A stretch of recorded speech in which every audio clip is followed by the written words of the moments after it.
G'day everyone, how are we going this fine day? Why are you just hanging around here? Hey? You should go back over there. Go over there. Go on. Over there? Doggos are not the brightest. How are we all today? It is evening here. We are here for some more Satisfactory in VR, but first of all we're going to start with a little bit of planning. We are starting a new factory today. We are tackling a heavy modular frame factory. This is usually considered to be the first equivalent of a boss encounter in Satisfactory because usually players start by making modest amounts of certain things and then they get up to this factory and they go, oh my goodness, I am not prepared. So this is the wiki page for the heavy modular frame. And so if you see one manufacturer, this is the default recipe here, only makes 2 per minute, and that requires 240 screws, which is a fair amount of screws, and also requires quite a few pipes and frames and beams. So usually people, early players aren't necessarily making a huge amount of these. So if you're using your existing factory to produce these products into the frames, you quickly realize this is a lot bigger than anything you've had to make up to this point. So I'm going to go through a bit of planning. I've already done some pre-planning and I've done this before. So let's go out. Before I do, thank you everyone who's tuned in early. Russ, Realm of Russ was first again. Hi Russ, how are you going? Azurin, thank you very much for the resubscribe. The dog, welcome back. And we've got Hibiki Ryuga. And over on YouTube, we've got Spoods117. Hello, welcome. So I start my planning usually with this tool here, Satisfactory Logistics. And I really like this tool because it lets you really easily change alternate recipes to experiment and try different things. So what we need to do is we need to come over here and we want to say we're making heavy modular frames. Now normally a modest amount of these is about 5 per minute. 5 per minute is a decent sort of beginner factory. And you can see this is the default recipe here. And to make 5 per minute, it would take 1,200 iron ore, 450 coal, and 450 limestone, which is it's quite a lot of iron for a start, but it's not small amounts of the other ones either, especially at this point of the game. However, today I've done the math, and I'm going to be planning a factory to make 22.5 per minute, which is a bit bigger. And this is for using the resources available where I'm looking, and fits the alternate plans I'm going to make. Actually, I haven't checked if I've actually got the alternate blueprints. That'll be interesting. I mean, alternate recipes. So this is the number I'm targeting, but I thought I'd start from scratch just to show you the process of whittling down with different alternate recipes and see how big a difference it can make. But that's the goal, 22.5. I don't know if I've got the power to actually run this, but we're going to build it, even if we only turn on like a section or two at a time. So again, this is the default recipes, and this is optimized for resources. So you can optimize for power, or you can optimize for area, which is very busted in this tool because this tool hasn't had a bit of love lately, but it's great for optimizing by resources. So if we have a look at the summary here, this is taking nearly 5 gigawatts of power, nearly 60,000 meters squared of space for building, and it's taking a lot of raw resources. So I'm actually just going to take a screenshot of that so that we can compare later ones with. Now, first I'll show you what I would normally build and what I build in other playthroughs. So there's a number of alternate recipes here, and there's heavy flexible frame, but there's also heavy encased frame. Now, heavy encased frame is great. If you look at the difference between heavy modular, the default flexible, and encased has 0 screws. 0 screws is usually a bonus. So let's go with that. And you see, even though we haven't turned off the other one, this is already more efficient. Hang on, I missed my chat window. Where's my chat window? Sharing the stream with a friend. That's awesome, Spoods. Thanks very much. So next part of it, if we trace backwards, is we have encased industrial beams here. Now this is a bit of a no-brainer. The encased industrial pipe is just better. So let's go with that. Modular frames. You can have a few options here. Bolted frame will put screws back in the mix. Steeled frame uses a few different ingredients, and steel frame also has a higher output. Let's try steeled frame and leave modular frame on. And it has switched to a steeled frame. So steeled frame it is picking up as being more efficient. So coming along here, pretty standard. Usually you go wet concrete for more efficient concrete. You can make iron pipes now, but that would use a lot more iron, and you're going to need steel for other parts of it. So I would say staying on steel pipe here. Your typical steel optimization is you use solid steel here.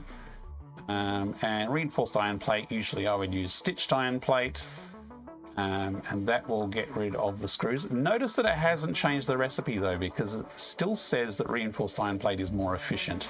But we want to get rid of those screws, so let's turn off the default recipe. Right, stitched iron plate, that's better. Iron plates probably use the default recipe, and wire probably stay on the default recipe here for now. So that's kind of what I would do by default, and that's what I've done in pretty much all my other playthroughs. I've used this general layout here. There might be some optimizations, so for the iron and the copper here, we might use, I like the copper alloy recipes and the iron alloy recipes. They're cheap to get a bit of efficiency. So if we have a look at our summary here, let me take a screenshot of that. And if we compare that to the default, this is what the first plan was here. So we've gone from a 5 gigawatt power requirement down to a 2.2, so that's less than half the power. We've gone from 60,000 meters squared down to 18.8 meters squared, so that's less than a third of the space. Futureproof 4 et al. Can you see my pronouns? He, him is what it's saying, future-proof. So I'm hoping that is the correct. If it is, yes, I'm seeing your pronouns. If it's wrong, I'm not sure what's going on. But yes, in the chat, it is showing he, him. So these are sort of the default scenario and my preferred scenario. And as you can see, the preferred scenario has a lot of advantages. And resource-wise, we're using 600 and a bit iron versus 5,400. That is a massive difference. Coal, we're using 920 instead of 2,025. That's over double, or over half the requirement. We've got a bit of copper in the mix, we've added some water, and the limestone has dropped from 2,000 down to 810. So this is a massive resource saving as well. That's what I would normally do in a playthrough, and that's what I would recommend. I would recommend this plan. Did I take a screenshot of that one? Let me just check. Yes, I did. Okay, because I want to compare this one with what we're actually going with today, because we're going to get a little bit crazy. Right, the plan is to not use coal and to not avoid screws. In fact, we're going to embrace the screw. We are going to have rivers or waterfalls or reverse waterfalls of screws. So we are going screwy tonight, and we are going to be using heavy flexible frame. Now, the outputs of the others, like the default is 2 per minute. The heavy encased frame, which is what I reckon, is 2.813 a minute. Heavy flexible frame is 3.75. So this actually comes back to my idea of using less power and less space in this build. So I'm trying to reduce my footprint and keep the number of buildings small. So I've been biased more towards recipes with a higher throughput. Doesn't make a huge difference in this case, because you'll see later on things get a bit more complicated. But we are going to be locking in heavy flexible frame here. Now the next one, steeled frame. We're using steeled frame, which has no screws. Well, screw that. We are going bolted frame, which is not too inefficient, but it does use screws. What do we got? We are going to stay on encased industrial pipe. there is really no reason to go back to the beam. Pipe is just better, and it's the same effective ingredients. You've got something steel and you've got concrete. So we're going to keep that in place. Now, bolted frame, we've picked that. Stitched iron plate. I'm going to switch that to bolted iron plate, which uses screws.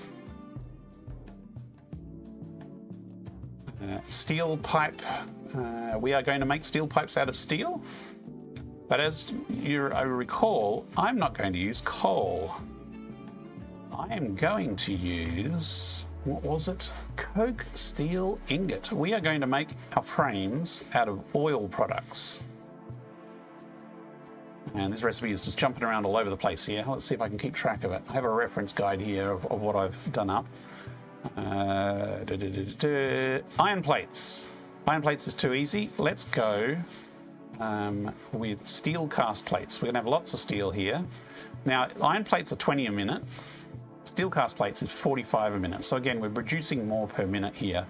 We are upgrading it to a assembler, so it is going to take a bit more space, and it's going to take some different resources. So what else have we got here? Screws. Right. If we stay with this as is, we are going to need 207 constructors for screws, and we're going to have another 138 constructors for iron rods. And we're going to need a buttload of iron. So we're going to change a screw to steel screw. So we're going steel heavy here. Now, the normal constructor generates 40 screws per minute. Cast screw, 50 per minute. Steel screws is 260 a minute. So one constructor can output a absolute bucket load of screws. Now, let's Future-Proof 4 just hit a 3-stream watch streak. That's impressive dedication. Thanks for the watch streak, Future-Proof. Noah's your end and Realm of Rust kind of have you beaten there. Okay, so have I got everything in place? Let me just check my numbers. Yes, we're going to stay on the iron alloy ingot. Check the numbers. Iron ore, that looks correct. Copper. Just a trickle of copper, but if we didn't have this, so iron ore here is 1,367. It's a lot of iron ore. Copper, a whole 45. If we change this so we're not using an alloy, our iron jumps to 1,500. So it's not a huge increase, but given the amounts of belt output we're dealing with here and the amount of mines we have, plus I don't like smelters. I've said it before, I'm prejudiced, but I much prefer foundries over smelters for some illogical reason. Okay, iron 6 limestone. Okay, so this is what we're looking at here. It's a bit messy. So we have frames, we have our bolted frame, we have our bolted plates, and we have all these screws going to different phases here. Have a bit of a concrete production up the top there. Steel pipes that can go up there. Steel beams are just there only to produce screws. Cast plate is part of that, and this is kind of our raw resources over here. Let me just check. There were some chat messages coming in. Where's that window? There it is. Hi, Future. You're not the only one. So, you may have noticed we're making rubber here. And we have rubber in the mix, which is kind of a bit bizarre. And we're actually got 450 rubber coming through as part of this recipe. Now, I have a big plastic and rubber factory. So why am I not bringing rubber in by train? Two reasons, possibly more reasons, but two main reasons. The first reason is I would need to make my rubber and plastic factory much larger to cover this extra 450. That is not a small amount of rubber. And the second thing is, we're making petroleum coke here to make the coke steel ingots. So this one recipe here, which is just the normal rubber recipe, is making both the petroleum coke for the steel and also the rubber for the frames. Now, it's not perfectly balanced. We do have a little bit of byproduct here, but it's not a huge amount. Now, I have tried recycled rubber and recycled plastic and diluted fuel and the heavy oil residue recipes, and they all get really messy without any real advantage to them. So in this particular situation, because we need both the petroleum coke and the rubber, this basic rubber recipe is actually the most efficient. So how does this stack up with my super recommended normal way of doing it? So if we look at the summary here, we have power of 3,124 and area of 26. Now if I look back at the basic recipe, we are still considerably under the basic recipe here. But if how can I do this in a window and have all of them? Need to not maximize that window. Oh well, I'm going to maximize it. Actually, if I put the other two on top of it like this, oh, that's not going to quite work. Okay, well, I'll just have to flip between them. So this is 2204 and 18.8, which compared to our 3124 and 26, this still wins. No doubt about it. That original plan I had up is more efficient for power and space and resources. If we look, this uses still less iron ore. Our new plan uses, effectively double the amount of iron ore. But we're using 675 crude ore here and instead of 920 coal. So there's pros and cons, and if I went coal it would be different, but because I'm going with the oil method just for something different, this is not as efficient, not as space efficient. Either way, the heavy modular frames factory is going to be huge, whether you use one recipe or the other. But this is what I've decided to go with. So once I've used this tool to kind of get these rough numbers, then I switch to using the Satisfactory modeler. And I've sort of started to break things down here. So what I'm looking for here is how can I turn this into a number of blueprints?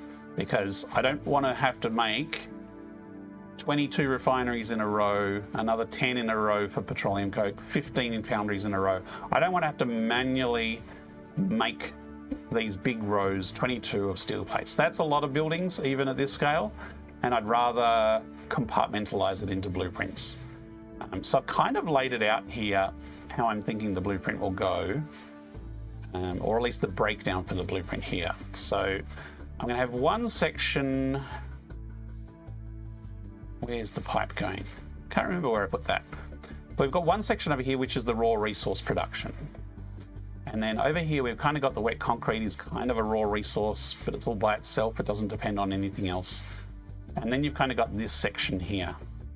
Now, this is 6 manufacturers. And the goal is if we can make a blueprint, we can make 2 to begin with. And then we can expand to 6. And then later on, when we have Mark III miners and faster belts, we can double this and basically have 44 or 45 per minute with effectively 12 of the blueprints. Obviously, this is not going to fit into one blueprint, but we can kind of break it down into modules and then put that into separate blueprints. So this is the next planning tool. Now this one is more placing the specific parts around. So we've got the heavy modular frames here. So I started with the manufacturer here with the recipe that I wanted. So if I hover over that, heavy flexible frame, that's the one I'm using. And then you can see there's screws going in here. You've got your frames and your sheets and your reinforced plates and your plates up here with lots of screws going around. But I basically made this to be centered around a single manufacturer. So this will not fit in the blueprint maker, but it is sort of broken down to be one multiplier. And then I can times that by 6. On the raw resources side, this is what I came up with. And this actually fits in a single blueprint maker. And this is a bit neater. So it's very easy. 2 refineries that are making the rubber and the heavy oil residue. 1 refinery that is turning that into the petroleum coke, and then we have 2 foundries that are making the steel. But this isn't an exact ratio to this, so the amount that we need here, we actually need basically 12. It does fit 2 of these to 1 of these. So we basically need 12 of this blueprint to do all the resources for this. But as I said, that little bit of extra heavy oil residue, I'm just going to turn it into steel ingots and then we'll sink it. Or we could turn it into something later on. I don't know. Doesn't really matter. That's just a byproduct. The wet concrete, it'll be by itself, and our smelting of our iron up here. So we could replace this with pure iron later if we were crazy. But this, I think, will be perfectly fine. This is still very complicated in here. So I wanted to break this down into blueprints a bit more. And this is the bit that I haven't done yet. And I thought, oh, I'll just do it on stream. How hard could it be? So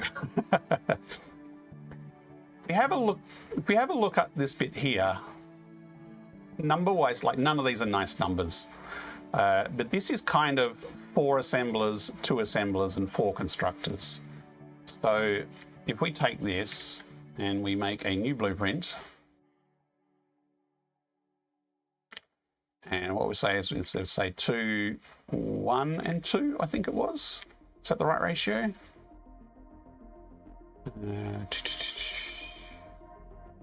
Yes. Except what I'm actually going to do, I went back too far. Whoops. This is a bit of a clunky tool, but it is very powerful. I'm actually going to make that separate constructors.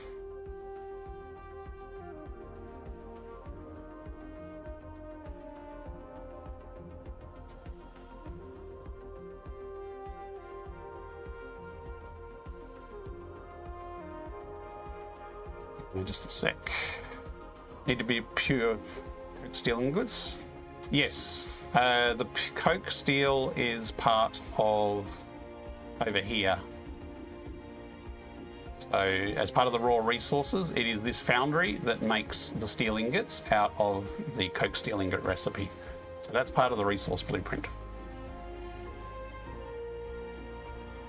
Okay, so this blueprint here, let's actually connect the inputs and outputs. So we're outputting frames and we're inputting steel beams. Actually, steel beams and plates.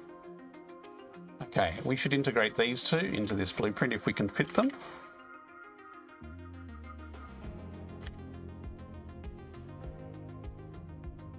That's the plates there. Steel beams. So we're inputting, actually no, we're not inputting iron. Sorry, clear that. So we have iron and steel coming in.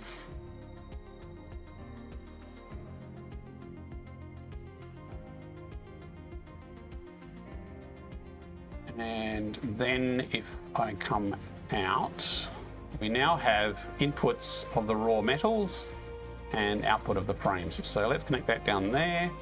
Now we delete all this. We need another one for this.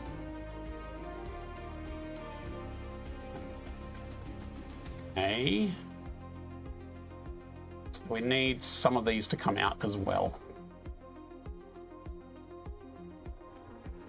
So those will come down to there. Delete all of these.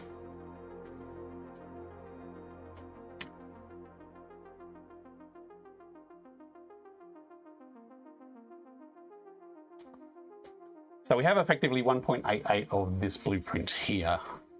And if we open that, it should, okay, 1.88. So if we make that 1.88, and basically we figure out how much we need to underclock everything. These are very close, but this would be painful to overclock just this together. So what I will do is I will actually delete that and merge those together. So it's 1. Also, it's a pool of 2, but we'll basically merge and resplit it.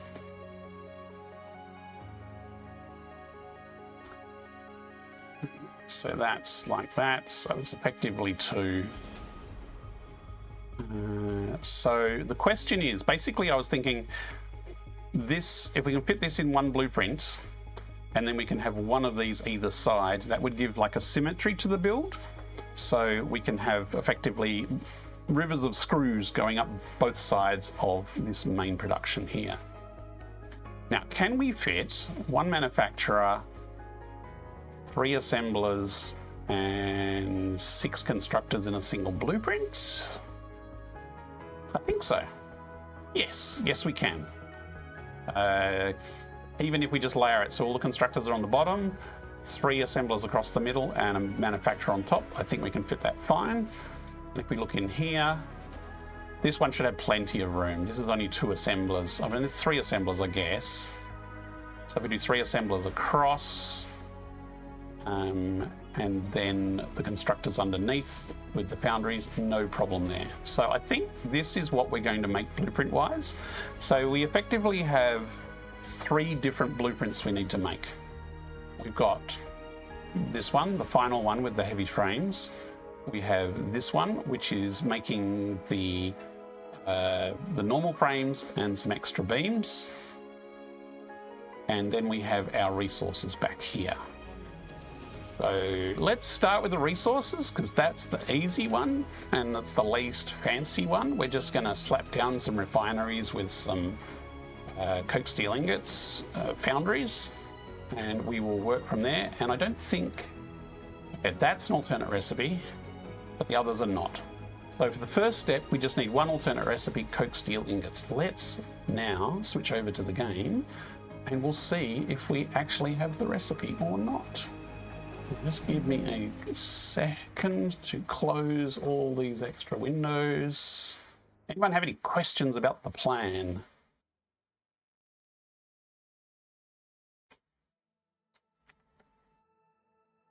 Oh, good. Well, there might be more later. We will see how we go. I actually have the plan open on another window. Is it a cunning plan? It is a very cunning plan. Well, I don't know about cunning. It's a bit crazy. We are going to have how many thousands of screws? That's about 3, 6, 8, nearly 9,000 screws a minute flowing around the circumference of this plan. So we are definitely going a bit screwy. Let me close the browser and start the game up.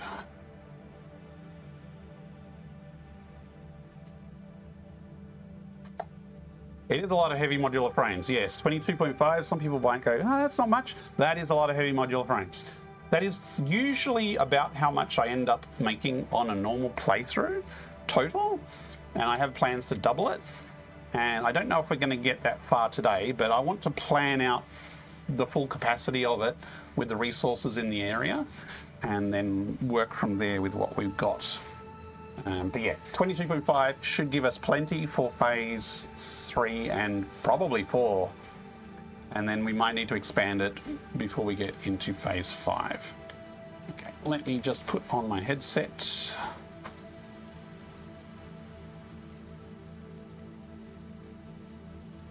And get the VR going. 30 per minute. 30 per minute is also a lot. No, I'm on Steam, but you need to log into Epic anyway if you want multiplayer to work across platform. That's why I've logged into the Epic as well.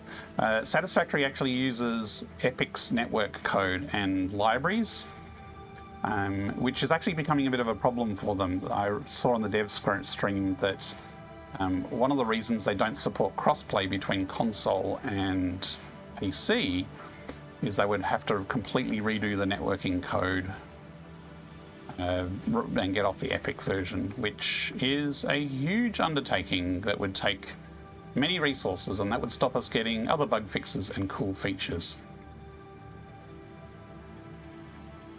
Okay, we are on the right settings on virtual desktop. Let me just connect my headset. And let me open my headset dashboards.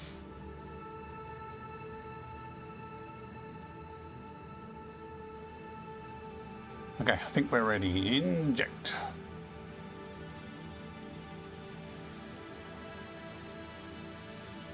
Now I need to memorize all that stuff that I had just planned. I'll probably refer back to the plan a few times as we go.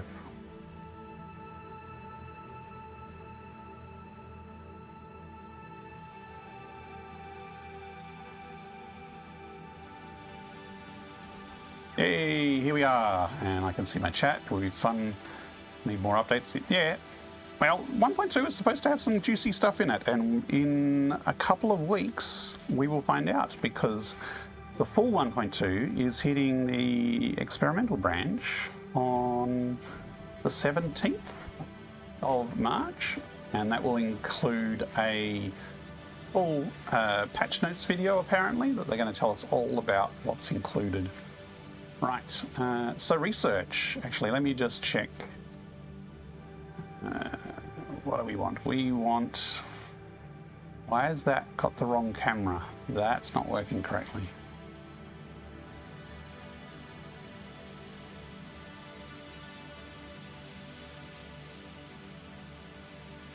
So I'm also running an experimental build of this mod, and that should not be moving like that. I've got the codecs. Is the codecs working? That's better. Okay. If I search for steel. Sterile? Not sterile. Steel. So we do not have the recipe here. We might just end up hunting hard drives all session. Let's see. Hard drive library. It was a coke steel, I think it was. Coke stealing it. Here we go. No problem. Petroleum coke, coke stealing it. Sold. 17th of March. Yep. So we can make the first blueprint. That is always a bonus. So before I get started on the build, for those who use the mod, this, as I said, I have been experimenting a little bit, and I've made some changes that I might put up on experimental release soon. So I've been making some tweaks to these menus here. The biggest one being that this widget used to always sit in front of everything. Like, it ignored depth, which means if you had your hand here, the menu would still appear in front of your glove. And I've changed that now, so you can actually occlude the menu, which is a problem in that if I put my hand in a wall, before I could see the menu and I could still see the buttons on my wrist, but now it's occluding. So I'm just trying it out, and I actually really like it so far. I thought it might get in the way, but I'm kind of play testing. I don't stick my hands in things often, so I don't think it's going to be an issue. But that is one of the changes that I've been experimenting with. One of the other changes is with radial menus. Actually, while I'm here on these menus, I also changed the distance from the finger pointer to the menu. It used to be at the tip of the finger, and so when you got super close, the menu would spaz out. Now you can see you can actually put your finger quite a bit through it before it starts going wobbly. So I could actually experiment with putting some touch controls in here now, because the menu is a lot more stable with close finger actions. So that's another change. The next change is about radial menus. So again, radial menus used to sit and ignore depth, so this would cover up your hand. Now I've changed it so that your hand is actually covering it, so you can actually not see some of the menu items depending on your hand position. I've also moved them a bit back. So they used to be kind of here, which is kind of where actually no, they were at the tip of the finger. They were at the tip of the finger before. So I've actually moved them back a bit, which means you actually need less motion to select the options. So it's a small change, but I'm experimenting with it. And so far, I think I prefer it to the old way. So those are a couple of changes to keep a lookout for. There were some other changes as well, but I can't remember what they are. Those are the important ones. We have an audience.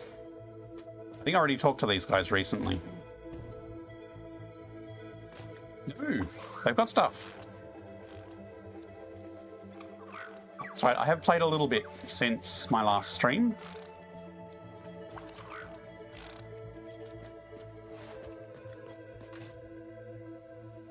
George. And we've got one more doggo over here. Sue! Sue's got some heatsinks for me. Thanks, Sue.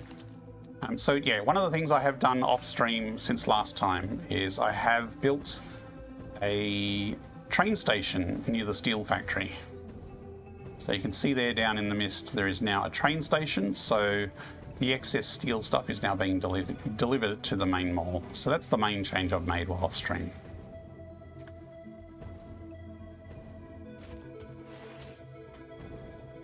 Okay, let's start building.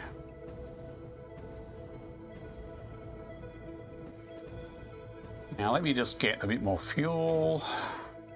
Not that I should need it while I'm doing blueprints. And let's go. So we're going to start with building the raw resources, which is taking oil and producing both rubber and steel. So let's... Now this we're going to have to spam. There's going to be like 12 of this blueprint to make the 22.5 frames a minute. So while I'd normally space things out a lot, and this is the problem with refineries, they are big buggers, I'm going to try and make this a little bit more compact. But not too compact. I mean, I still want to have a bit of breathing space around. So I might take a few goes to kind of get the layout right. I might build it a few times. So normally when you have refineries up against each other, you know, they're effectively nearly touching each other and there's no room at all. I'm going to try leaving 2 meter gap. Now, the output of these is the input for this one, but rather than have this one reversed, I'm just going to keep it this way around. And I'm going to basically have a pipe come from here and down into the back. You got the VR mod 2 weeks ago in phase 4. Nice. Is it working okay for you? So here we are making rubber. I think it was 2 refiners for rubber. And the heavy oil residue is coming into here, and it was making coke. Coke. So the output of here is 20 heavy oil residue. So 20 comes into 40. So 40 here will generate 120 coke. Now we also need to fit 2 foundries here. And I think I might put them on top, which is going to be a little difficult from down here.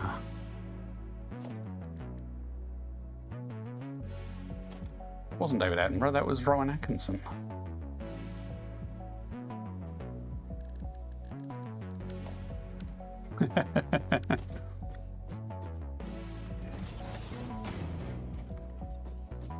Yep. Yeah, an issue with the keyboard, with the VR keyboard, or with your physical keyboard? So the VR mod does need to have focus for the mouse emulation to work.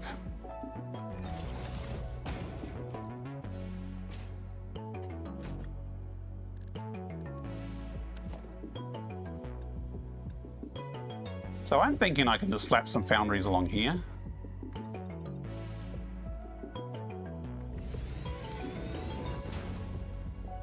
The problem is like 2 foundries on here is kind of look odd. So the positioning, I could spend all session here just messing around trying to get them to look right. There is actually 2 inputs to the foundry. What's the foundry recipe? Let's check. Coke steel ingot. So we have iron ore coming in from somewhere. That's raw iron ore. Ooh, okay, fair enough. And petroleum coke. So the petroleum coke is coming out of here. So, and the input for the oil is at the back. So if we make all the inputs along the back, then it would actually make sense to rotate this refinery the other way. As I said, early planning stage here.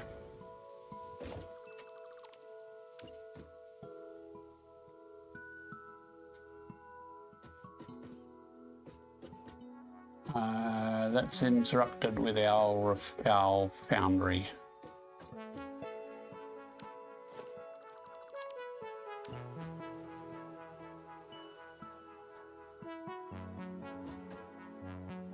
The old keyboard, but you fixed it? Cool, cool.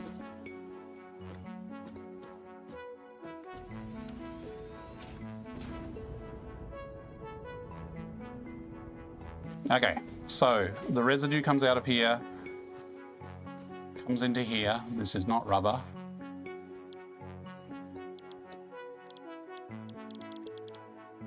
This is residue into coke. Now the coke going out the back is a bit unfortunate because we want our outputs out the front, but we can bring it through the middle here. That's kind of what we got a gap for. So let's start laying some pipe.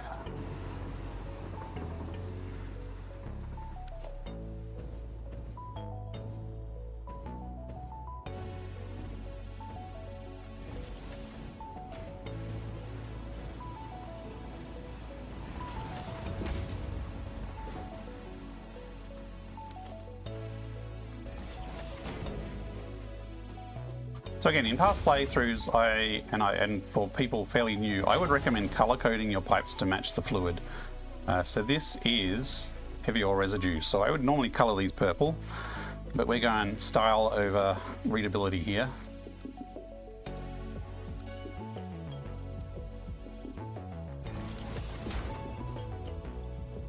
Okay, so I also, for a simple setup like this, keep your pipes flat.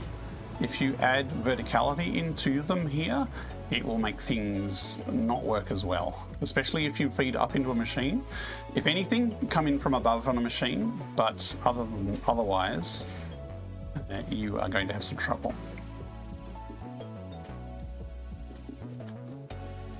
So now we can have some mergers for the output of the plastic.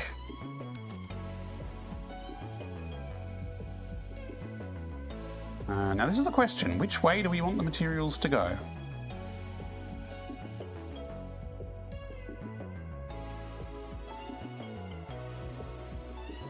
Nothing's coming out of this side, so whatever comes out will be coming from above. So it doesn't really matter.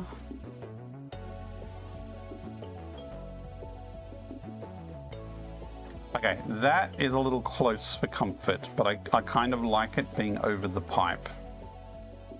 So if we bring it out, let's see how that looks with a splitter, with a connector. No.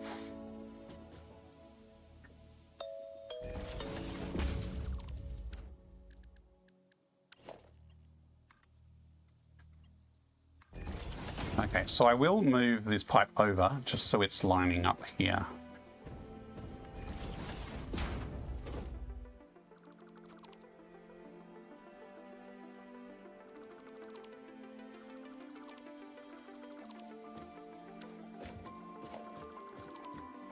Again, the other thing I could do here is I could have the mergers under the ground and have all the solids sort of feed in under the ground and then merge together.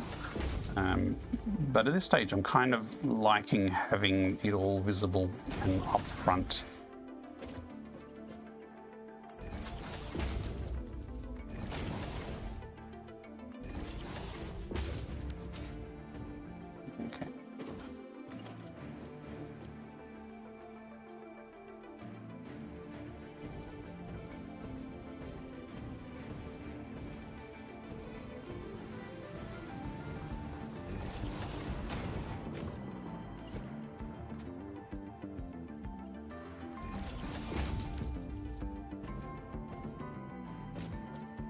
This is going to be rubber, and there's going to be a high throughput of rubber. So I'm actually going to make this a Mark IV from the get-go.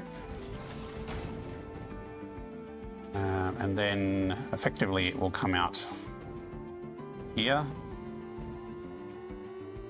Of course it won't let me nudge there. That would be practical. I can do there, but not there.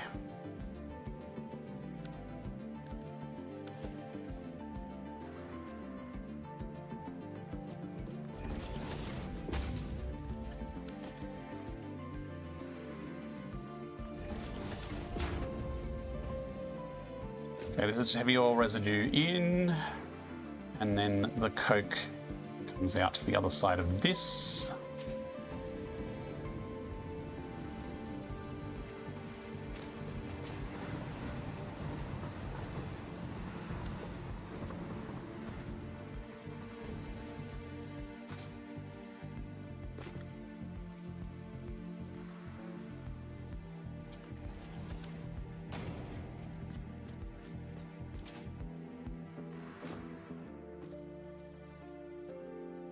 Now we play, where do we stick the foundries?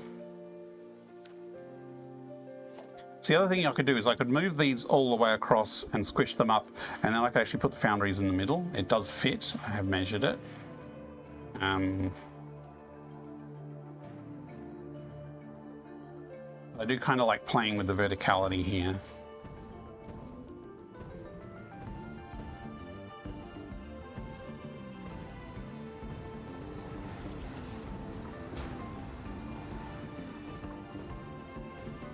Of course it's going to fit one side but not the other side because it's reversed.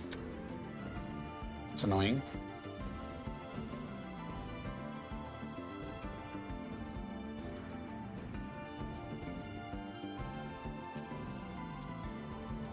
Also, if I put it right there, it's going to come very close to that power pole. So I think I might put it there.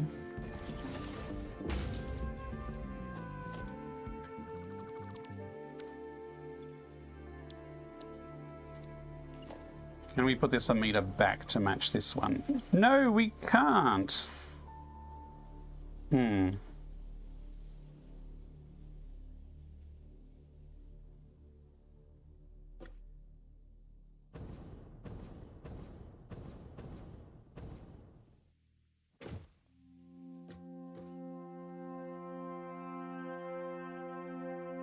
If we go a meter higher, it fits.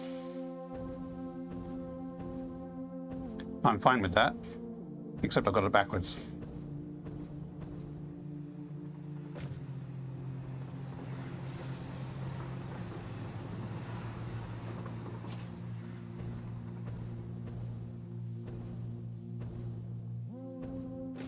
Now, this has got to feed into two of them, but we also have an iron supply coming through that needs to feed into both of them as well.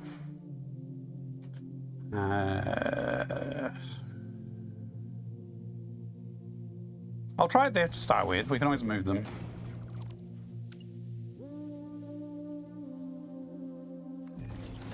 Don't have VR till Sunday because prescription replacement? Ah, okay. I, coincidentally enough, had an eye test today.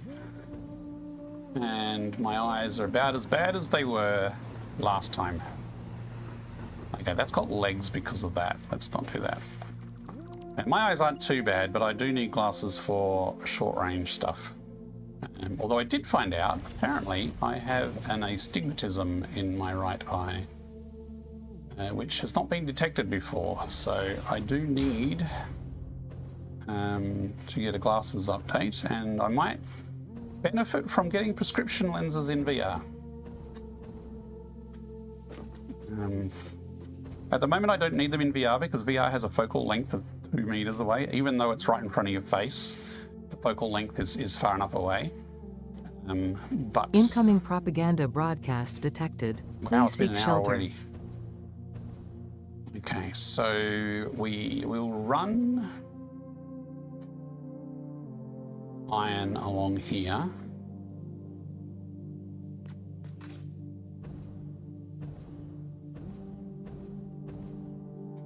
So if I put a splitter, let's do some nudge magic. Nudge, magic, nudge.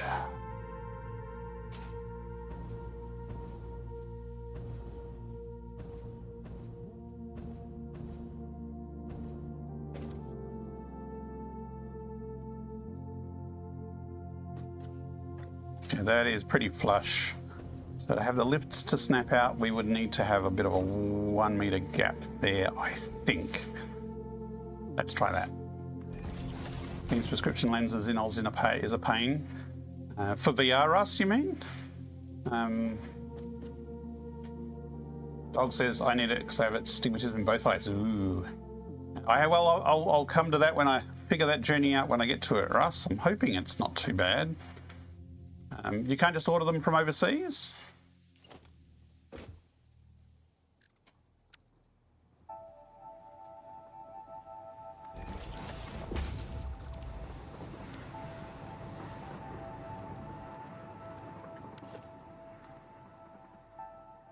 Okay, so this will work here,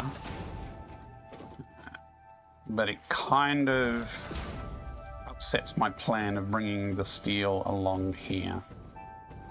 The optician was the best you found. Postages of options of bullcrap are fair enough.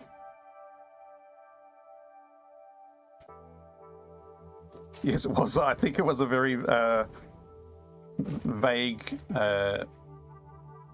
Labyrinth musical reference.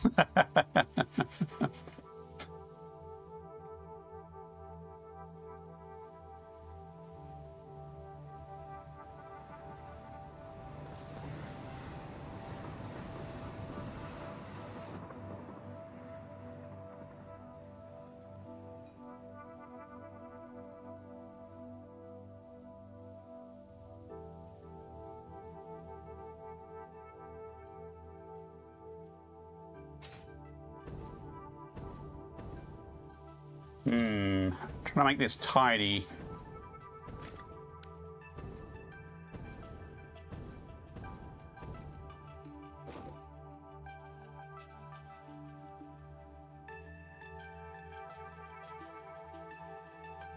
Tell you what, let's remove those and figure out the iron inputs. The iron input will be something like this if we had it flush. Which is not going to work if we have lifts there. But if we bring it out too, that's going to hit the smokestack.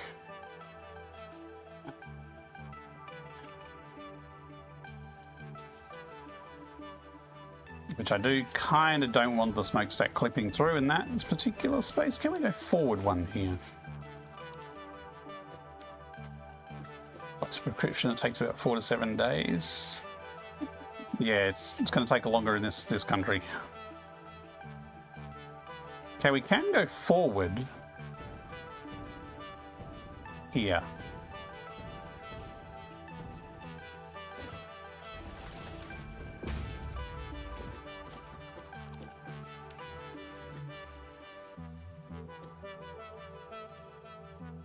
Well, that's interesting. It was red until I nudged it. Except now that's going to have legs because there's no concrete under it. Okay, I need to get some foundation here just to get rid of the legs. $20, 4 to 7 weeks. Yeah, well, I don't need them yet, and I'm not buying any lenses for my Quest 3. I might consider it when the Steam frame comes along. Because I don't think I notice any astigmatism while in VR at the moment. Or if I do, it's not impacting me currently.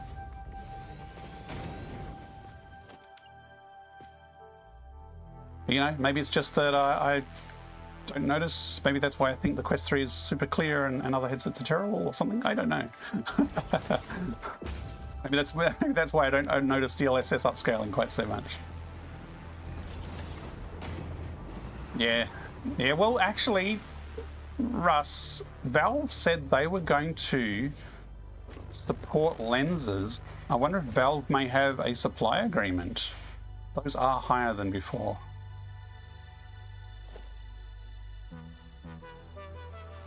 I wonder if Valve will have a partnership with someone to actually provide them.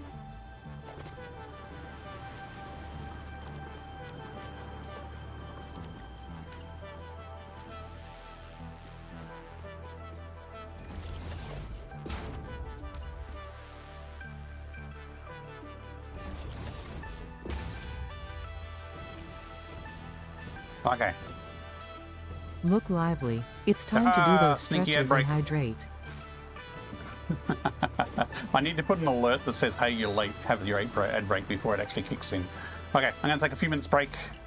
I'm going to have a drink. I'll be back in a couple of minutes.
Okay, I'm back. I was just having a minor panic because YouTube, my preview, was showing me still putting refineries down, which is half an hour ago. But it looks like just my preview window was lagging, not the actual stream. The stream itself appears to be excellent quality, it says.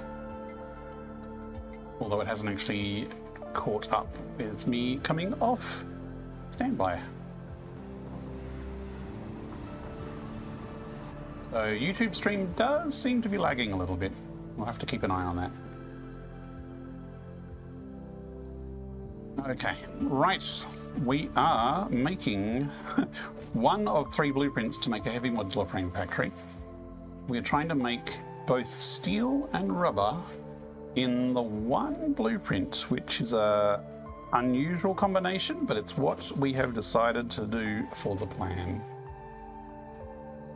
Okay, now I was trying to figure out a neat way to do a manifold while hovering above all these refiners here. So I think actually it might be easier to have the steel come in underneath. The dog 1,134,566 wants you to stretch.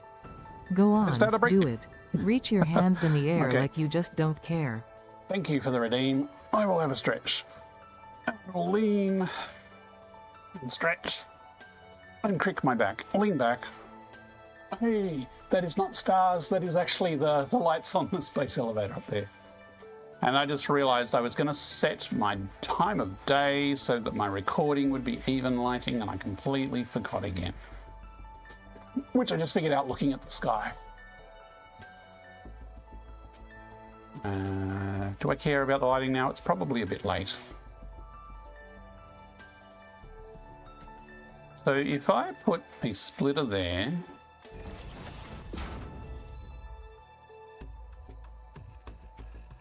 and a splitter there,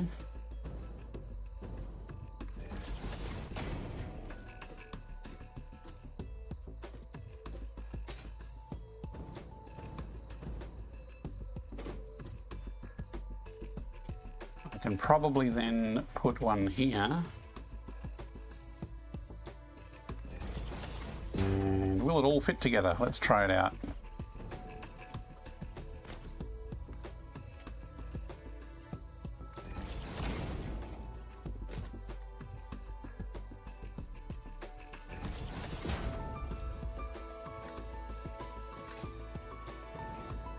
Actually, if I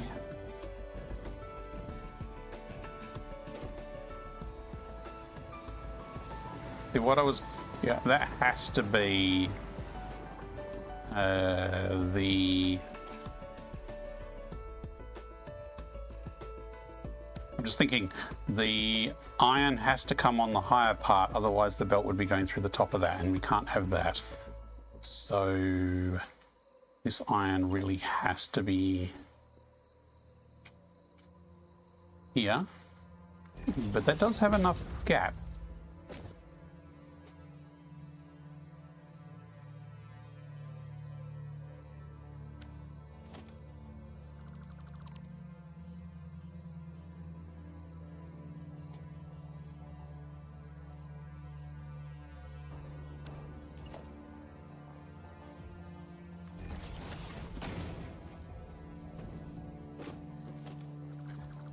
Now the question is, can we delete these and still have a neat solution with a single splitter? Or should I rearrange them?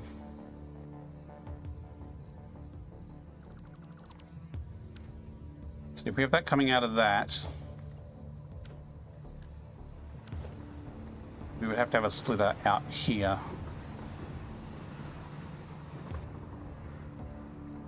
Ooh, unless... Oh no, that won't work. Love stackable blueprints. This one actually won't be stackable. I'm not making this vertically stackable. Normally I would. Hey, Rice Munch, welcome. How's it going? Because the refineries, I don't like having refineries on top of refineries. So this one will be slabs of machines lower down, and then the other ones with the frames will be kind of spread out, but there will be available to be a second layer. So our computer factory was completely vertically stackable. This factory is a bit different in design. I'm just trying to solve the problem of the manifold.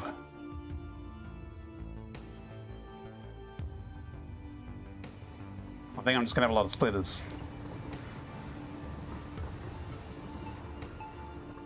I think I still need to have this one here.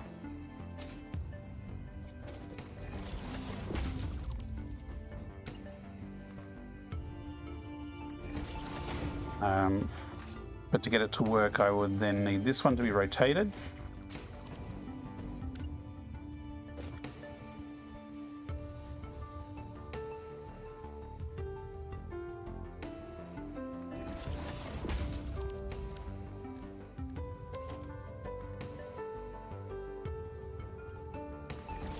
Satisfactory VR, crazy, Firek, welcome. Yes, thank you. It is a mod. I am the creator of the mod, so I know all about it if you have any questions about the VR mod. I have been playing in VR for many, many hours now. I now have pretty much over 1,000 hours in VR Satisfactory.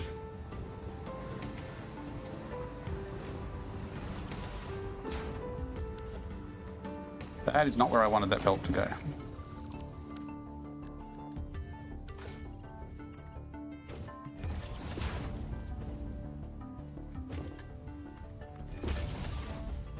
And again, this is going to be the main iron throughput here, which means we're going to need Mark IV belts.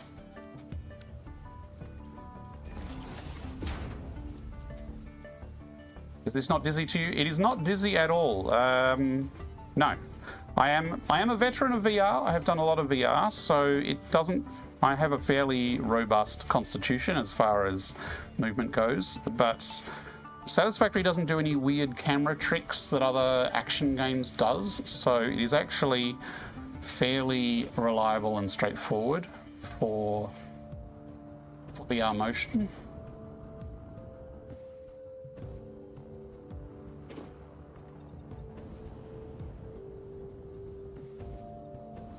I think that went one too high. Yes, it did.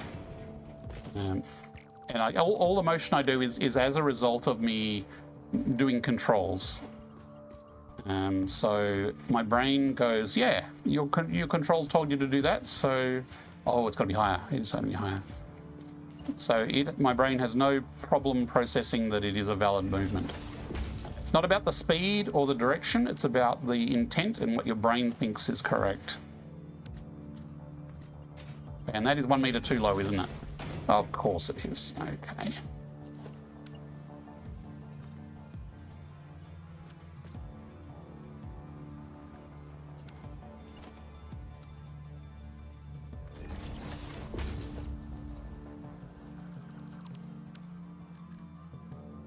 So for anyone who's kind of played any first-person games in VR, Satisfactory VR is probably fine. There is a snap turn option in the mod, so if smooth turn, so if I stand still and then I use the stick to rotate like this, this is an early trigger for some people to have motion sickness in VR. Usually the forward and side motion is fine, it's the turning, and when I first started in VR it was the smooth turn that really threw me off. But snap turning is usually fine.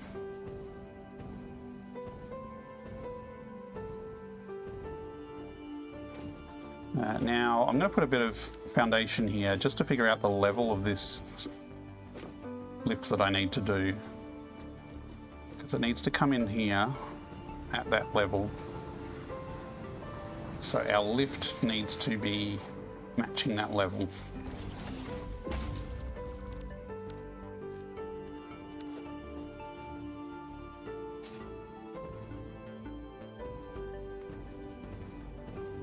I mean, the jetpack motion is a little bit, it's smooth, but it is, you're constantly going up and down. So I can expect that could be challenging for people who are not used to VR. But later on you get a hover pack, so that should be a lot smoother for people. But again, with the jetpack, you thrust up when you press the thrust, so your brain goes, that is the action that I was expecting, and it says, I can process that, it's okay. Right, so on the bottom here, we have our petroleum coke. Now that's 120 per minute, so I've been using Mark III's by default. That will be plenty to feed 120 petroleum coke into our 2 foundries up here. Now these foundries only need 75 a minute each, and we've got 120, so we're actually only bringing 60 in here each.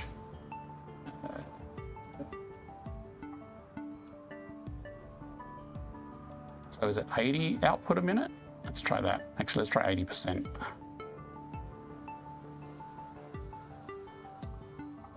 Come on. Here we go. 80. Yeah, that's correct. Copy settings, paste. So now these are balanced based on that. As I said, I want the output of these to run along the bottom with these as well. So I might actually bring separate belts down with separate merges. And I just realized that this is not quite lined up. It would have been perfect if it would be lined up, but it is not. There's also the problem... no, that should clear it. That is a merger, and the output is this direction. I think it's coming there.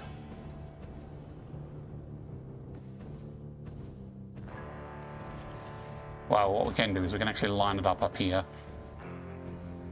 and then nudge it into place.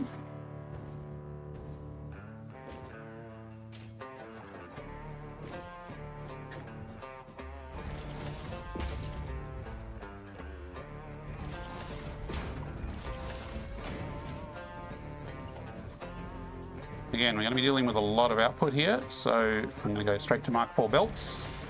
We don't have Mark 5 unlocked yet, but probably we will update them to Mark 5 later on.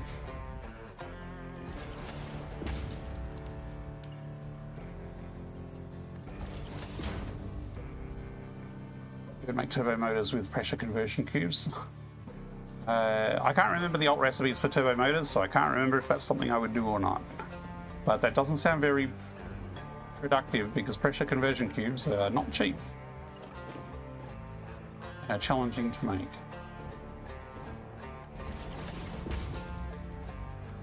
But, you know, I'm the one making heavy modular frames out of oil with a river of screws. So sometimes we do not do things because they are easy, but because we like the challenge.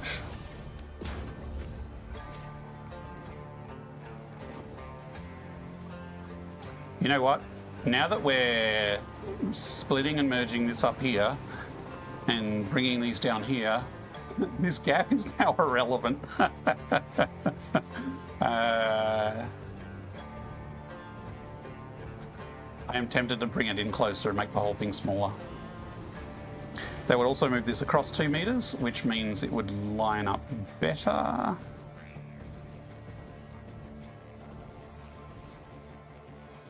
Well, let's test this connection first. So if we come from here, run forward to, let's see, right to the edge probably.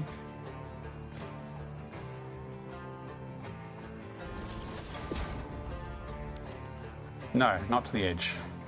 Too far.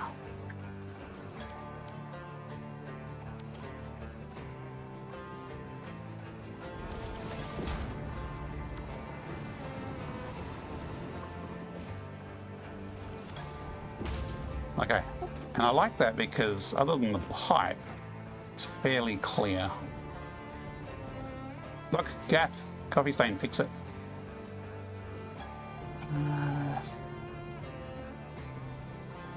You know, it might actually be easier to move these that way than to redo all that. I think it is going to be easier.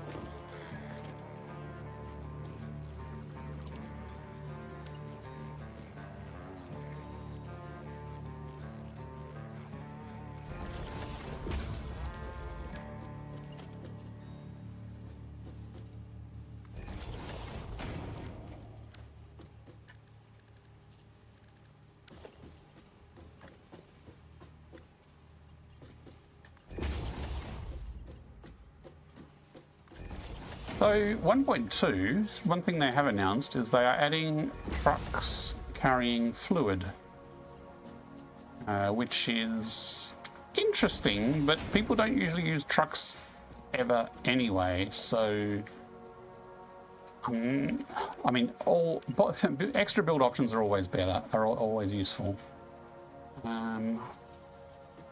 But there must be more to the update, I think, than just fluid trucks. Theory has it that we'll actually see a decent improvement to fluids, maybe fix some of the bugs. I'm not expecting things like sloshing and that to change because that's a feature, not a bug. It's just people don't necessarily understand them particularly well.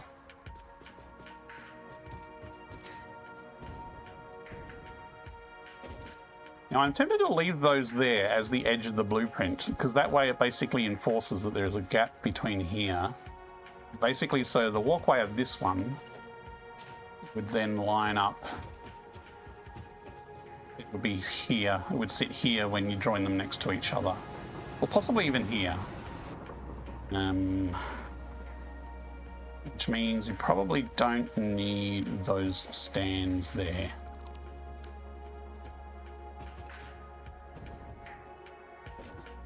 Gonna be like train in hauling less. True, possibly, but I actually hope they will update the train carriages to hold more. Now, I don't think that's necessarily very likely, unfortunately. But I like that. Now, this conveyor here can be tucked in closer, so I'm going to move that a meter closer. So to do that, I start with an attachment point up the top here instead of down the bottom, and it'll be attached to there. So this belt will run from here into there. We should now be able to rebuild this, start it from the top here. Did I get the spacing right? I did. So now it is a more flush connection, even though, like, it is horribly out of alignment. If you look closely, which in VR you can look closely. Now, this doesn't actually look like it's going in very far, so I'm actually going to rebuild this belt. So it is all the way in. Because things like that are really noticeable in VR. Okay, so we're missing an input. What are we missing for an input? Oil. We're going to have to have room here for the oil to come along the outside anyway.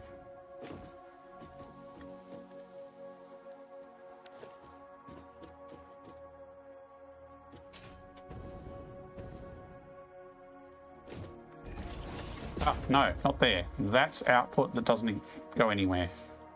It's just these two. I think that's just, yeah, that's just petroleum coke output, nothing else needed. Live open mic, good morning, how's it going? And Vic Z9F, can we see a quick train ride, please? You want a, I don't know if there's such a thing as a quick train ride, is there? And we can do a tour in a bit. Let me just finish this, because like I'm almost finished this, but I can do a bit of a world tour if you want.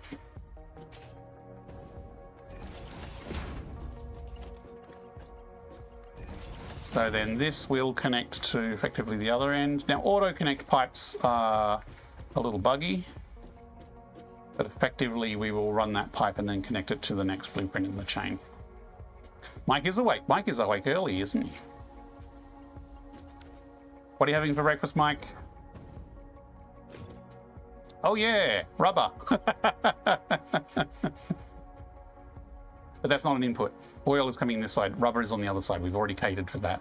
So this is actually, this is the oil coming in, right?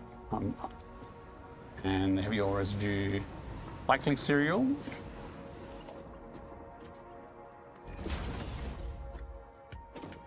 Okay, so we have oil coming in this side. We have iron coming in this side.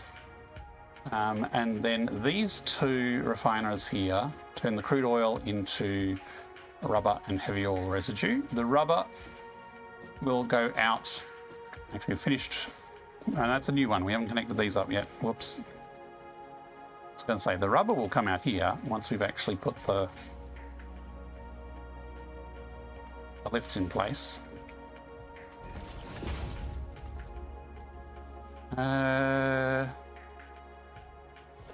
Ooh. Oh no, that will work. I just haven't connected this lift up here. Gotta get the order of things right.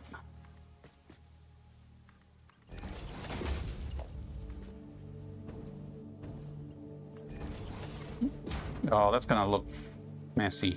I think I'm just gonna have to suck it down. Unless I bring those lifts forward a little bit more, which I could do quite easily. And it might actually make some more room for the power there.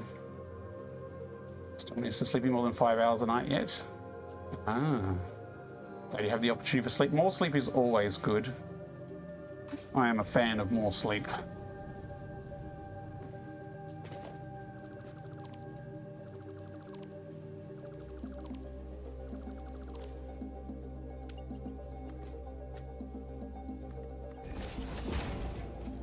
Azurin, can we get a shout out for Live Open Mic, please?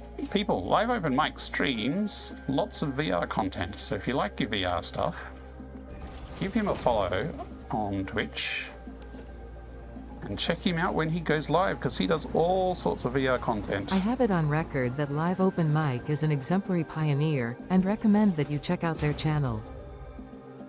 Thank you, thank you. So yeah, check out Live Open Mic's stuff.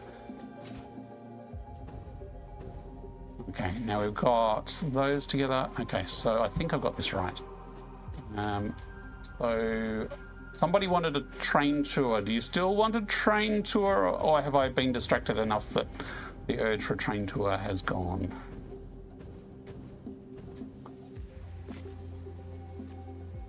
Because we're kind of close to the testing phase here now. Resisting the urge to start working early. I have a video to edit. Ah, good old video editing. I am a video editor dabbler myself. Yeah, please. Ah, someone else wants a potty training, wants a tour. The factory must grow. Yes. How about I save my progress here, and then we can take a bit of a break and do a bit of a train tour. So this is a weird recipe. This blueprint is rubber and steel, because I'm making pretty much one of the only factories I think that you would actually need both of these products at the same time, or at least with this source. Let's just chuck it in production. There, I will pick an icon definitely later, because I'm not sure what icon to pick for it. I suppose it could just be rubber.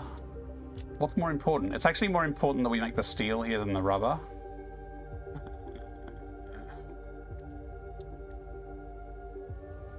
That's the rubber. Rubber icon is more distinctive though, so let's go with that. Okay, so a bit of a tour. This is my playthrough. We are on phase 3, so if I pull up the HUD here, phase 3 is pretty early in the game comparatively, but we're taking our sweet time and making some nice buildings. So I've done one of the 3 parts for phase 3. Over here, down here is our home. So we have the hub here, research down there, and we have our doggo water fun park here. The doggos will give us random stuff that is sometimes useful. It can be very useful in the early game. Snowy here has some electromagnetic control rods. That's interesting. I can't make those yet, so they might be useful. Jimmy's got some motors. Who has some nuts, nice nuts. So Scratch has some aluminum casings.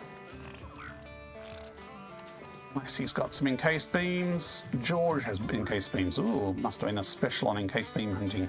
And Skippy's got some beams. Thanks, guys.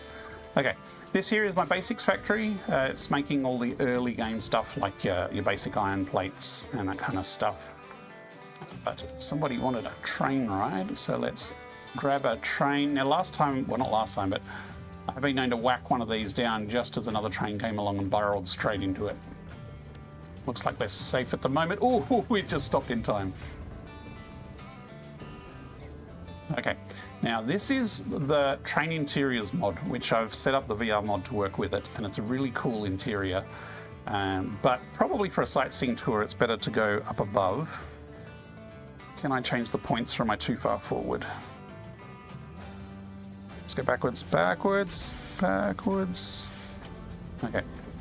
Because this line here will join back up here, so we will come back to this factory here. So forwards, forwards. There we go. There's a bug with the camera position of this particular camera that I need to figure out, because I'm supposed to be further back than I am. So this is, my factory is down at the blue crater. Now we have steel factory on the right here, that's making, we'll just changed it in time, almost collided with that train. We're making steel stuff all the way up to motors there, so early game steel. We have our initial power along here, which is coal power. I think they're overclocked to 200%. Then along here we have plastic and rubber, and I'm going to just clip my head through there. We also have power generation from the geothermal in the middle there. So let's go back inside through the cockpit. So we're coming up to the other side of the basics factory here, so this line will actually join the output of that. So for this playthrough I decided for some reason to do a free-range single line. So the best practice is to have a double line going two directions, and I thought, no, I've done that before. Why not just have a single loop? So that's what I'm experimenting with, and there's no flat bit, everything is curved and multi-level to give a bit of a variety in texture. So experimenting with some different build modes. So here there is a line going up here that goes down to a projects factory down there that is making the versatile framework, I think it is. Thanks very much, Fink. I'm pretty happy with how the blue crater's coming along. Inside of the train looks so... It does, doesn't it? It's fantastic. I swear he's added more detail than when I originally tried the mod. But it's very cool driving along inside the train. Now there's a loop here that sort of cuts off the loop. There's a shortcut, but that joins the main loop back on the other side. So over here we're coming past. Off to the side there is the swamp. So we don't go to the swamp, not yet. We'll be going to the swamp when we have nuclear. The idea is we're going to turn the swamp into a nuclear mega facility. So here we are in the Titan Forest. Beautiful place. Beautiful place full of stingers and nuclear hogs. So this is the last factory we built. This is my computer tech factory, which I'm very happy with how it came out. We have vertical blueprints. So vertical blueprints stacked with circuit boards there. We have a train station here with rubber comes in and also computer parts go out. That building over there is making the computers, which is actually just assemblers because it's crystal computers. There's some storage in that circular building there, and then up the back, the biggest factory is actually the crystal oscillators, which are a pain in the butt. And that's also a vertical stack blueprint, so when I need more crystal oscillators, I can just keep stacking it higher and higher. Now, down here, see this line that continues? This is where we're going to build the heavy modular frame factory. So there's a couple of oil nodes over here. You can kind of just see them down there.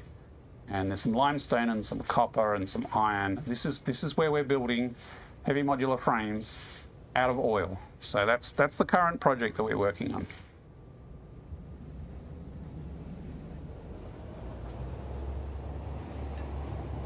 And just up here is one of my favourite spots on the map for building stuff. Or maybe it's just a pretty place. But this little oasis here has a nice bit of pool of water. It's a very pretty place. I'm going to run into the wall there. We have some coal there, and there's some other metals up there and over there. So I'm going to build maybe motors, project motors. So we need to make the second one there. Is it modular engines? Something engines? I think after I've done with heavy modular frames, I'm going to make a donut factory here to make the engines with the water as a feature in the middle. So that's kind of what I'm planning for the future.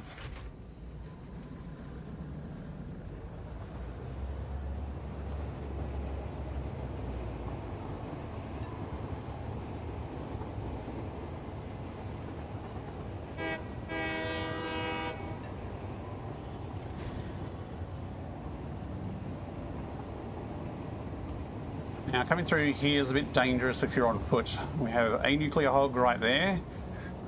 And up here we have 2 poison spitters. Now one of them is free range at the moment. I haven't managed to tame him yet. But we've also got one on the right that's in one of my earlier cages that I've managed to cage him. So he gets to hang out and wave through the window as we go past. Where he cannot hurt us. And I seem to have successfully pinned his spawn point. He's always in there. There's also a nuclear hog down there, I think. So fun and games in this section. This is where the loop line rejoins.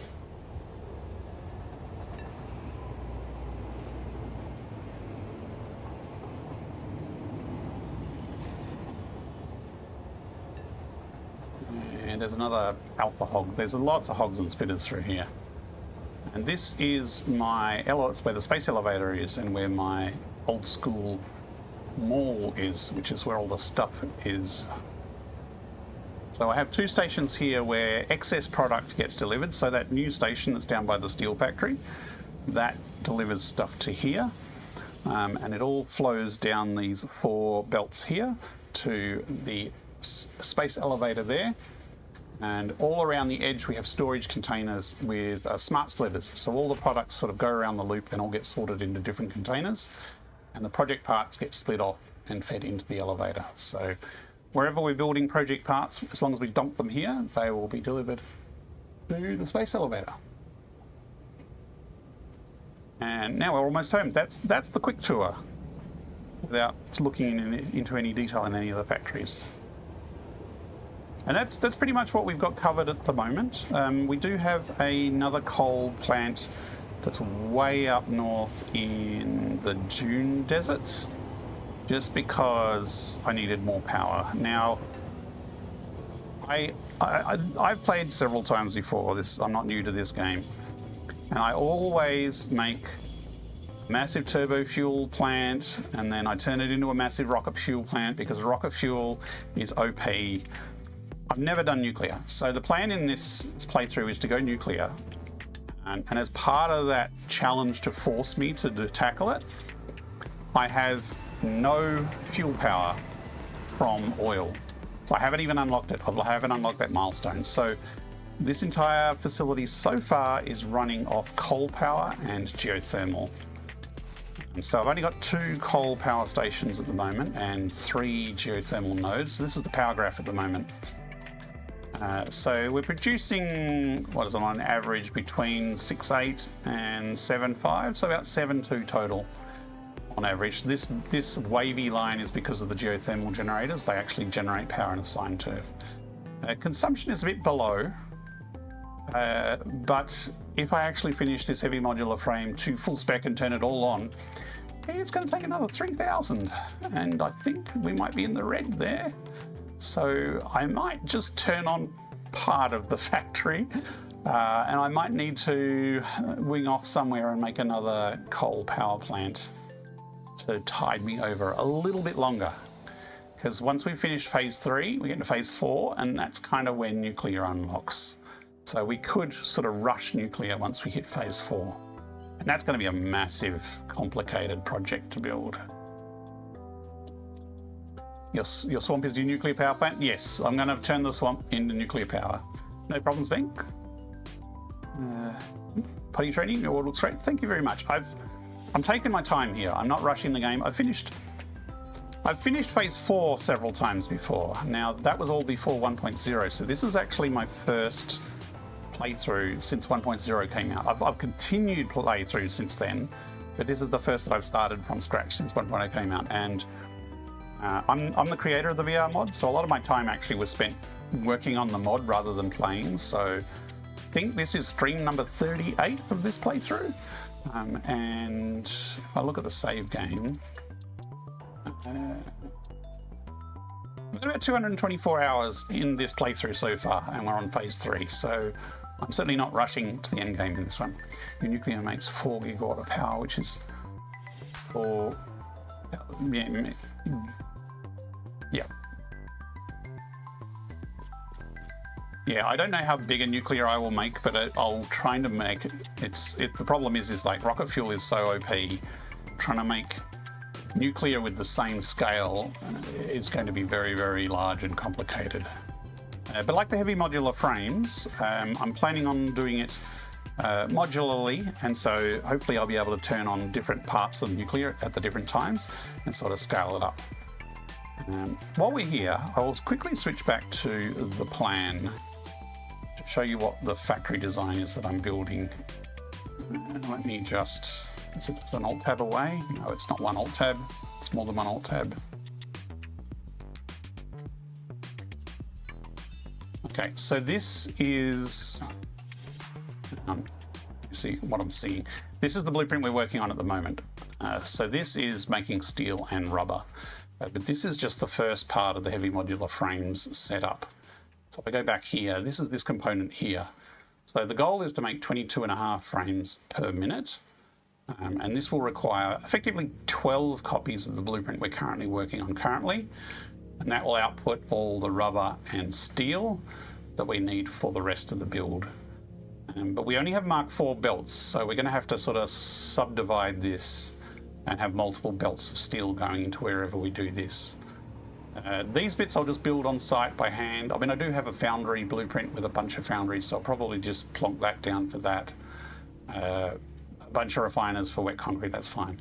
The bolted heavy modular frames, this is going to be complicated because we've basically split this into two more blueprints. One of them here takes in your iron and your steel, and it creates the modular frames and the steel beams.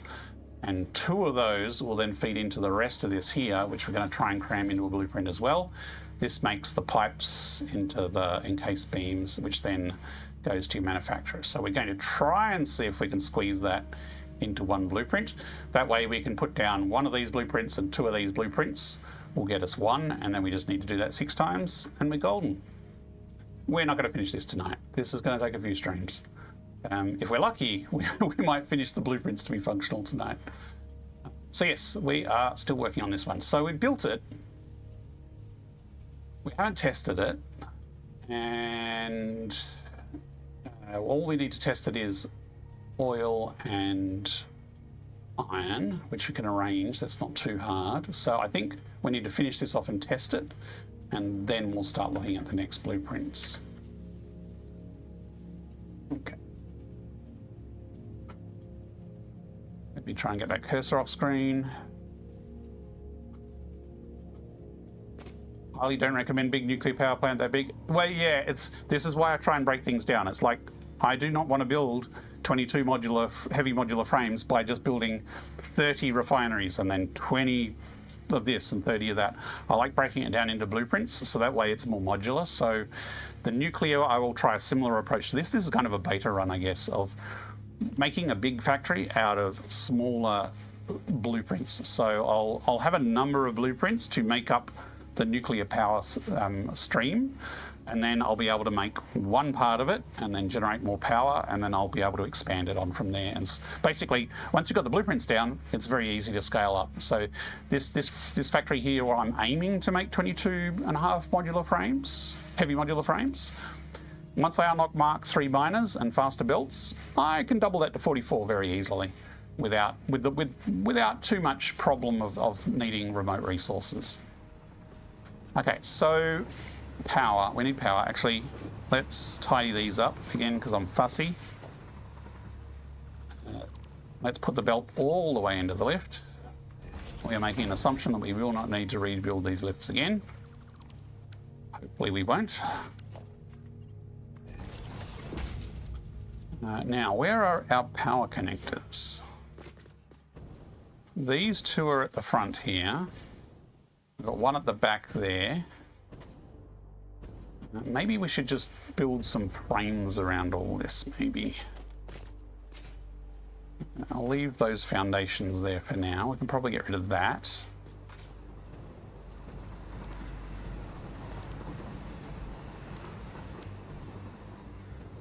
Because I'm not going to have the foundations there. The idea is this will be supported by other structures. 368 power plant overclock.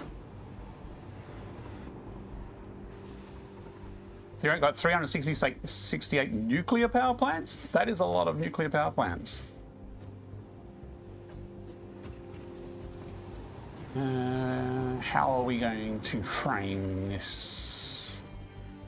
Normally I would use like pillars as supports and have them suspended in the pillars. Could try actually putting frames around them.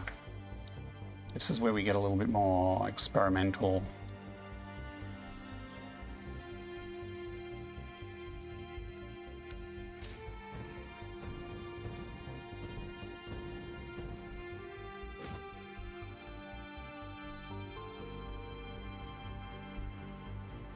Well, if that's centered, that's gonna collide there. Unless we move it down a bit.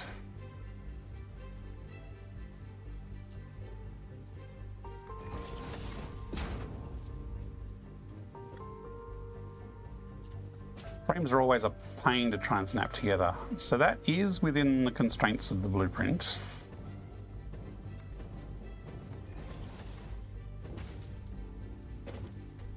I don't know if I'm going to keep this. I'm just trying some ideas out. That's a lot of space on the side. Unless I move it across like that. Don't know, maybe I'll leave the frames. I might leave the styling for later. But we do need power. So let's just put down some kind of structure for having our power connected to. And it can kind of go there.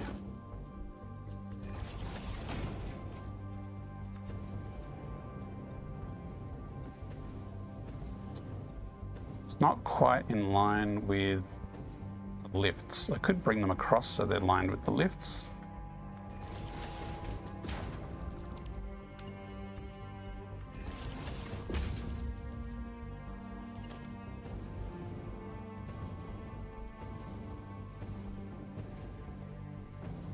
Okay, this could fit between the lifts.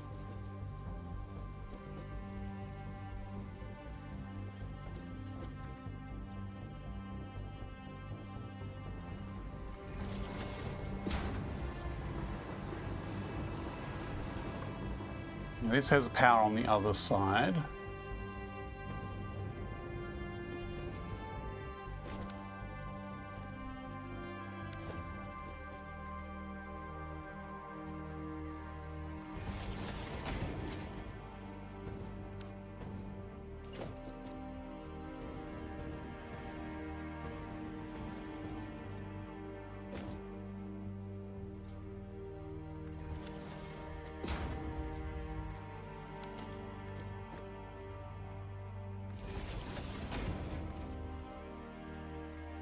A lift to the other side, so we're not going to electrocute anyone with these lifts.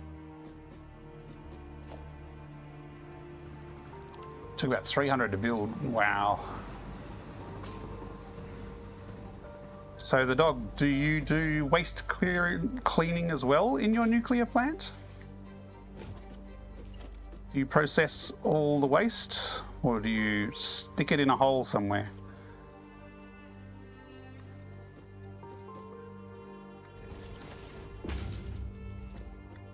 No waste, as in no waste cleanup or no waste collection? You get rid of all the waste? Because that's the complicated part. Like I've done the math. That's the hard part.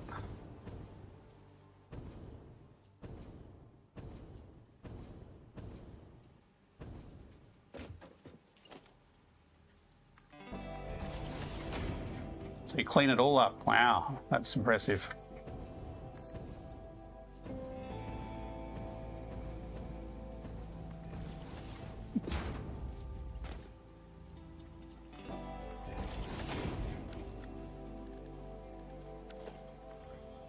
Ah, fell down.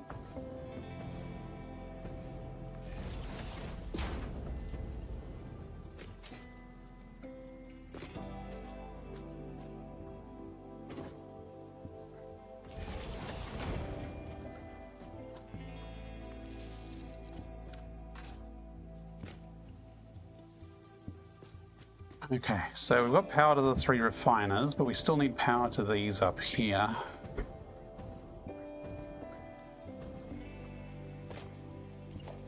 Now we're bringing iron through here, so we can't block that off. Can't put one here.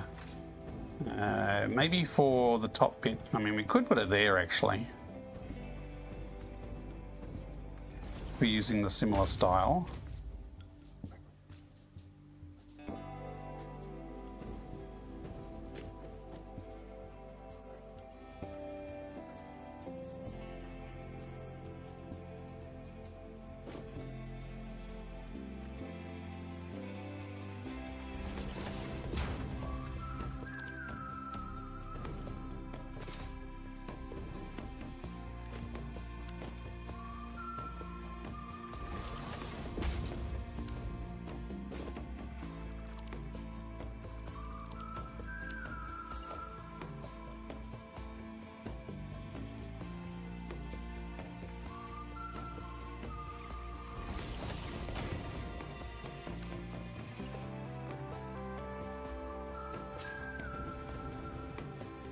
One of the theories about 1.2 is that we'll be able to daisy chain power between buildings. I'm not sure how accurate that is. I think the evidence is a bit flaky. And like Coffee Stain have said before, nope, no daisy chaining. But then again, they've also said, you know, no pipes, no golf. Well, we're probably not going to get golf, but other stuff, who knows? Okay, so everything has power. Everything has the right recipes and is balanced.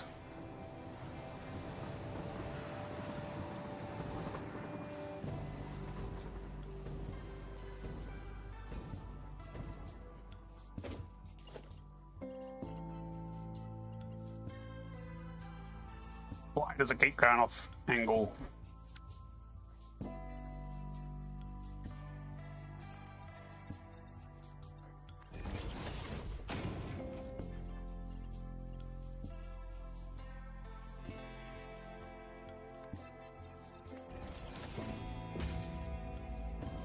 So there's a basic pillar frame for power.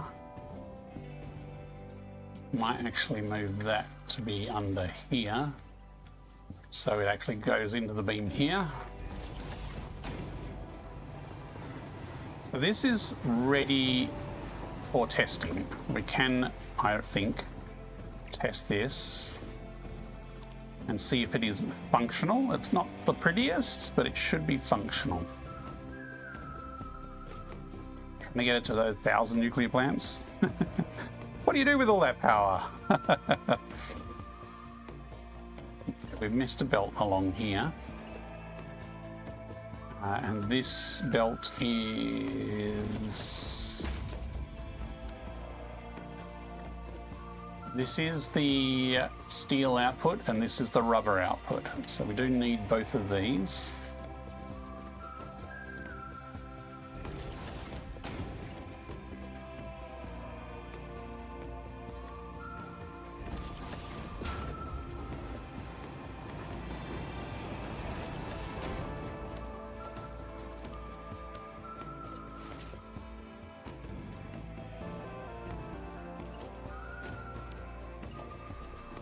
Incoming propaganda broadcast detected.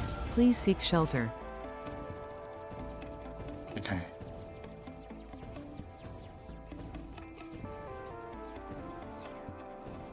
It's pretty bare bones architecture-wise, but it is functional. Maybe you should put some signs on it.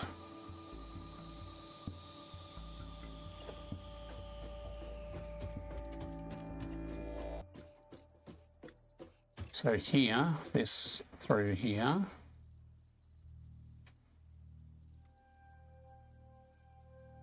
Why did that rotate like that? There we go. Lock. Half meter forward, please. Thank you. Anyone remember how much iron we're pumping through?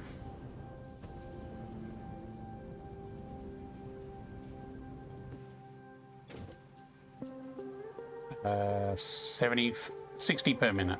So 120 total iron.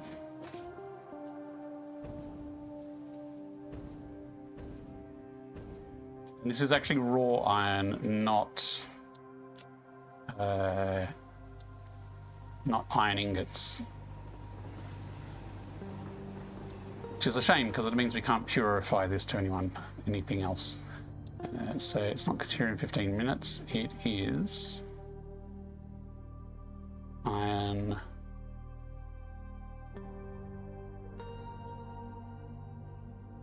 $120 per minute.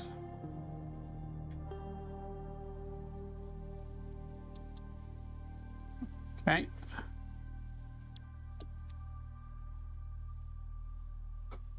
Flex. I think it makes more than 6.5 megawatt, unless you mean megawatt.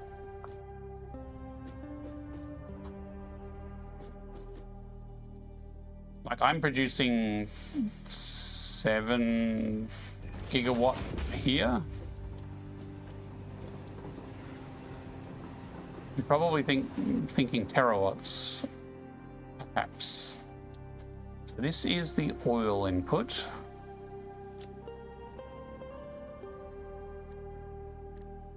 That one right there, crude oil.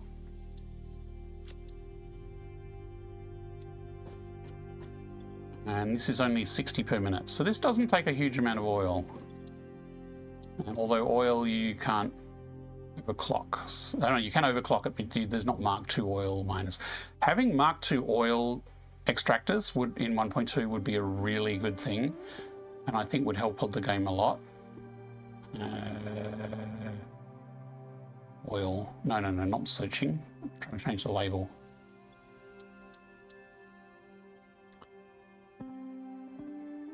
Oil. 60 per minute. Okay. Right, so I'm going to take a break there. And then we will go out into the field and test this. Let me save it first. Saving is always a good idea. I hope they fix the bug that forgets what directory it's in. It's only been there since forever.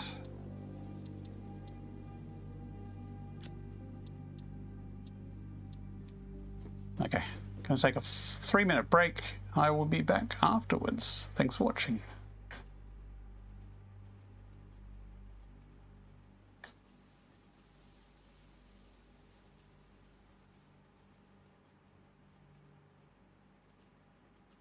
Look lively. It's time to do those stretches and hydrate.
we are almost back. There we are. Okay, sorry about leaving you on the stuttery bugged VR screen when I took my headset off. Despite pressing the be right back scene button like 5 times, apparently it didn't register. Okay, so we are making a number of blueprints to make heavy modular frames tonight. We have finished the first blueprint, which is a Franken blueprint that generates steel ingots and rubber, which are both needed in high volume for the rest of the factory, because we're doing a weird alternate recipe set up with 1 million screws. So what we're going to do now is I'm going to head out to a place that has oil and iron, and we're going to basically just plonk this blueprint down in the dirt, and we're going to test it and see if it actually works, because I'd rather do it here than out in the field where I build it 12 times and find out that it's not working. So we have some oil down here in the blue crater, and I'm pretty sure there's an iron node there that I can just plonk a miner on and test it with. So it's not quite as easy as just hand loading a bunch of stuff, since we need oil and raw iron, but shouldn't be too hard to quickly set up and test. Actually, where is the iron? That's copper. Ow! I forgot you can't jetpack while the radial menu's open. Okay, so iron there.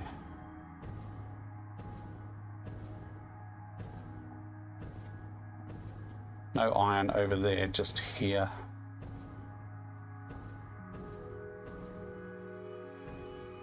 That's a normal node. That'll give us 120 a minute, which is actually what we need.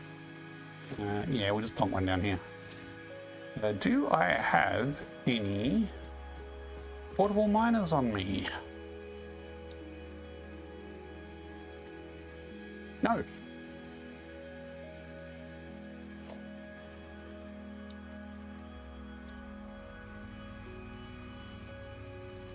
It's still not worth automating them though. We need MK3 pipe and MK2 water extract.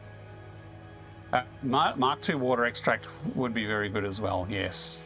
Mark III pipe, maybe. At least we have the Mark II pipe, whereas we don't have Mark II Incoming extractors. Pioneer reinforcements. Whoa! SMERKIN 5000 is leading a force of 26 Hey. viewers. Thanks for the raid SMERKIN 5000, and welcome everyone to the channel. Sure. Hey everyone, welcome Smirkin, welcome Raiders. How are you going? Guru and his students have arrived. Welcome. We are playing some Satisfactory in VR over here. How is your stream, Smirkin? I Can we have go it on shout out for record that please? Smirkin 5000 is an exemplary pioneer, and recommend that you check out their channel. Go check out Smirkin's channel. He is a fellow Aussie who makes some pretty big Satisfactory builds. He's a pretty regular streamer, so go check out his channel if you like some Satisfactory content and some soothing Aussie accents.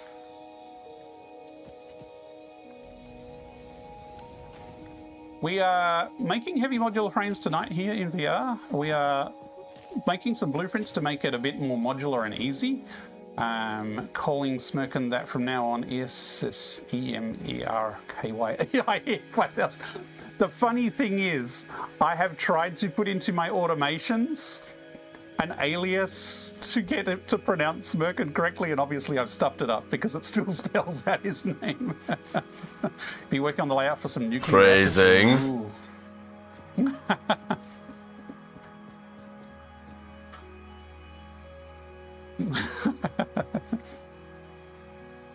So yes, I will need to check out my text-to-speech and see why it's not pronouncing Smirkin and it's spelling it out. I think it's because it's all caps. It likes to spell it out.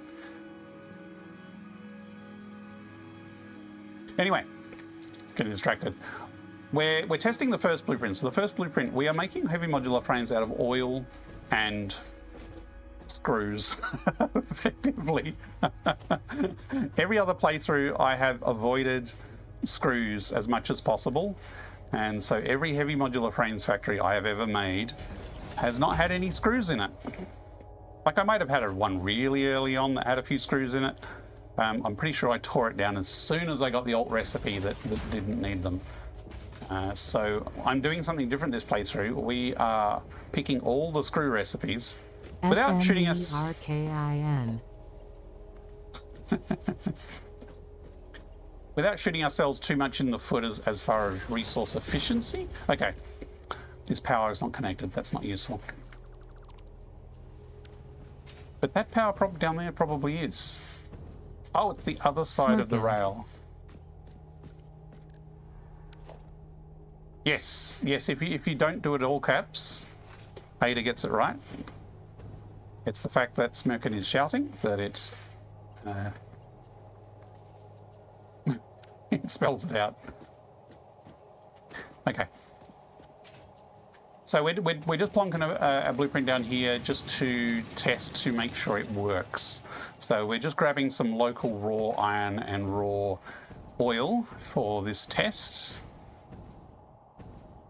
There's an oil node around here somewhere.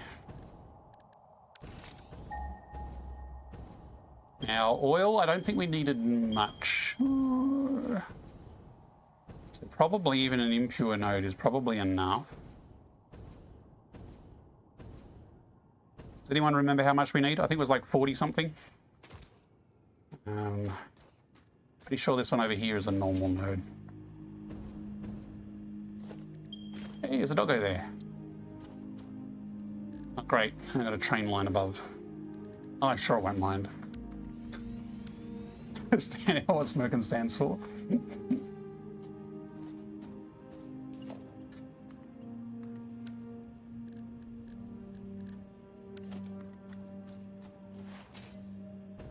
Let's go to curve mode.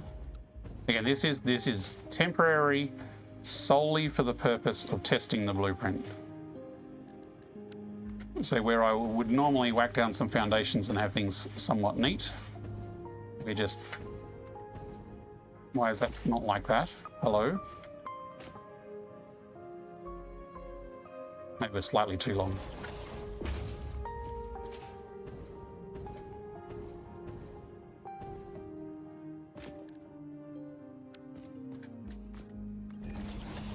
So yes, I'm intending to get to nuclear. Well, I haven't got unlocked it yet. I'm still on phase 3 here. So, but we are still on coal power here because I refuse to unlock fuel power. Because if I unlock fuel power, I know I'm not going to be able to resist the rocket fuel. So we're doing hard mode here, and we're going all the way to phase 4 on coal power. These guys are going to be annoying, aren't they? I didn't crouch fast enough.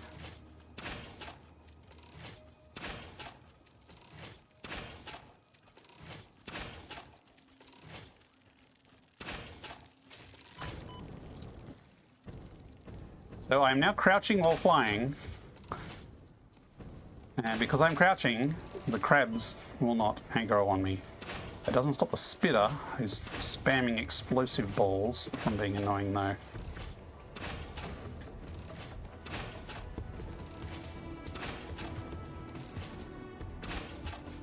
Oh, wow! What was that shotgun? That wasn't a shotgun, that was a snipe. I swear the rest of his balls weren't as fast.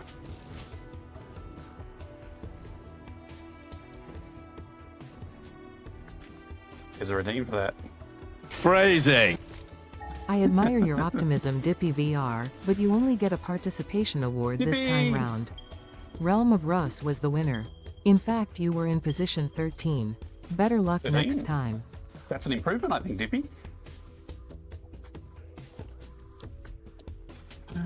So, new blueprint is in production, rubber and steel. Because why not? The inputs are over here where the signs are.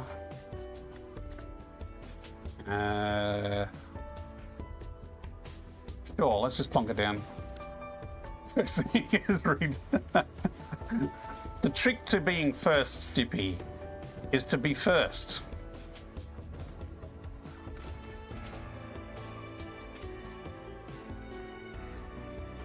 I mean, what time are you even awake at? By the way, can we do a shout out for Dippy? Because Dippy is a crazy fool. Dippy the other day did a 16.5-hour I have it on record that Dippy VR is an exemplary pioneer stream and of recommend that you check Satisfactory out their VR. channel. 16.5 hours, a single stream. Dippy versus the spiders.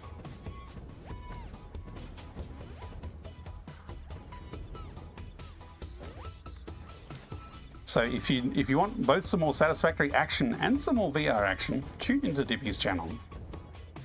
He also has a redeem that lets you summon stingers on top of him. It's a bit ridiculous.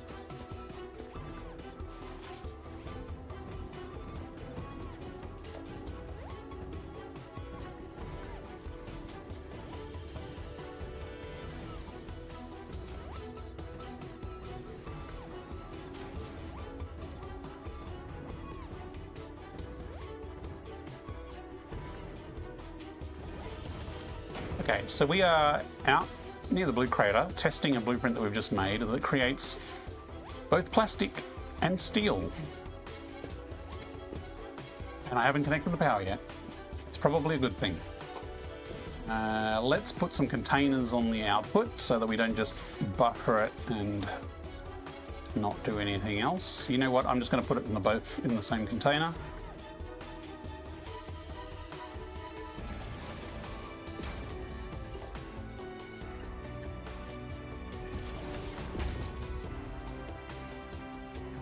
So Dippy, did you sleep well after your marathon session? Did you dream of stingers? Okay, now for the moment of truth. Is it actually going to work? You slept long and well? That's good to hear.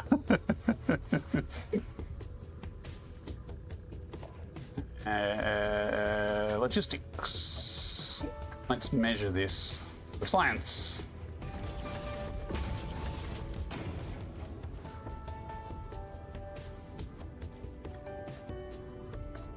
So we've got green lights on those two refineries.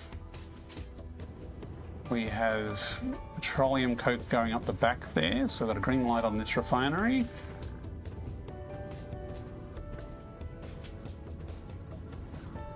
Uh-oh, what have we stuffed up here? Okay, we found our first bug. We're missing the connector belts for the iron. Both of them are missing.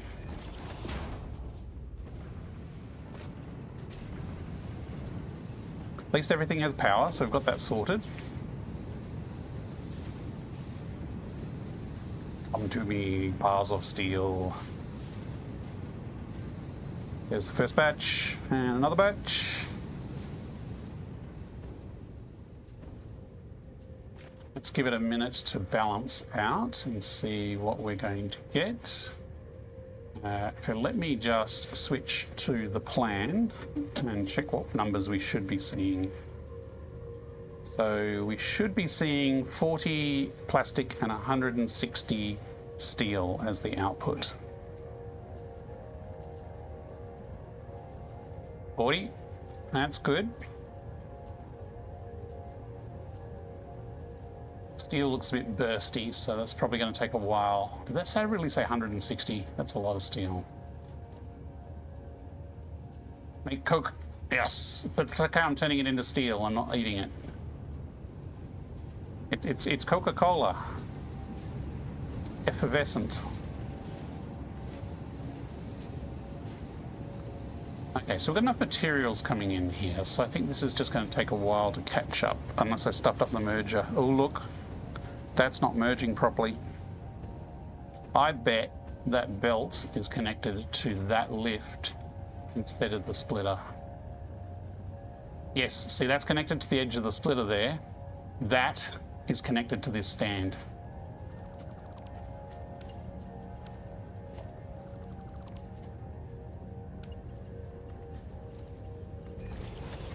So we're getting 80 a minute, which is correct if it's just one. So now we should quickly spike up and we should balance out at 160.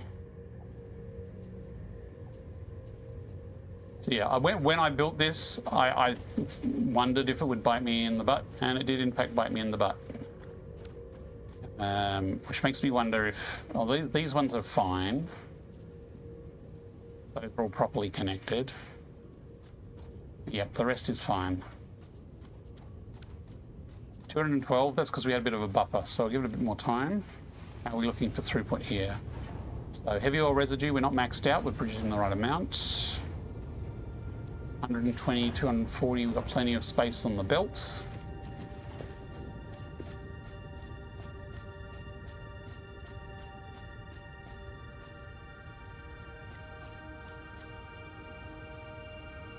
And how's our rubber refineries going? So I know there are more effective recipes for rubber, but as a bigger build, this actually works out because we need the steel that we're making from the heavy oil residue as well. And so this actually turned out, if not more efficient, at least a lot more space efficient without much drop in resource efficiency. But to use like recycled rubber and plastic and diluted fuel would have made a hugely more complicated setup. Whereas this is just 3 refineries, 2 thingies. What are they called? Foundries. 2 foundries. And we have our rubber and steel. 40, 160. Success. That's blueprint number 1 done. Needs a bit of tidying, a bit of style. But functionally, we've got 3 things to fix. This conveyor at the front, 2 conveyors at the back. So let's turn off our oil supply and turn off our steel supply. I will leave the pipes here just in case I need to come and test later on. And I'll give it a minute to kind of flush all the crap out of its system, because otherwise I'm going to get an inventory full of raw materials, which I don't want. I've already got some here.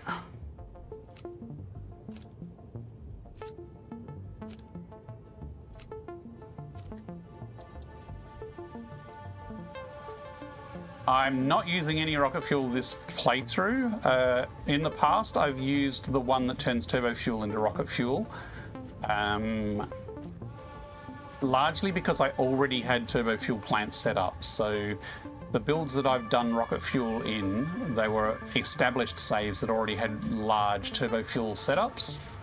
So I just built using the rocket fuel recipe on top of it. I can't remember if there's more than the one that does it that way. I know there is a rocket fuel recipe that bypasses the turbo fuel. But I think it is actually less efficient though. So even if it was a thing, I don't know if I'd use it. Depends how efficient it is. As I said, this playthrough though, 0 fuel. I mean, we have fuel, we have packaged fuel. I might make some turbo fuel and rocket fuel, but we're not using it for power at all. So the only reason I would make turbo fuel and rocket fuel is for ammunition and jetpacks. And maybe vehicles, like I could make rocket fuel for drones. How long does it take to clear this out? Actually, the refineries are okay because that's just oil. That won't end up in my inventory. It's these guys up the top that I want to have flooded with raw resources. Close. Be bothered waiting. Yeah, look, you can see the belts I had to rebuild. That one, and that one.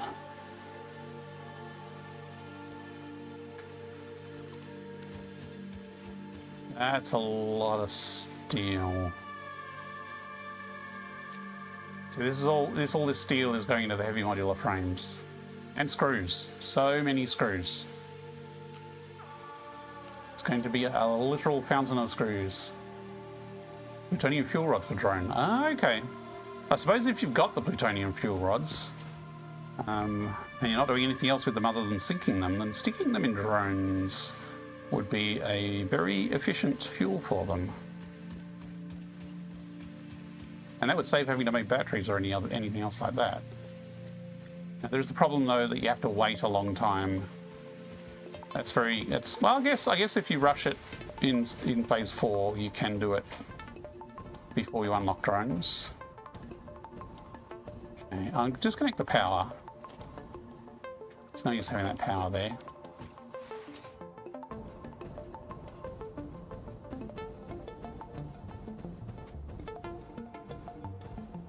One day I will update my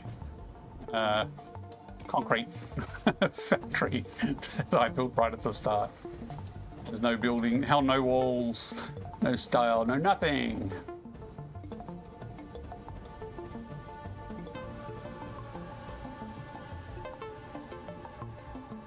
But that concrete doesn't go to any other production line. Usually concrete I'll just source locally. I don't bother sending it by train or anything. So this does need some more architecture, but I'm actually going to start on the next functional blueprint. I'd like to see if I can get all the functional blueprints done tonight, and then I can work on style experimentation later on. So we're going to reset this and start on the next blueprint.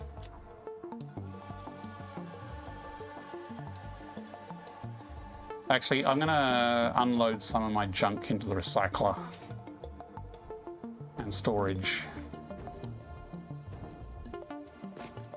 So this recycle system takes animal bits and plant bits and turns them into more useful things. Why do I have empty canisters on me? I mean, now and again I need them. Why do I have excess screws? Screws bad. Don't need that. And the high-end stuff, like the rods, I just chuck in a chest over here in case I need them later on. Probably get rid of excess motors, circuit boards. That's better.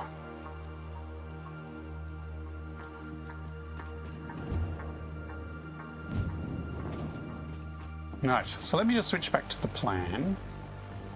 Let's see what we need to build next. There's an easy bit and a hard bit. Do I have a mouse? Yes, I do have a mouse. So we've just done this blueprint here. So there'll be nearly 12 of these that'll be generating a buttload of steel ingots. These will just manually build on site because they're not very big and they're pretty simple. So this is actually 2 blueprints in here. We have 1 blueprint here, and this we will try and see if we can fit in another blueprint. If not, we could probably do these 3 in a blueprint and then just do the manufacturer manually as a separate thing.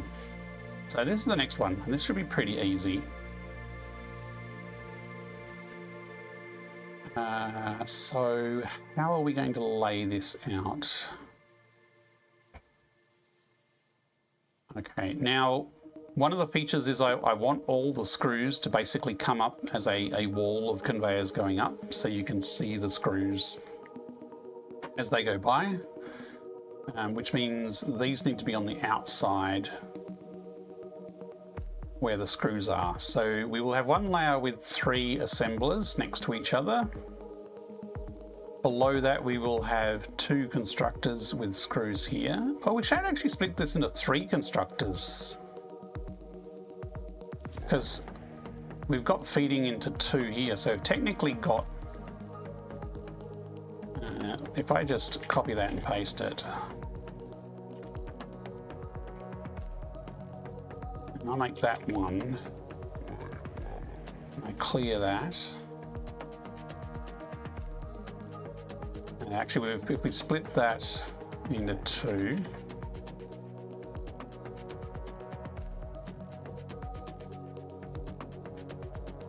so this will be 1, and this will be 1. Frames will go combined output, and then we have that to there, and then we have all our beams here.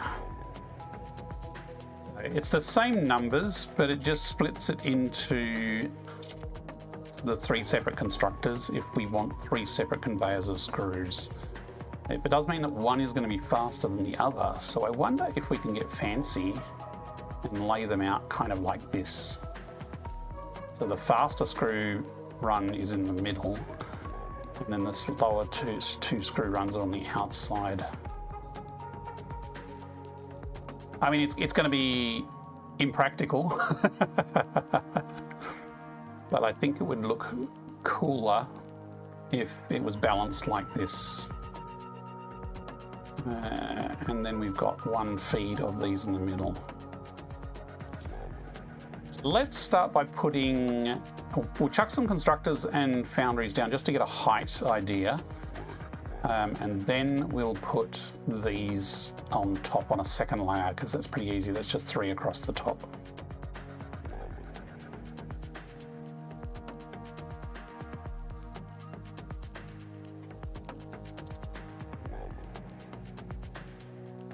Okay, yeah, I know I can deconstruct the crash sites. I kind of like having the bit of rubble around to show that the crash site was there. I might delete them later on, but at the moment I'm leaving them there kind of as a mark and a visual thing, Lucas.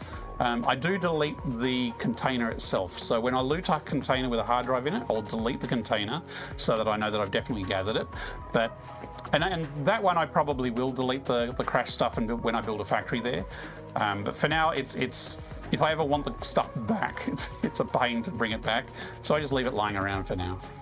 Dippy updated the concrete uploader, delete the spaghetti one from early game and put a small box in the middle of nowhere. Okay. Yeah, that's my little concrete box over there.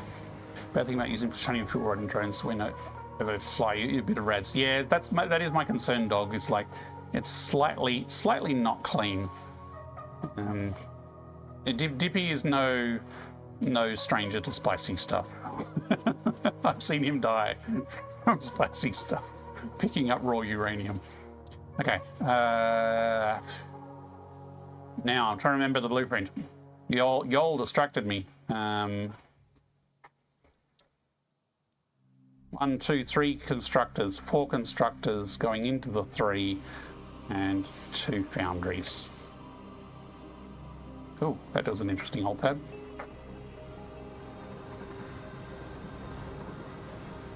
So, production constructor.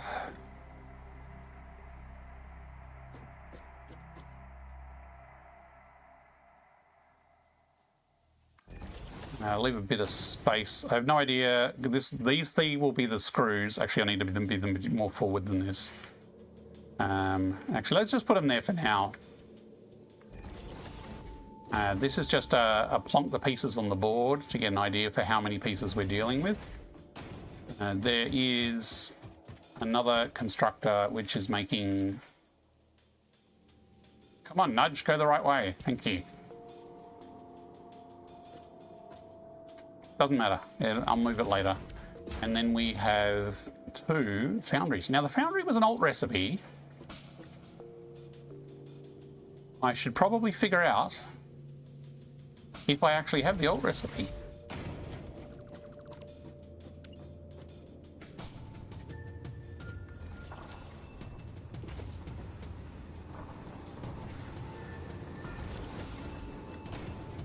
No, I do not, but I might have it down in the MAM because I have a whole bunch of hard drives that I have not cracked open yet. It was making iron plates out of steel, I think. Fine, I'll check the recipe. By the way, I have a terrible memory, which is why I use tools like this. Tell me what this is, please. Steel and iron. Yes, I'm mousing over it. Can you tell me what the recipe is, please? Fine, I'll use a real mouse. Steel cast plate. It's the alternate recipe I need here.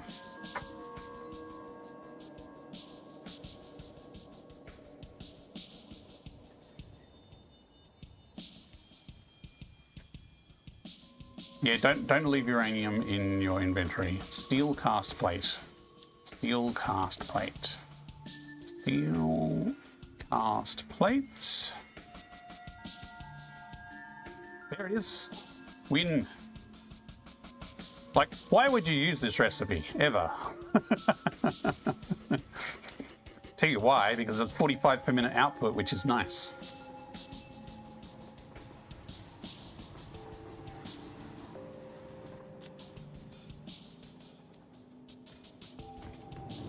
Ah, have I unlocked steel screws? I think I have unlocked steel screws. It's steel and screws all the way down here. That's cast screws. No, we don't have steel screws. Damn it.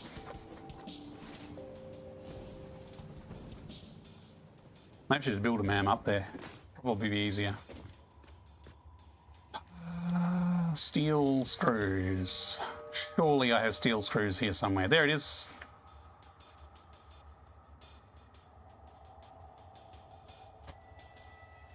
Now this is good because you like stick a beam in and you get 52 screws out at 260 a minute. It is, if you ever need screws, this is the high throughput method to get screws.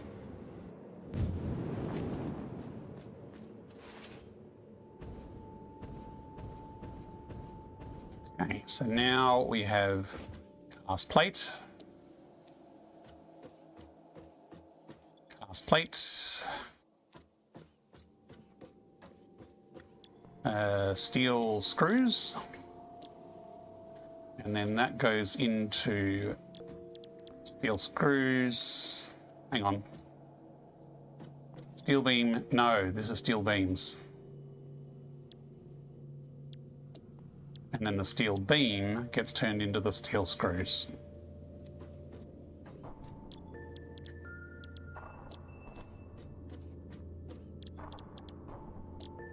Okay. Now the reason I've just plonked these down is the key part of this blueprint is going to be the alignment with the assemblers on the next floor up. So let's get going with that second floor.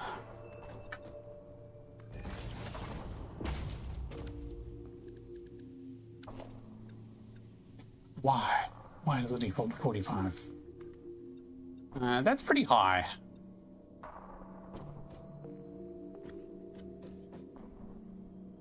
I think that high gives us a little bit of headroom.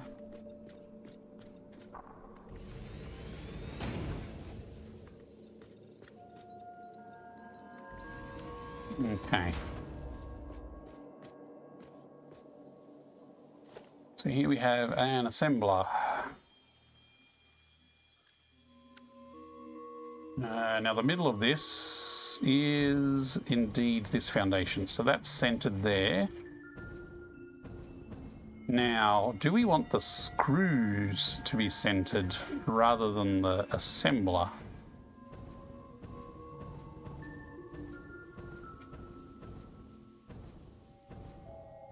Otherwise, we may have to have mirrored blueprints if we want it exactly mirrored. You know, I don't think it's going to matter too much style-wise. Eeny, meeny, miny.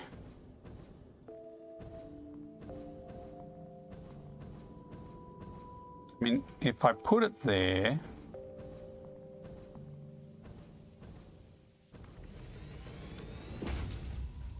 and I put this, I'm going to fall off the edge. If I put this there but nudge it over, maybe just 1 meter. I like them spaced normally, but I'm a little conscious of spacing in this because of the grand scheme of the design I have planned, which may all be irrelevant if it doesn't work.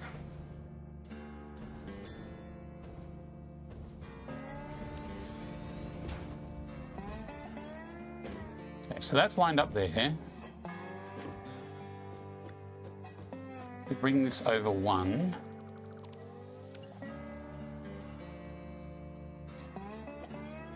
That'll be lined up there. Now this is, okay, so this one here, bring that over there, that will line up there. So let's actually just connect them. It's too far back.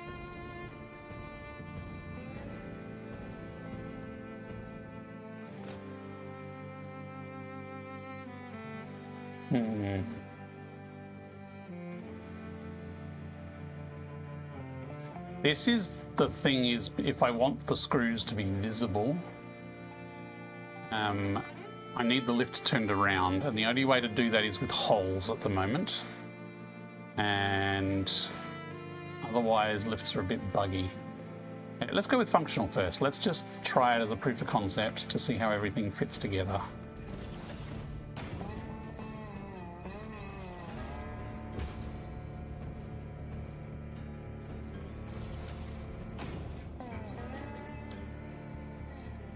So in the middle. What was 2 and what was 1?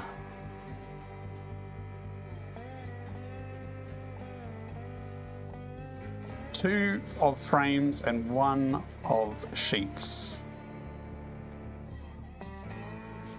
So the middle one is reinforced plates.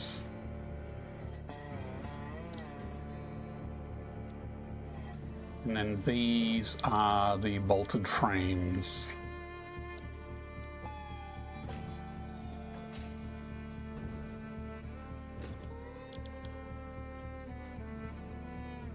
Now the bolted frames involves taking the sheets that are outputted from here and bringing them into the assembler. It'd be easier if this was moved across.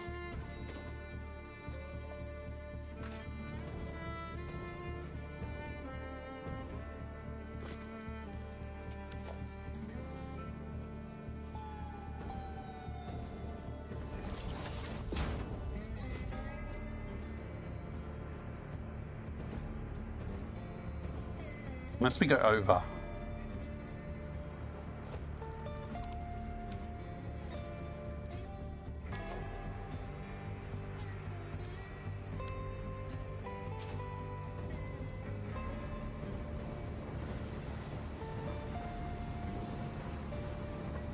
We actually bring this up to here.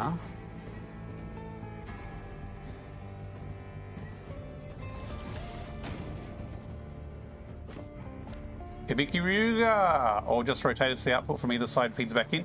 Yes, but Ryuga, I don't know if you were around before. The idea with this build is that all 3 of them have a sea of screws going up to them. I want the screws visible. It's like if I'm going to have screws, I'm going to make it known. So yes, normally I would rotate this one so its output would go into the others. I guess I could do it with screws still by bringing the screws over the top. I'm gonna try with this. As I said, we're experimenting with layouts here. Okay, that could move across a bit more.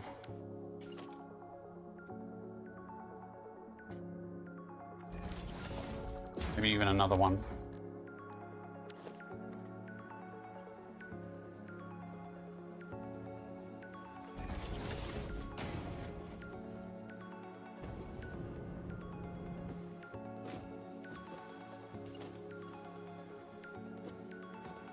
Why is that? Oh, it's just being fussy.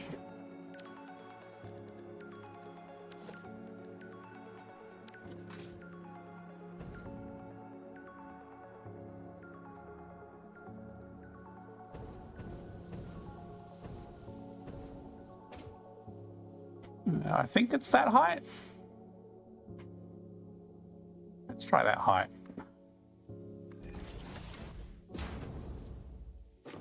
Going to bed before I fall asleep? No problem, the dog. Thanks for hanging out.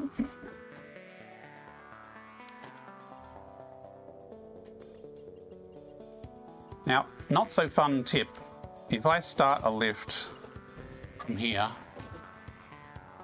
and attach it to the here, which is what I want to do, if I do that, that lift will be broken. At least it was until I haven't tested the latest updates, but after 1.2, doing it this way, because there's no conveyor belt connected to this connector here, that makes the lift completely not transport anything, despite it being connected to another machine. Even if I delete that and connect a conveyor after, the lift is busted. You have to have a conveyor connected here first.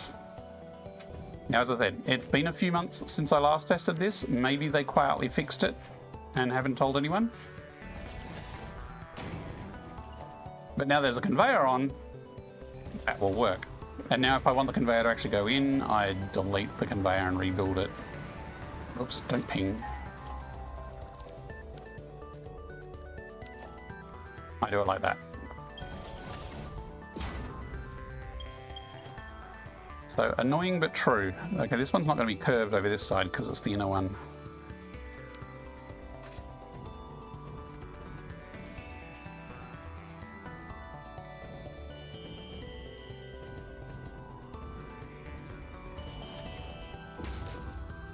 mean, it could be curved. It's just going to be a tighter curve, I guess.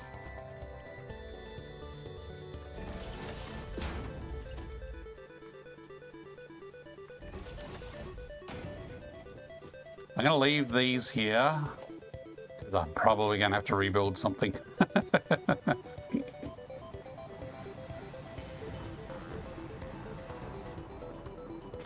Now these frames need to be merged together as the output, which then goes up a floor to the heavy modular frames. So I could actually merge them like this.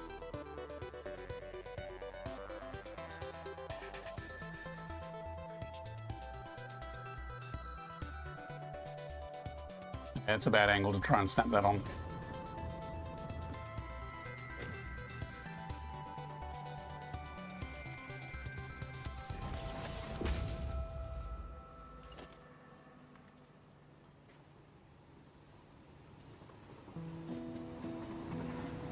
Ideally, I want to have those snapped in nicely and snug as well.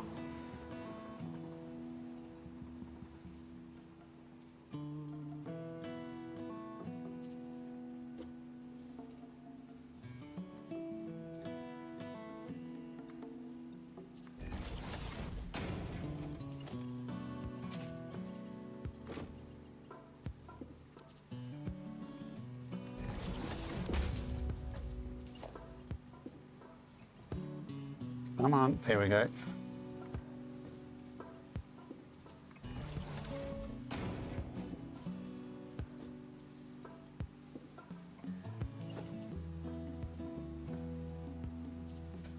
One, 2, 3, 4, 5, 6, 7, 8, I think it was.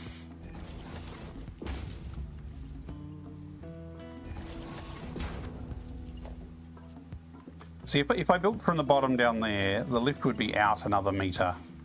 But if I have an inset attachment point at the top, then it allows me to bring the lift in a more snug fit. I could bring it even further, but that's kind of the snug without being too squishy. Dinner is being served. Okay. Now, there was another input here was the iron plates. Now, the iron plates we are making down below. Now, these machines I just threw down. So the constructors are kind of where they're going to end up.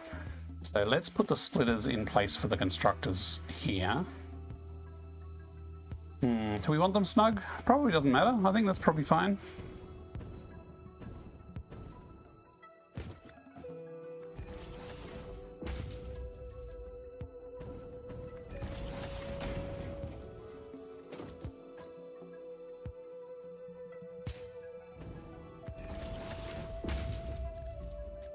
Actually, the rate of input on these is ridiculously slow. 5 per minute. I'm actually going to use a Mark 1 belt in here because the Mark 3 belt is ridiculously overkill.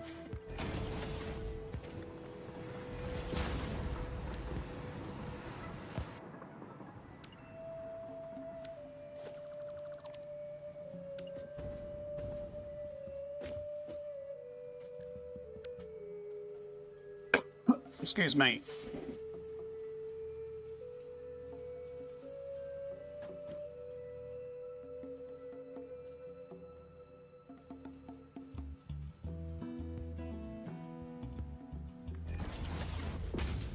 Even here, a Mark 1 probably be plenty, because I think we're only outputting.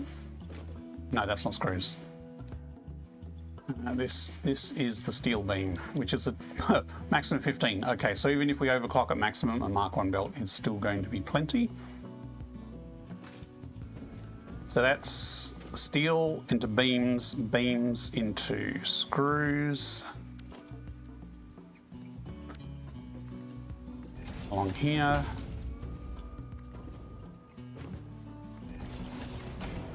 Now we need to get iron plates out of here.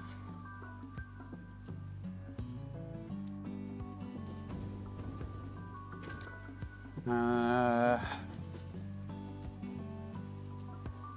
kind of don't line up, but their spacing is decent at the moment. And if I put a merger on top here, actually,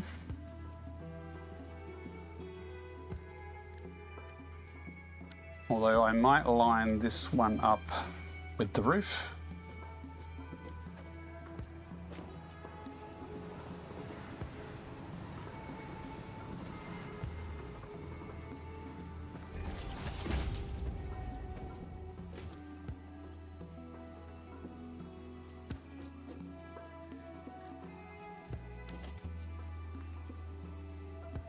Okay, that is probably too tight.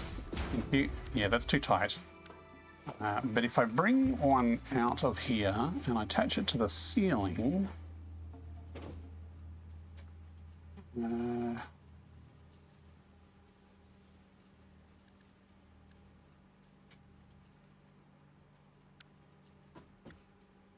I put it there, I actually put it in the right place. Oh, that's too tight. What's mode is that? That's default mode. I mean, okay, no, that is too close.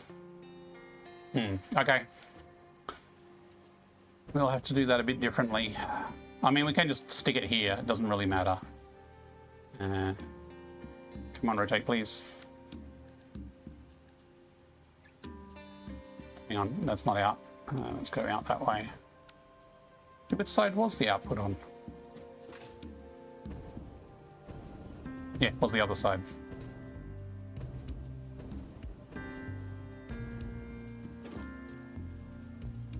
Don't steal my palms. I'll be there in a second. Do not eat palms.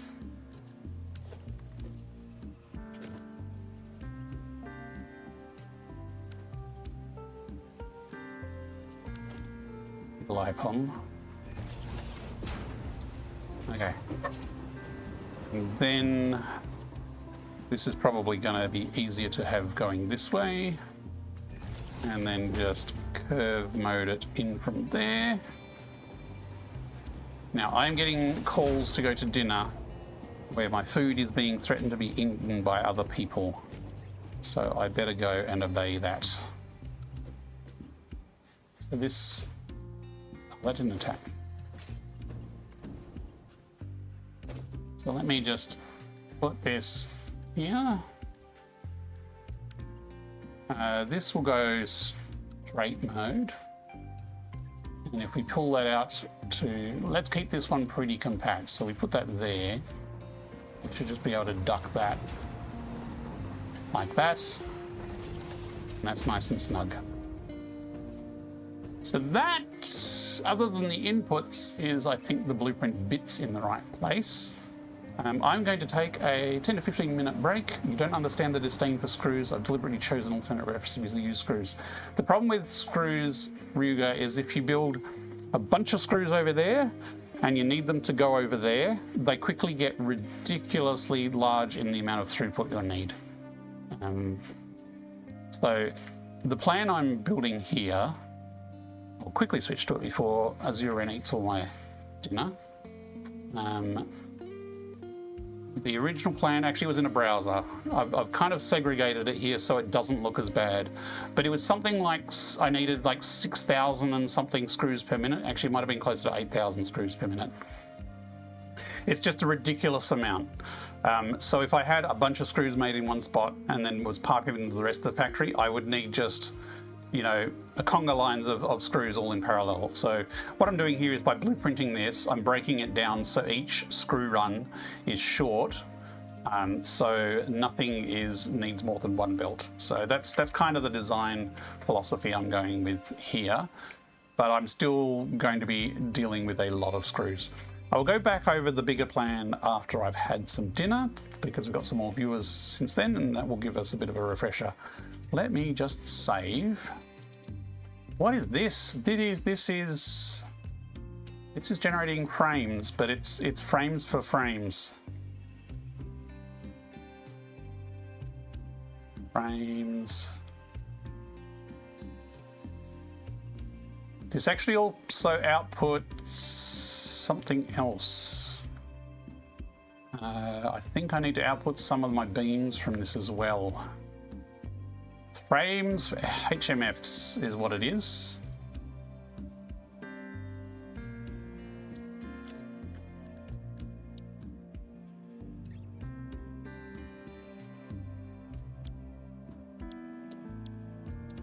Okay, right, I saved the blueprints. The Mega Factory is currently making 25k per minute of screws. Yeah, that's a lot of screws. Screws do explode in scale, absolutely. Especially when you're using like one constructor, outputs 260 a minute. It gets a lot of screws very quickly. Okay, now take a short break and have some dinner. I will be back after the break. Thanks for watching so far. Hey, the BRB mode actually worked this time.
Efficiency has now dropped to 0%, now the puppies and kittens have to wait even longer. Incoming propaganda broadcast detected. Please seek shelter.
Look lively, it's time to do those stretches and hydrate.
Okay, sustenance has been consumed. Streamline, that's the one I want. So I'm going to go over the plan a little bit quickly here to show you what we're building.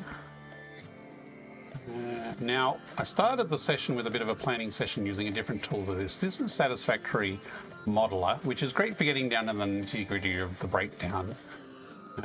But my usual early planning tool is Satisfactory Logistics, because this allows you to very easily say, if I want a different encased industrial pipe recipe, I can very quickly change recipes there, and it will basically pre-design all the rest of it based on what your requirements are. So this is kind of the early plan here. We're making 22.5 heavy modular frames per minute. At least that's the plan. Probably don't have enough power to turn it all on at once, but that's what we're aiming for. So this is using the flexible frame recipe, which is the screwy recipe. So we require 390 per minute screws, I think it is. Yep. Which is a lot of screws. It also uses rubber, so this is a bit of a non-standard one. Normally you go heavy encased frame, and if you want maximum efficiency and no screws, heavy encased frame is the go-to. We're not doing that. We're embracing the screws. So we're using bolted frame, which uses screws, using bolted iron plates, which uses screws. So as you can see, by the end of it, we will have about 32 constructors producing, yeah, lots of screws. It's definitely more than would fit on one belt, let alone 3 belts. And we're also making our steel out of crude oil.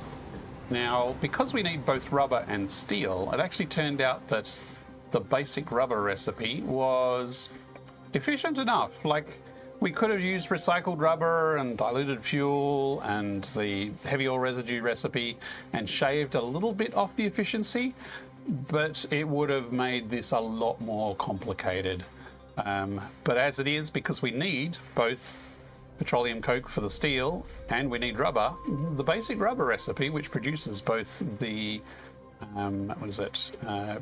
rubber and heavy oil residue, turned out to be a pretty good fit for what we're doing.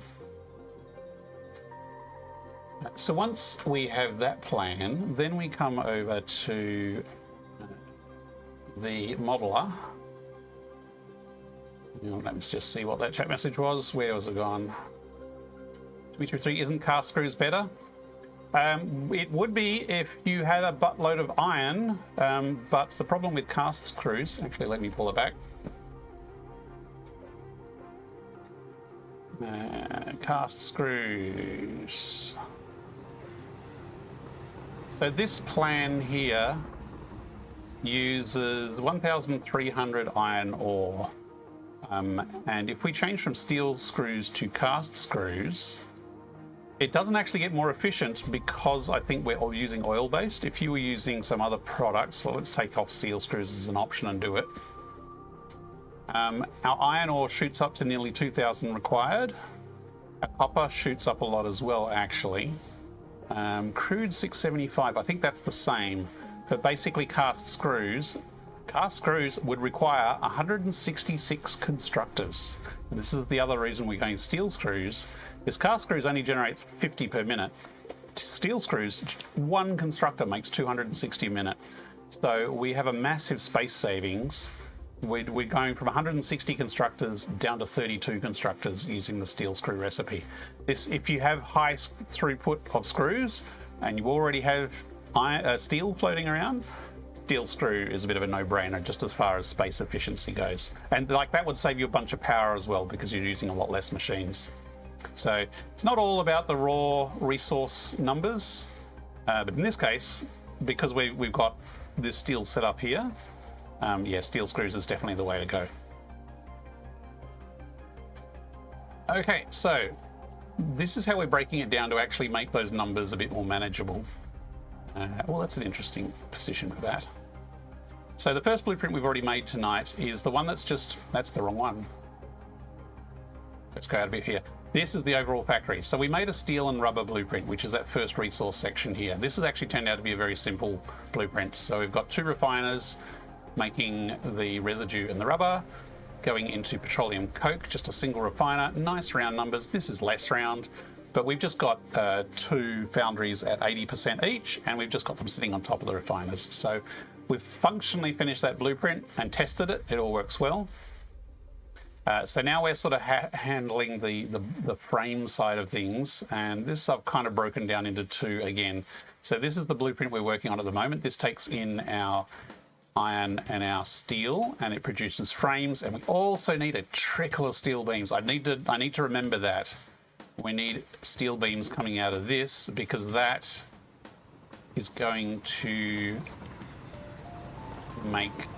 I could do that as part of here. It's just 1 extra constructor down here.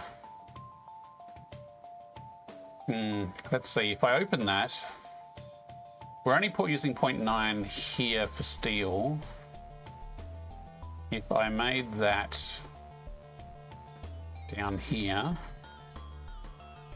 didn't do it up there, and we did that there, then I think this is a ridiculously small number of steel. So let's actually remove that output. Actually, let's just clear it. Let's leave it there with clear. We're just using half a constructor here, which I guess is fine. That's still not a waste. So I think it might actually be better to put that as part of this blueprint, even though there's quite a lot of constructors kicking around here. It just makes this blueprint easier, and that we don't have to trickle a few beams across to this one. You can shuffle IO by dragging. Yes. Yes, I do know that. So yeah, these outputs, just switch one without it. So yeah, that one I can do down to there, so it's not overlapping. Yeah, it's a bit of a clunky tool, but it is very powerful in how you can set out and lay out a machine. So yeah, sorry, this is down to 0.64. It was already 0.51. This is the one that's changed. That's fine. Do I want to balance these numbers now? Probably would be a good idea for me to put these numbers in now so everything is correct. That way we can get the right output. So yeah, let's do that. Let's plug in these numbers and underclock everything to the right values so we have all the machines set up correctly. Let me just stick the headset back on.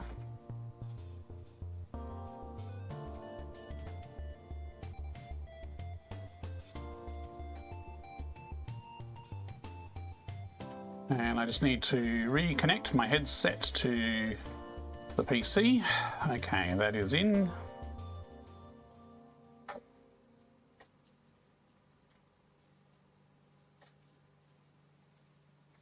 So let me check these numbers. So we will need 1.88 for the plates and 0.64 for the beams. 1.88 and 0.64. Yep, I am streaming the right thing. 1.88 and 0.64. So this here, that's percent, so 64%. And here I said 188, which is 188 divided by 2, 94%. I'm hoping the modeler is rounding up, otherwise we might have to tweak all these numbers. So those are those. Now we have 3 constructors here making screws. Let me check the numbers for those. Oops.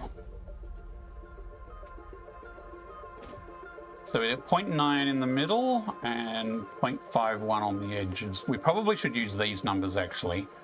235 and 131.6.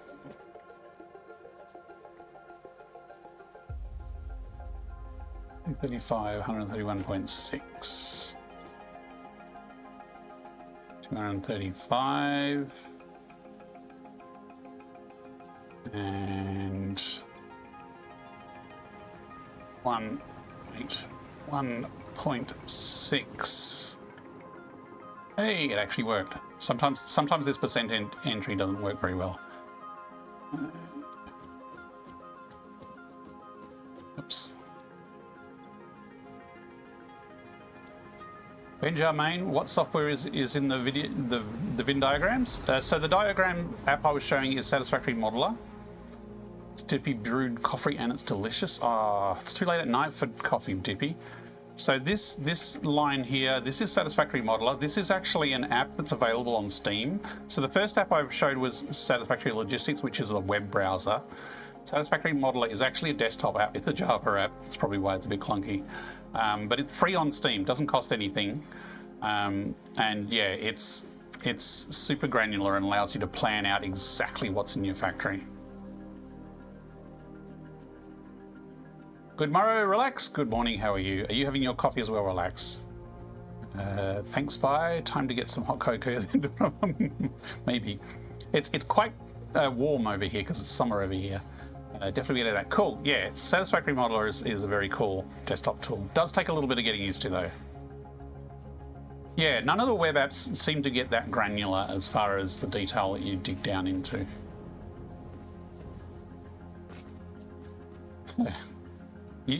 Only if you have a certain spicy brain, Ibiki. Some of us coffee will keep us awake. I mean, it doesn't affect me as much as others, but it does keep me awake. Yes, heck yes, coffee now. Stand up in 12 minutes. Cool. Yeah, coffee puts Calcifer for us under sleep as well.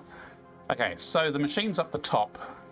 We have our plates here. We need 14.1 output, effectively. And those we need 4.7 each. So 14.1.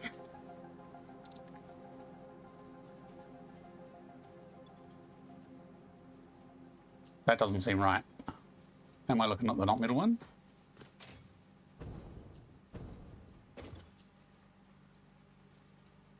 No, I got it wrong. What number was I looking at? This is a bit fiddly in VR because I'm constantly switching between desktop and VR mode. Bolted plates, output, 7, it should be 14.1. Or 94%. I'm on the wrong recipe. This is reinforced iron plates. I need bolted plates. Which I don't have. Time to check the MAM.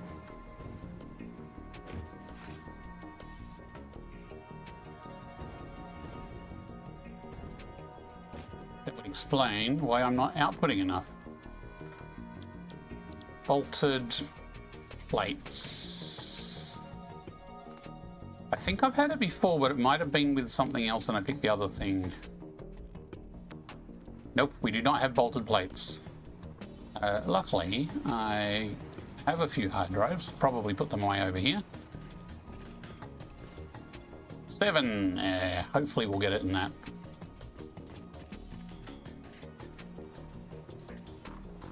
So we can't adjust that number yet. We'll have to come back to that. Walk your plates properly or else production slows down.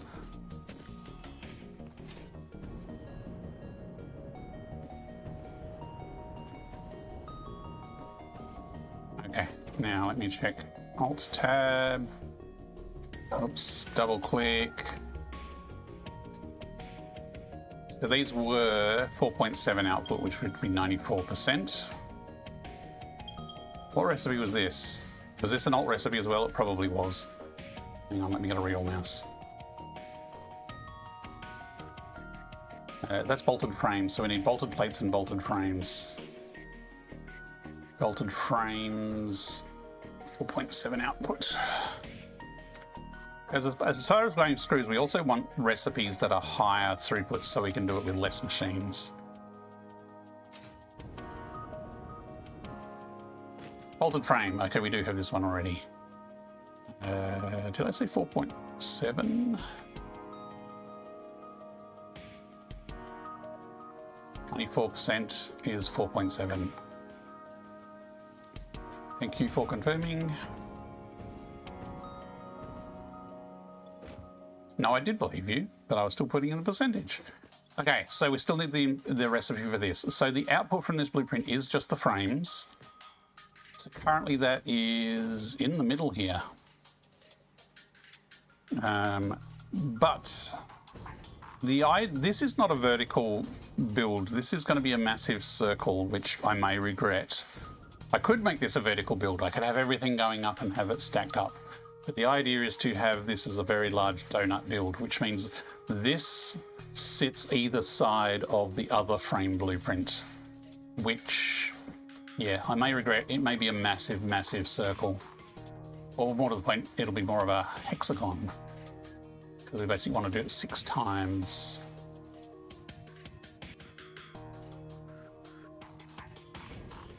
So we do want this. This is the output.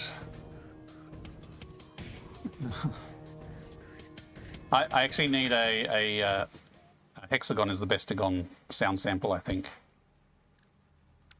That seems appropriate for this channel.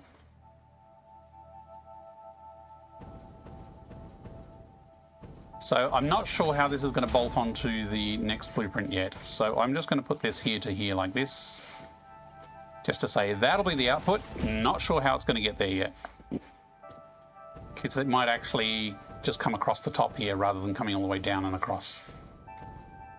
So that's the output. Everything else there is connected, so we just need the inputs now. And power. I guess power might be useful. Steel. And I think this was steel and iron. Iron and steel. Did I fix the missing conveyor belts? That was on the first blueprint. Did I fix the missing conveyor belt? That's a very good question. I hope I did.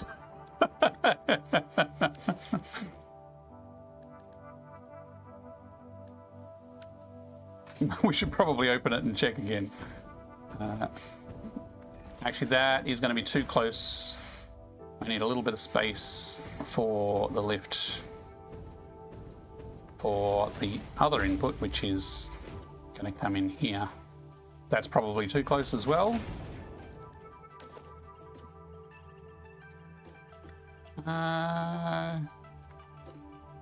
It's snug, but I don't mind that.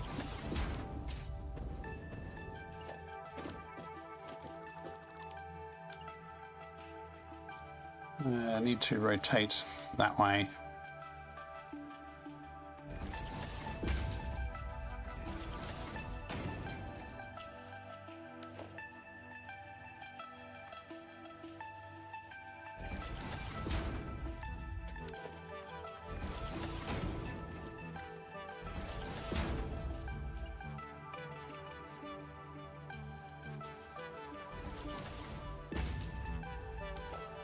Now, I think there's a buttload of steel coming through here, but not much iron. So if we put the steel through the bottom on a Mark IV, I only have Mark IV belts at the moment because we're still in phase 3. But the iron, actually it's similar. Okay, we do need a lot of iron. Let's go Mark IV as well.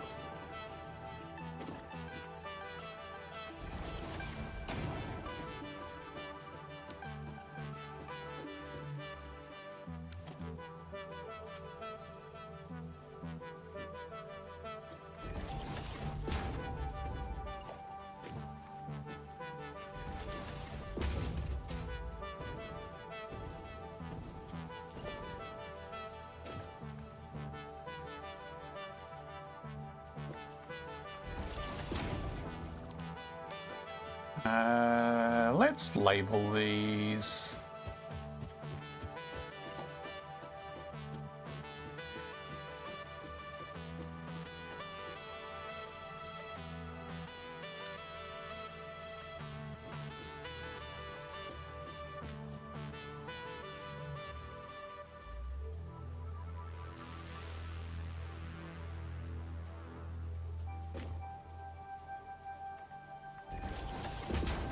They kept the leg on it.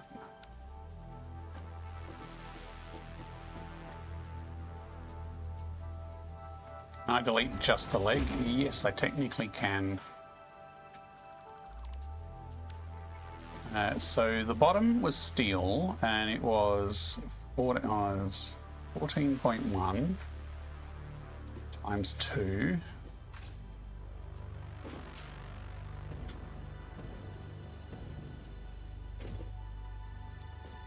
That's 9.6. I think my calculator's broken. I'm running an experimental mod change here. So this is a bit broken at the moment. Yeah, I don't know what I did to break this. Do I have another calculator? Does the codex do calculating?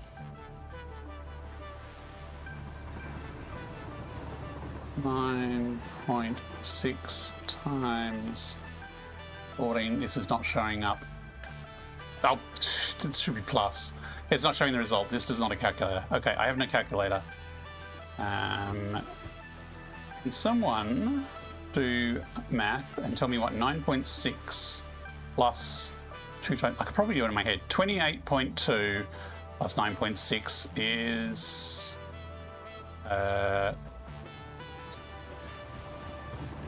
37? 38. 38. I think it's 38.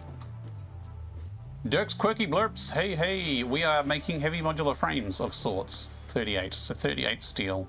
Let's go with 38.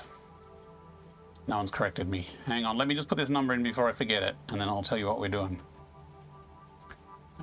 Steel, steel, steel, steel.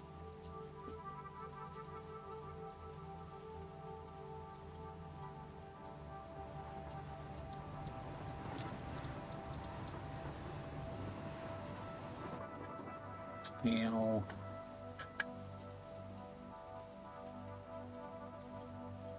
$38 a minute.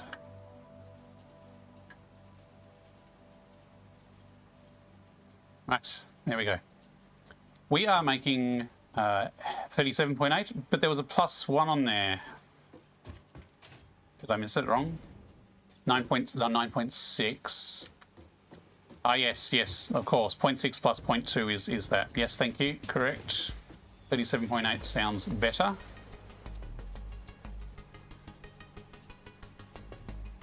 $37.8. Put them in. So, I have been doing some updates to the mod, some changes, and I do not know. So this calculator, most of these widgets, like this widget and the constructor widget, and most of the widgets have a parent frame that has a hook in it that I change the camera mode when you change. So you've got your laser pointer on the ground here. If you had HUD elements up, they would be moving around with the pointer. But when you enter like your inventory mode, it changes the camera mode to freeze the camera so that your inventory doesn't move around when your hand did. So in an earlier version of the mod, your inventory would move where your hand did, and you'd have to aim with the left one. But I've figured out how to change modes. So there's a hook that says, when you're in this screen, change the camera mode. This search widget is different. It doesn't follow the same rules of the other widgets. And so it has its own hook, and that own hook should say, fix the camera. But it's not, and I'm not sure exactly why, because I don't think I changed that widget at all. So I will have to go and look in the code. Yeah, the good old days. Hey, relax. Time for stand-up, no problems. So yes, I'm not sure, but the camera mode is changed with that widget, and I'll need to fix it. Because I was playing around with these side menus, which these are world space, whereas these screens are screen space. So these are like the original old game ones. These are world space. So what I've done with these is I've changed the layer so your hand can actually now occlude the menu. Before, these side menus would appear above your hand, even if your hand was physically in front of it. Which I did to stop you, like I can't see the menu, my hand is busy. So it was to try and stop so that the menu was always visible. But I'm trying this setting and I actually kind of like it. Like, I don't find it getting in the way, and it feels more natural to have my hand blocking the menu now. And I've done the same thing for the radial menus. So the radial menus, again, my hand actually blocks the menu now, whereas before it would show through your hand. And I've also moved them a little further back. These used to be at the end of your finger, so your finger would be like there, and then you'd pick. Now I've put them further away, so when you open them, there's a bit more distance away from what you're doing. So I'm experimenting with this. I might put it on the experimental branch soon, but I really need to fix this. You actually can't see it on the stream because it always shows the screen space fixed. But look at my fingers go ballistic. Something's going on there. But this is actually moving in VR. The screen is moving, so I can't actually move my mouse cursor around. Please stop. That finger exercises there. Yeah. There's something weird going on there, and I'll need to figure it out.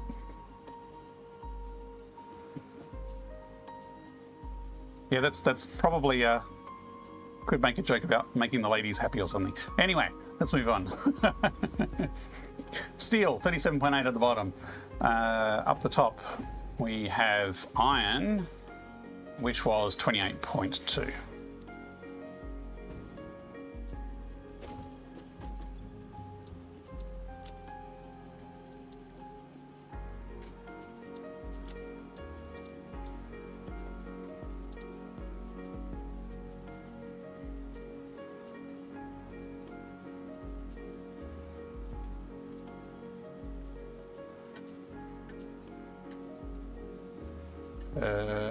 Bin. There we go, got signage. Probably is too far. Corrupted you with my terrible... no, Dippy, no, Dippy. I've been corrupted a very, very many years ago. I'm just tend to be more polite in polite society. Frank's Place, good morning. I hope you're having a great day. Thanks, Frank. I am having a good day, although it is very late at night here. It is, well, not very late. It's 9:30 p.m. We are on the west coast of Australia over here. So we now have, I think this blueprint is, the bits are there. We need to connect power up, and then I think once power is connected, we can give it a functional test.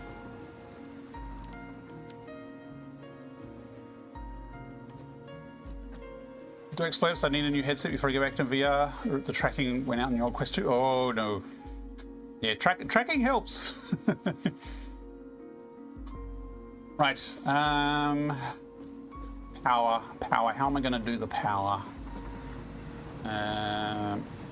My Quest has changed what sort of boundary I'm on. I've switched to room scale instead of stationary. Just give me a sec. I'm just going to change to stationary. That's better. You know what? I'm just going to wire this up to the roof. Actually, maybe that's... I hate trying to make architectural decisions when I'm just trying to do a functional test.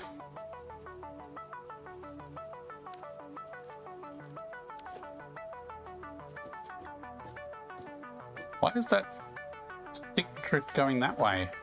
Wow, maybe I do need a new controller.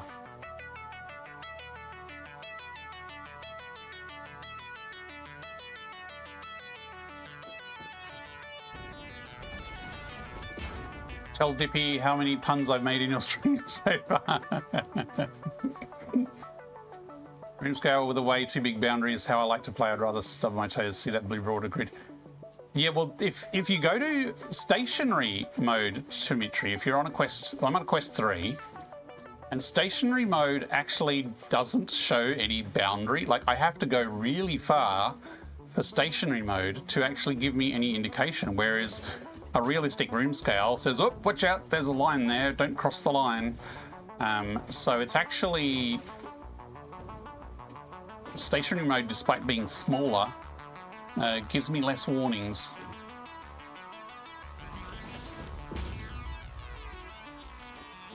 Which is why I'm on stationary mode, because technically I'm stationary, I'm standing, but I'm not going anywhere. That will go straight through there. BMerk, good morning, how's it going? It's just one VR in 3 hours. Stick drift VR. Yeah, I've already had to replace the left controller. The right controller It was showing stick drift in the downwards direction, but just then it was going to the left as well, which is new. It's not done that before.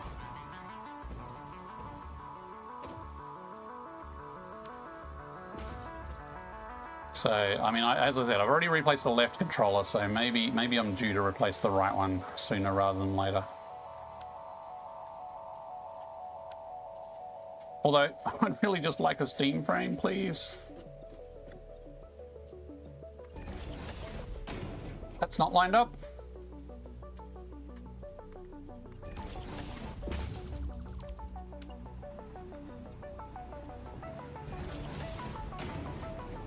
Just one more belt and you're done. That's the mantra. Thought modding TMR stick on the controller. What do you mean by TMR stick?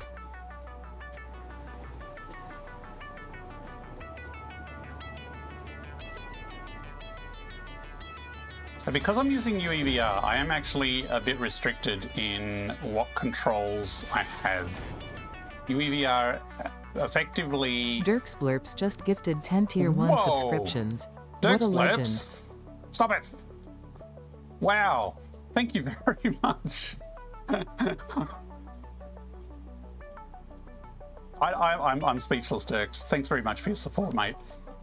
Modern version of Hall Effect sticks. Ah, okay, yes. Thanks, new stuff. How much will the Steam frame cost in US dollars? We have a poll going on about on one of the Discords. Which goal am I up to? I've lost count. Previously I would have guessed the Steam frame is going to be 800. I don't think it would have been less than 800 before. Yeah, once again, Dirk Splurps, thank you so much for your generosity. I really appreciate it. Yeah, I would say it's going to be more than 800 US dollars for the Steam frame now. I wouldn't be surprised if it's 1,000. Mechamix, hello, welcome.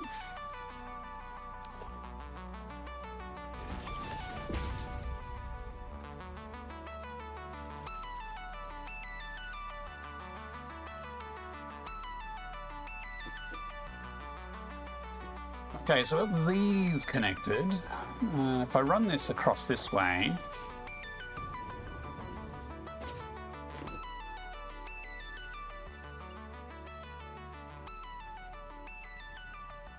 to there, then these powers are on this side. Okay, they're there.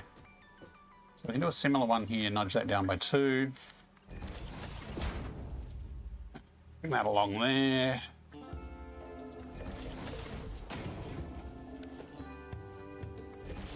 Bring that through to there.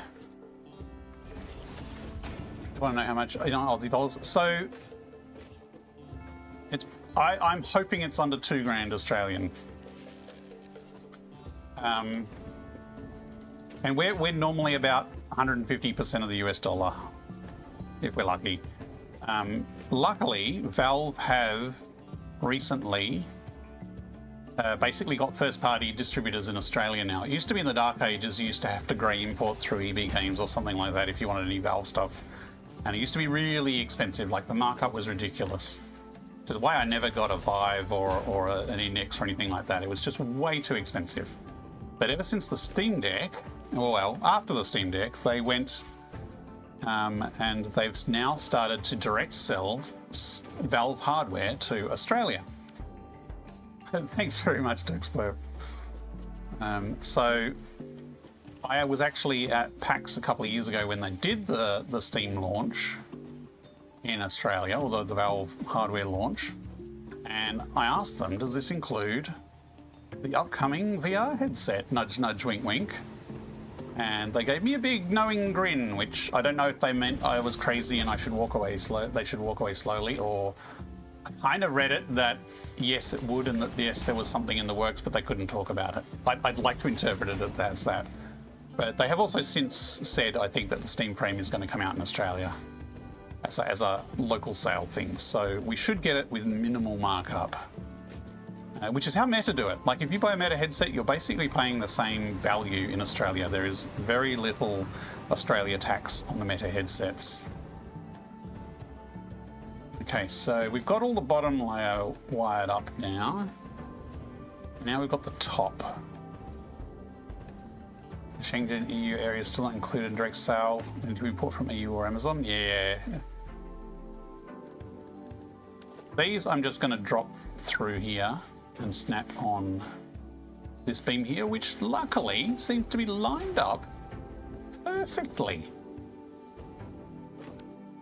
How's that for unplanned?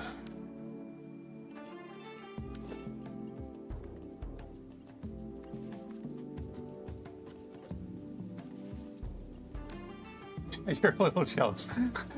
We have suffered in Australia at other times. It's time we got a bit of a break. Are those connected to the lifts? The power? No, the power is not connected to the lifts. Is that what you're referring to? The assemblers. Yes, the assemblers are connected. I haven't put belts in here yet. So this is these 3 belts across the front will be screws. And so in the final version, these will probably be out here and somehow facing this way so that you can see the screws flowing up. So I want to have a visual effect of screws flowing up. Unfortunately, to do that here, I will probably need to have a manhole here and a manhole, well, not a manhole, a conveyor hole here, which is going to limit how much visible screw space there is. So this is a kind of a work in progress, and at the moment I've just put them in, just slapped them in the right place at the moment, because basically I want to do a functional run and make sure it all works functionally before I start doing too much design work. My funky neighbor, thanks for the gift sub, Dirks. Excellent. No, I hadn't done the belts yet because I was considering rebuilding them. Wouldn't have been the first time I've missed belts tonight. The first blueprint had some problems with missed belts, and I really should go back and triple check that I did fix that problem, because I have a sneaking suspicion I didn't. Let's check for other belts here. So these are all belted. They have the lifts in place. That's all fine. Output from there comes up the top here. Output from there goes through there. Those have Mark 1s in there because we are never, ever, ever going to get more belts than needed. Why is it not a peak and fishy? Well, why didn't it work at all? Actually, no, the other one was it was working at 50% because some of the belts are missing. Okay. We were connecting assembler PowerPoints.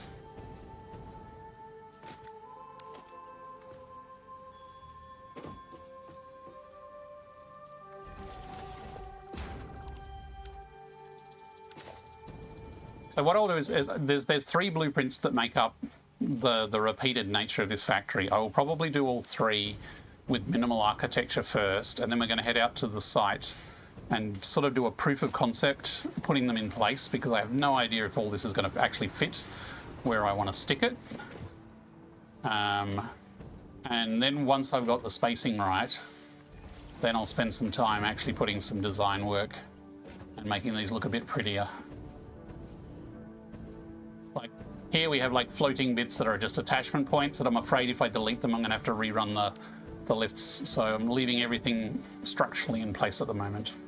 Get out for a bit, no problems, Dirk. So thank you so much for your generosity. I really appreciate it. Have a good day, evening, morning, night, whatever time of day it is.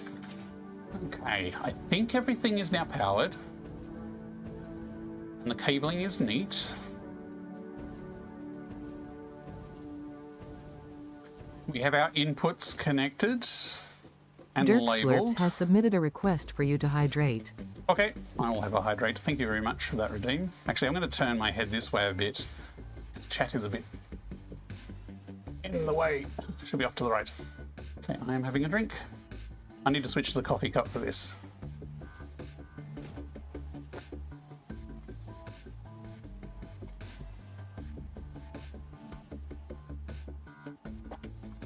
Thank you for that. That's probably a good idea. Right, so let's save this.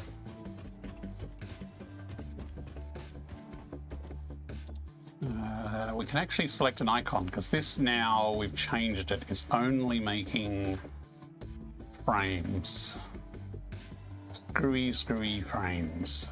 Actually, we don't have the right recipe yet. We were doing hard drive research. I forgot.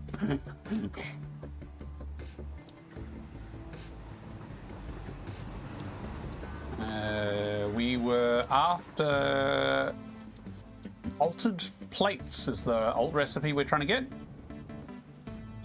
Because this is not the right one. This is screwy, but not screwy enough.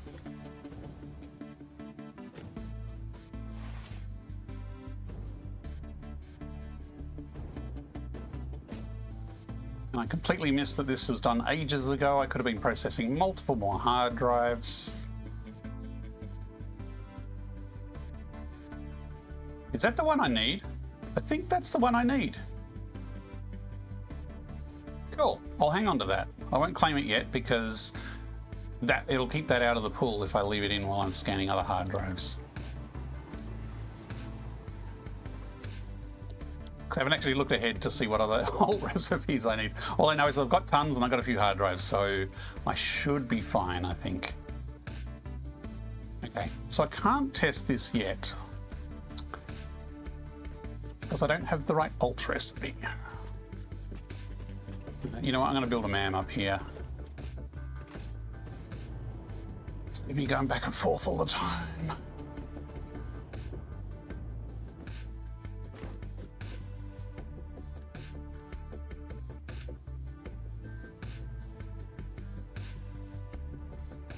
Stop nudging the wrong way. Maybe I should use Dirk's Blip's generosity and buy a new controller. But again, I'd much rather wait for the Steam frame. Yeah, that'll do. So we can't test this one yet. We have already saved it. Let's load the previous one and check those bits that we picked up in testing that I may or may not have fixed.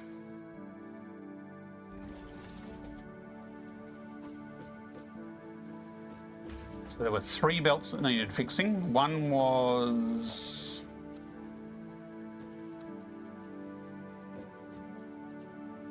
I think it was that one. And I'm not seeing the support, and I deleted the support, so... I think I did fix that. That seems to be attaching to the right spot. And the other missing belts were up the top here. Ah, hang on, but these are missing. That's a bit odd. How could I have fixed one but not the other? Unless I got distracted because, you know, you people keep distracting me. Does the controller really cost 1/4 price of the total headset? So, yes. I think it's about $100, $130 Australian for a single controller. I think because I had to buy the left one again. So, probably not quite a quarter.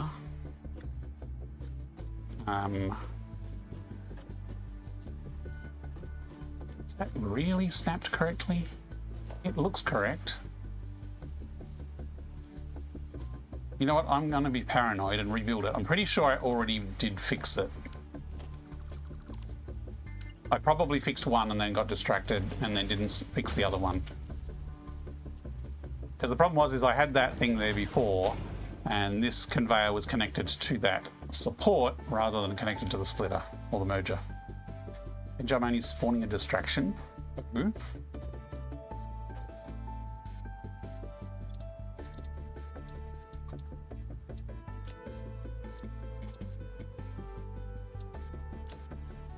So then we've got blueprint number 3, which is going to be the hardest to cram everything in the one blueprint. Let me just switch back to the designer and we'll see if it is actually possible to fit this all in one. So this is the blueprint we've just done, which was fairly straightforward in the end. It wasn't too bad. This is the remaining one. We have 3 assemblers It's not too bad constructor-wise. That's only 6 total. And then we have a manufacturer on top. So it's a case of can we vertically fit a manufacturer? This is basically the same layout as what we just built. Whole pile of little stuff at the bottom, a layer of assemblers in the middle, and then a manufacturer at the top. So if we can fit a manufacturer on top of the other blueprint, that will... Let me just fix that output that we're not using. That will mean that the whole thing will work. But if we can't fit it on top, we will have to look at restructuring things differently.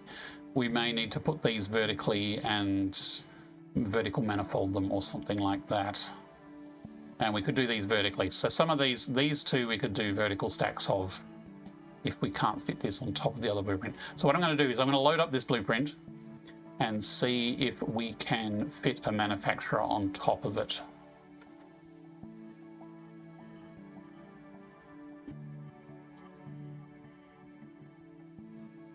Is it possible to replace in the warranty? No, I've had this headset a fair number of years. I think it's out of warranty. I'm pretty sure the warranty on it was only 1 year. So I suspect I could not get it done on warranty. And even with the Steam frame coming, it's probably worth replacing it anyway, because I'm still probably going to use the Quest 3 for some stuff. Like when I do modding and development, I'm going to be using the Quest 3 for testing stuff. So we load this one, and then the question is, can we fit a manufacturer on top? Minus this, so we could cut this down because we're not going to need that. Let's delete this. This is just an experiment. We are not going to save this. Let's just get rid of all this guff, because that was specific to this blueprint.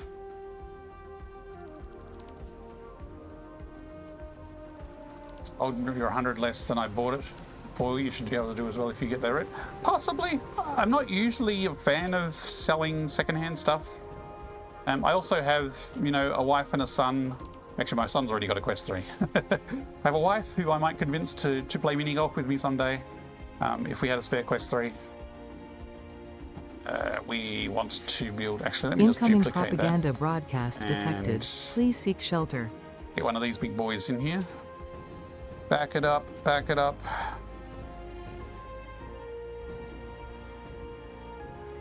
Raise it up, raise it up. Will it turn blue? Ooh, yes! We will fit it in. Oh, no problems. Plenty of room. So this is effectively... You know, I could just use this as a basis. I could just plonk that there.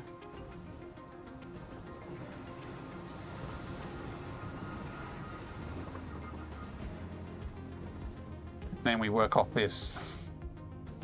So... Is it lined up down there? That's pretty good spacing for those lifts. If we wanted... ran out of fuel. Is it centered? It is not quite centered, so center point would be there. But if we want a stream of screws dead center, then we do need to move it across. I might regret it. I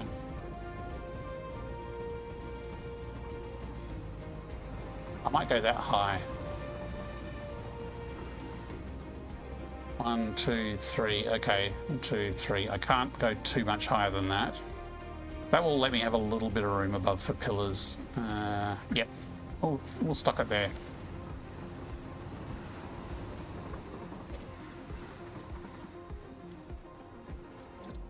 So this will be...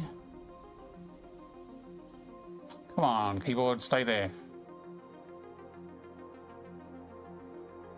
H. Let's call it...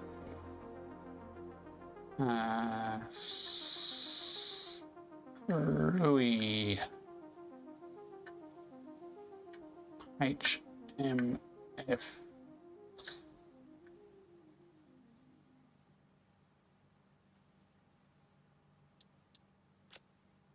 Like the rest of it will need complete reconfiguration, but that's effectively what machine layout we need. Parts. Heavy modular frames is... Come on. Probably already scrolled past it, didn't I?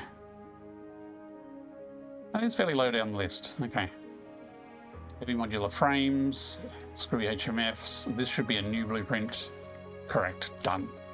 Okay, DPVR. Plan B, tearing it all down is always an option. It is.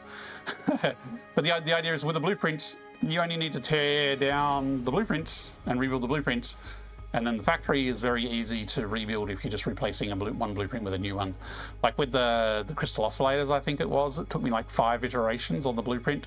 But I just tear the factory down and rebuild it up again because it's just like delete blueprint, rebuild blueprint. It wasn't particularly hard. Okay, so it's time for another brief break. Oh, I just realized there's legs sticking down there because there was no foundation. That's fine. We'll sort that out after. It's roughly where we need it. It will be easy enough to rebuild. I'm going to take a quick break and we will be back shortly. It's also the Stone Age where you could build the blueprint and have to tear down. And, oh, yes, I remember those days. That wasn't too long between blueprints and no blueprint delete, but yeah, those were dark times. It's like so close, but not quite close enough.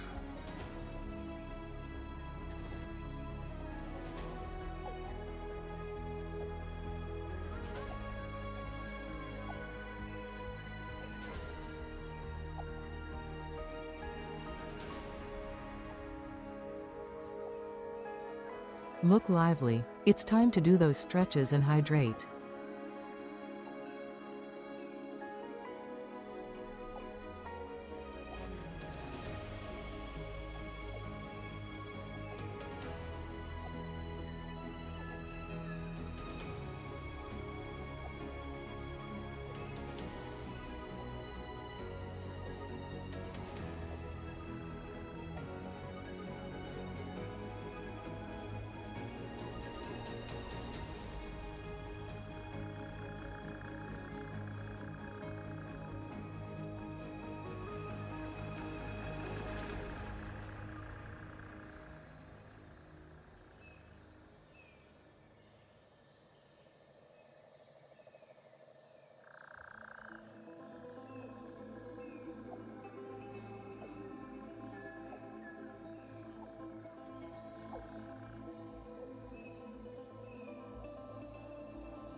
Okay.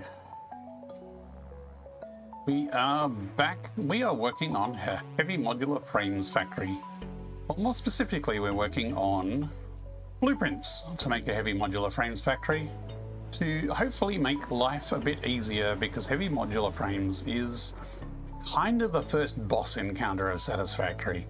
Heavy modular frames is when you realize, oh, that tiny amount of other stuff I'm making is kind of insignificant. Now, we're going a bit above and beyond what is needed. We're not making a massive factory. We're aiming for 22.5 per minute, which is a lot more than you need. It's probably enough for the whole game. But there are certainly people who have done ridiculously larger builds than this. But we are making frames with oil and screws just to try something a bit different, because I always use the same recipe and the same efficient build. So now we're trying something different. Now, we've done 2 blueprints so far, or at least mostly 2. We've done the first one here that is taking some raw resources and it's producing rubber and steel, which is kind of an odd combo as an output from one thing, but luckily we actually need rubber and steel, so this actually worked out in our favor. So now this part here isn't really a blueprint, it's really kind of 2 blueprints here. We've made this one here that takes iron and steel and makes our frames, and we could use this elsewhere if we ever needed frames, because it's a fairly standard configuration. Actually, it's not that standard. We're using screws again. We're using screws everywhere, so there's going to be rivers of screws here. Whoa, where did that go? Come back, come back, come back. So now we're onto the 3rd blueprint, and we're trying to fit all of this on a single Mark II blueprint maker. Let me just switch screens to check on chat. Ah, it's Frank's Place. Welcome, Frank's Place. Yes, Dirkspleps is a legend. Feel free to throw stinger emojis at Dirkspleps in appreciation. Right, so we need a lot of pipes for this one. We have 3 assemblers that are basically going to use all the pipes and concrete, which we're feeding in remotely, so we need a concrete input coming in from somewhere. And then we also need a line of screws. So I'm trying to figure out how to arrange this. I think we put these 4 together in a cluster, and then these 2 to the side. I mean, this is actually 3, but I reckon we could just overclock. Ooh, overclock? Could we overclock it? Yeah, we could overclock this. Otherwise, we'd have to fit 4, 5. I mean, we could do it all in one. We could fit it all in one. Or could we? Because I am trying not to have things mashed too much together, because if you ever see a constructor in action, it has these arms out the side that move around, and if you have them flush with each other, they smack into each other. Yeah, it's probably just easiest if I overclock that. It's only a constructor, it's not going to chew much extra power, and that will just make the whole thing cleaner. Okay, so let's start with these 4 steel pipes constructors first. But I think we can rearrange all the constructors on the bottom floor pretty easily. So we're modifying a previous build. I just realized this kind of, if I want screws in the middle, this is going to have to be positioned differently. Okay, well, first we're going to need to get rid of these, because they are foundries, and there are no foundries in this makeup.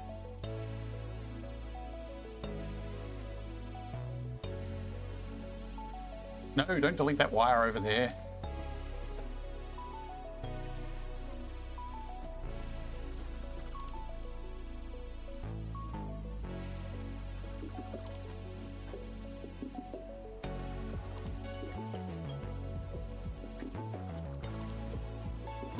These I could possibly leave as the 2 for making the screws, because this is already set up to make steel to beams and then beams to screws. So let's try and leave those in place without moving them if we can avoid it.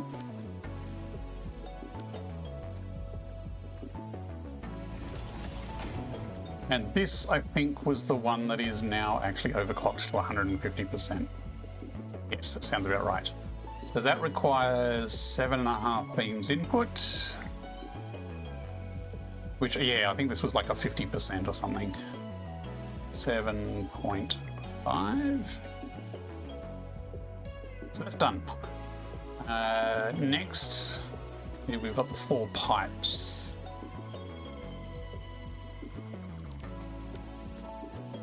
I suppose if we leave them that way around, we can leave the power line in there, which would simplify things a bit. Although we already have a power line along the back, but we don't along the front, and we already know that this power line lines up nicely with the assemblers. So I'm tempted to leave this arrangement like it is. Finally done. That was another long stand-up. You should really educate people about what a stand-up is. I'm sure I don't need to teach you, though. Okay.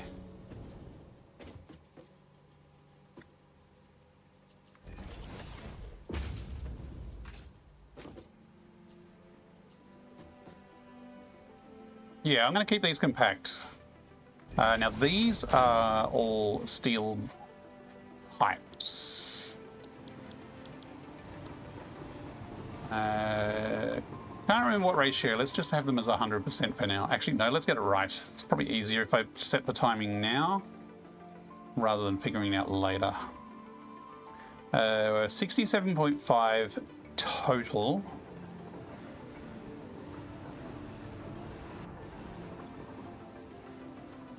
So if we go 67.5 divided by 4, 16.88. So this is what we want to copy.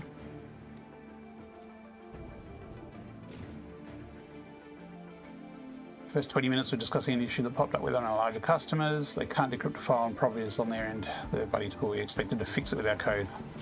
Okay. Let's hope they haven't lost the decryption keys or key files. Now this was steel in. This was steel in. So really we could split this steel here. We could probably move these back a bit actually. Although I kind of like them compact like this.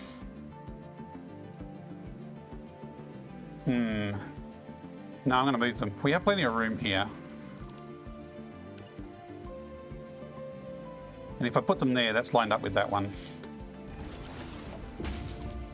I may regret this later.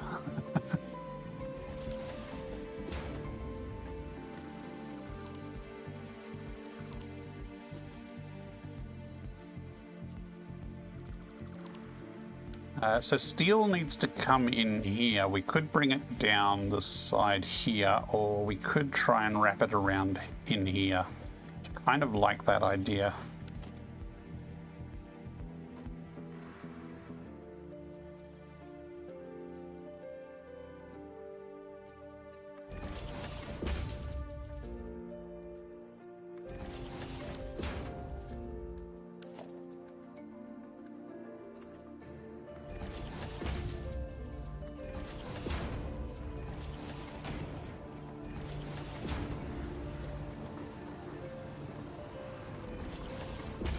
The key kinda, so encrypting it in our tool is defaulting to use the primary key.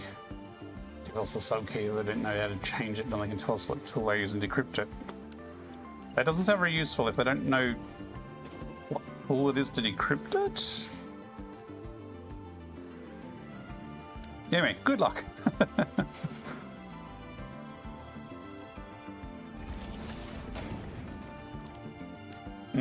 Yeah.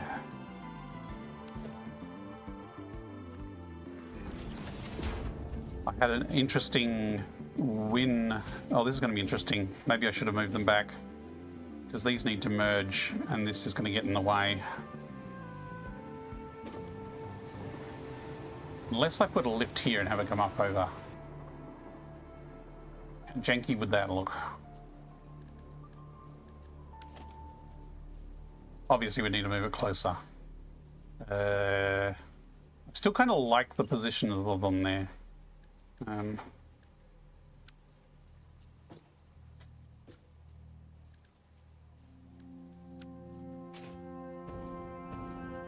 Yeah, I've been trying to organize at my workplace access to have a build agent in our private network, which is technobabble probably to a lot of people.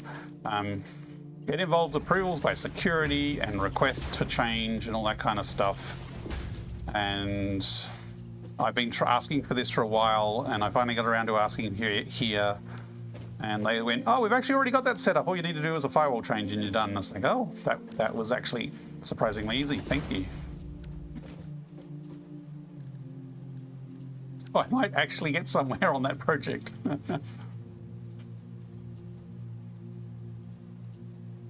By the way, in the break I looked up. Hey, Benjamin _ just followed you. Ah, Benjamin, thank you very much for the follow. I did look up in the break pricing on Quest 3 stuff, given I'm using a Quest 3 and I've been complaining about my dodgy controller. The Quest 3 sells in Australia for 800 Australian dollaridos, and a replacement controller is $130.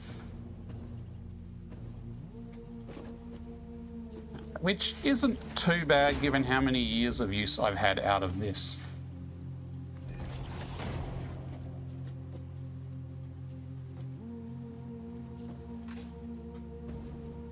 Got to go through so many steps to change the key if you want to try a new one. It's easy to fix from our side. Yeah. We are still dealing with SSH keys in a fairly manual way, which is going to bite us in the butt because they keep reducing the lifespan of the HTTPS keys, certificates. Benjamin, thanks very much. The dulcet tones of an Aussie.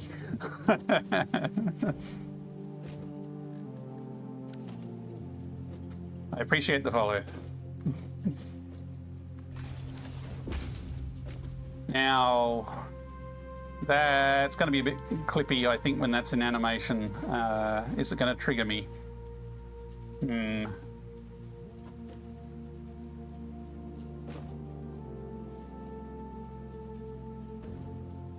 You know, if I brought this across at this height all the way, it would probably not be an issue. No! Ah! And it's gone. Whoops. Is it that time of night already? I did not mean to delete that, as you could have probably told.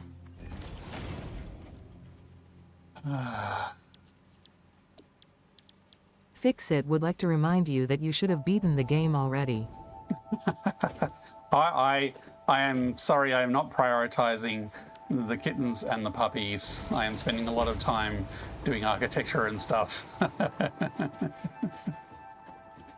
haven't actually done a speed run.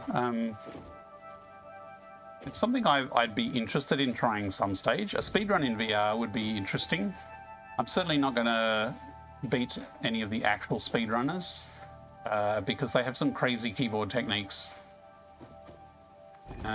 But I still reckon I could do it in a not ridiculous time. It's going to be ugly. Ugly.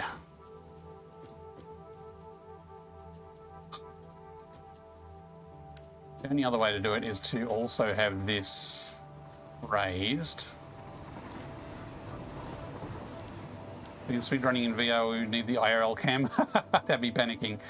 On your first playthrough and I've given up on any pace. It is a great game to take your time on. I mean, Ada tells you to hurry up, but it's more enjoyable if you take your time at whatever time you want to take. Yeah, that's going to be ugly too. I mean, that's not too bad.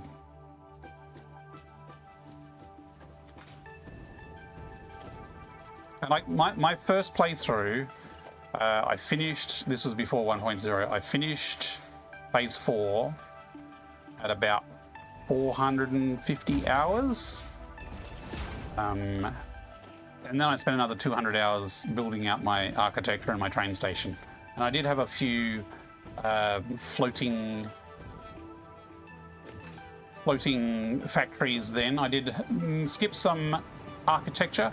Yes, live open mic, 450 hours, very casual 450 hours.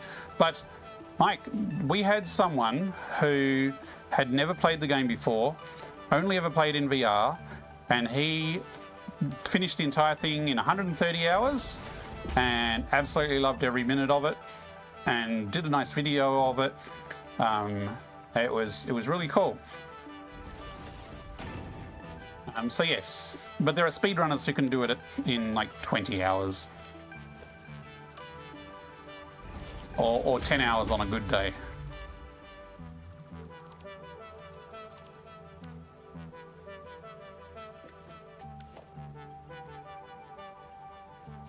Yeah, it's not so much a game you're in for the solid storyline the entire way. It is very much it's like a Civilization game or a No Man's Sky game where you're Hey, hanging around, Endo the you're chilling Maniac out. just followed you. Isn't the WR 9 to 10 hours? The WR? Oh, the world record. No, I think they got it even less than that. It's like 5 hours or something ridiculous. Like if you get the right alternate recipes on a speed run. Hendo the Maniac, thank you very much for the follow. Relax says there's more reason I have more hours in this game than any other game in my library by a long shot. 150 hours we speak, and it's going to be a while before I get to phase 3 done because I'm building all my first real factories. Yeah, like I'm 200-ish hours into this playthrough and I'm still on phase 3. And like, I'm not doing it because I'm slow. I've got a lot of experience in the game. I'm just taking my time. That might still clip. You were gifted a sub. Yeah, it's up to your next. Welcome, welcome. You too can throw stinger emojis around now. Yes, we had a very generous donor earlier on who dropped another 10-pack. It was amazing.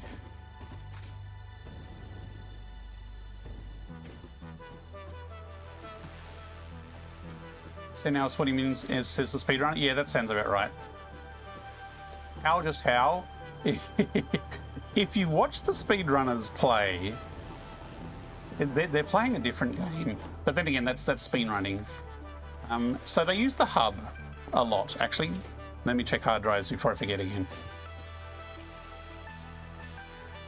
So if you check out Epiphany on Twitch, he's a speedrunner who speeds practice runs. He streams practice runs sometimes. Bio coal, boo.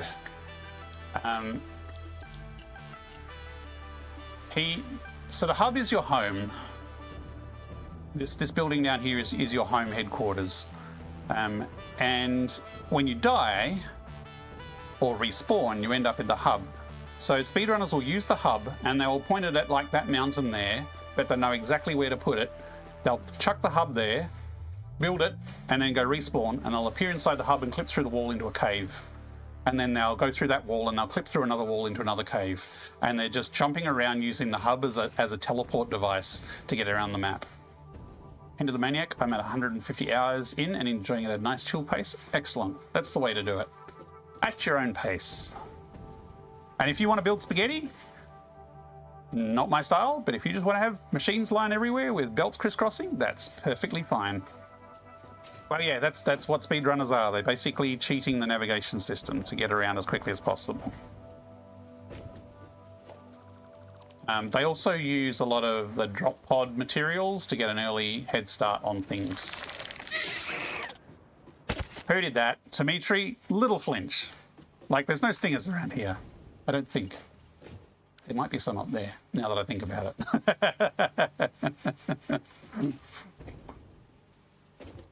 What do they get for going Kibitz is whatever his name is. A YouTuber showed off a map where it's very beautiful spaghetti. It was insane. Yeah, there are some You can make nice looking spaghetti. That's absolutely possible. May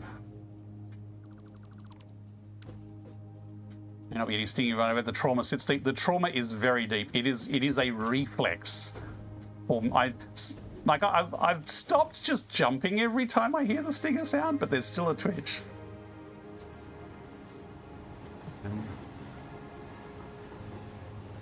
It's Kibitz.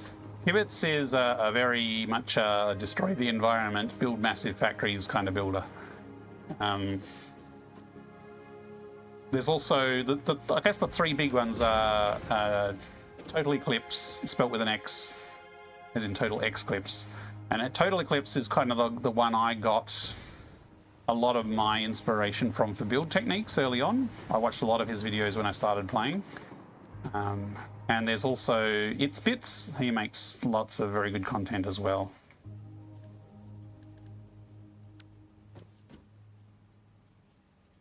Those are kind of the big ones, but there's lots of very, very, very talented streamers streaming Satisfactory out there.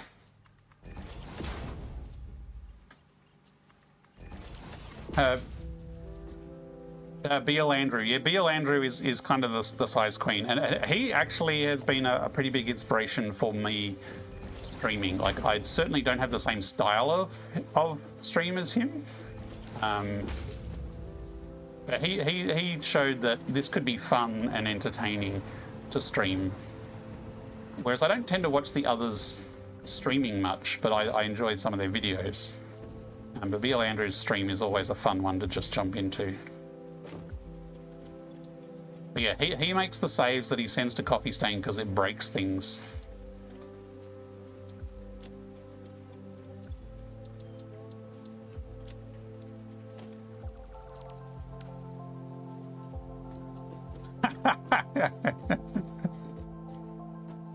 Why fight it, Russ?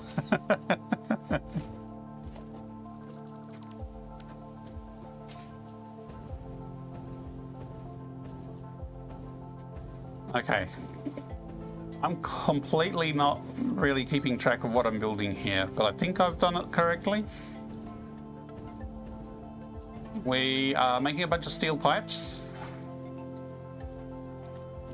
Steel pipes had to go somewhere. Maybe we should check the plan again. So all the steel pipes will get merged into this output here, and I think it goes up to the assemblers. I don't think it goes higher than that.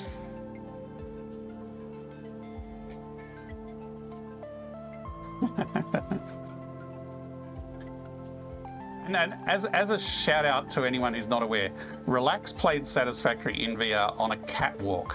He was literally walking around this beautiful planet on a catwalk. On a catwalk.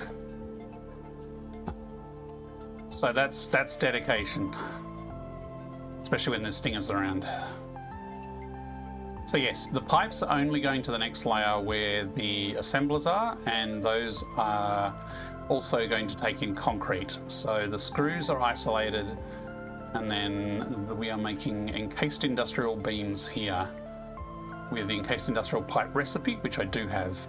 We need 2.81, actually we need 11.25 output, so that's what we need to aim for.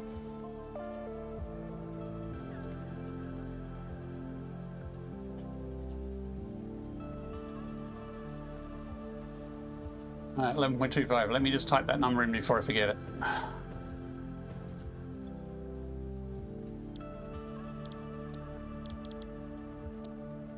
Output.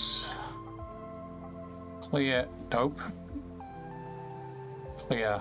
11.25 divided by 3. I think that worked. 93.75, that sounds about right.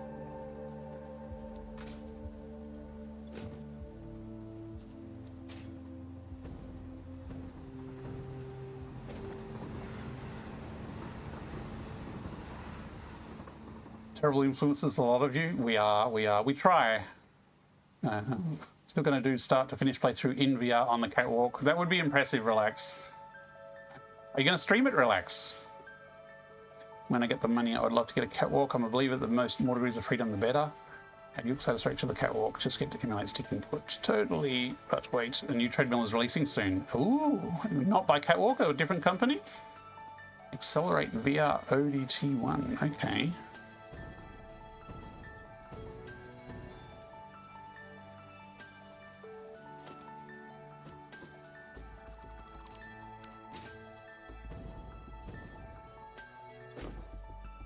So we're going to get the steel pipes into all three of these. You know what? These would be much better if they were reversed. That way all the inputs are at the back and the output, which goes up there, is at the front. We need to turn this around.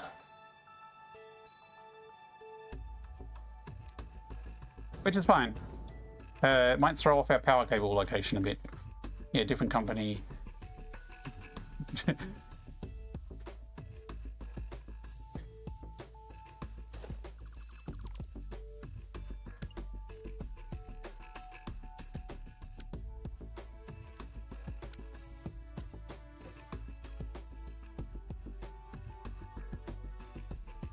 Okay, so that's about the positioning. And that just nudged because my joystick needs replacing. Stop drifting. Let me... Kind of looking forward to having the hover pack. Now these need to be merged together, so I'm actually tempted to nudge these back a bit to leave a bit of room for logistics this side. Goodness sakes, stop messing things up.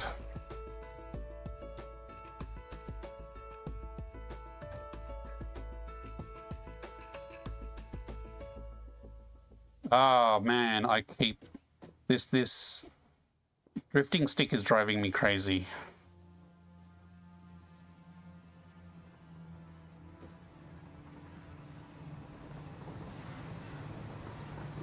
Stop drifting!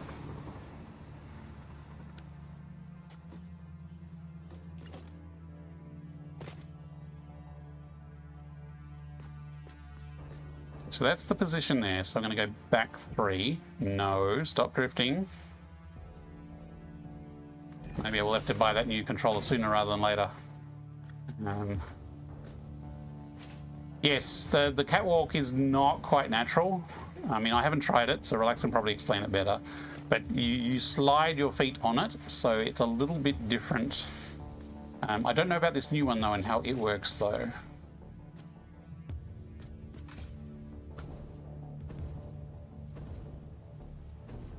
Okay, so that's that position.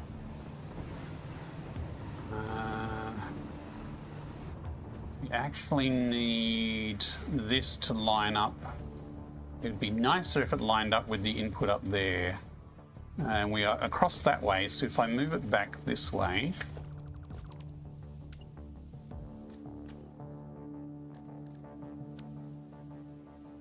I'm just going to plonk that there. On its final place. I heard that man finish.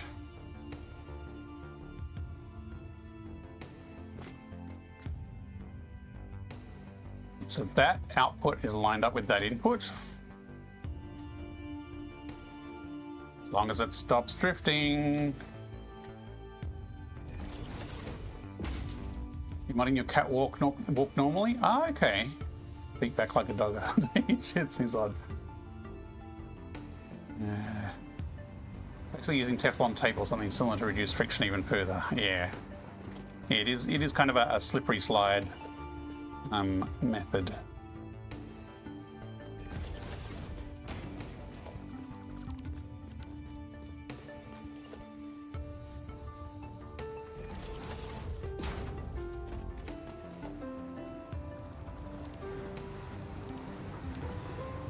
Let's go check that NAM, see if it's got the recipe we want, because we're actually waiting for a specific recipe at the moment. Not that I can remember what it is, but we're waiting for it. I'll know it when I see it. Oh, hang on. Because that only gave us one, that means we've got every recipe that is possible. Which means we must already have it.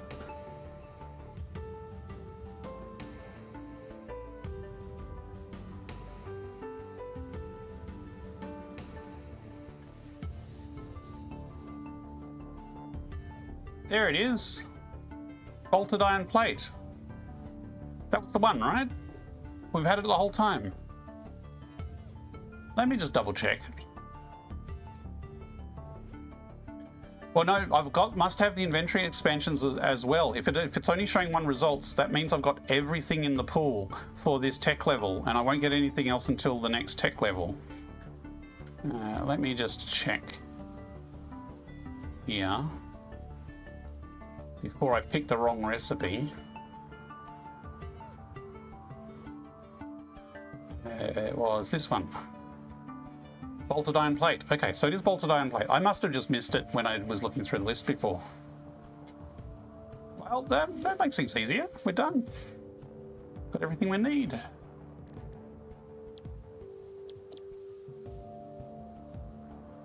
Look, there it is. It's like 5th from the top. Hang on, but that's... Okay, production rate 5.625. No. Reinforced iron plate. This is 15 per minute. Yeah, see that massive output? 15 per minute. And we needed like 7.5 times 2. Or 7 times 2. That's why we're getting this one. It's massive throughput. You like less friction, did like 15, 20 miles in your slot. Cool. Good to see you back on your feet, Relax. Okay, I'm going to go back to the previous blueprint and actually finish it off because I'm quite keen to test that. So let's save our progress on this because we're getting somewhere at least.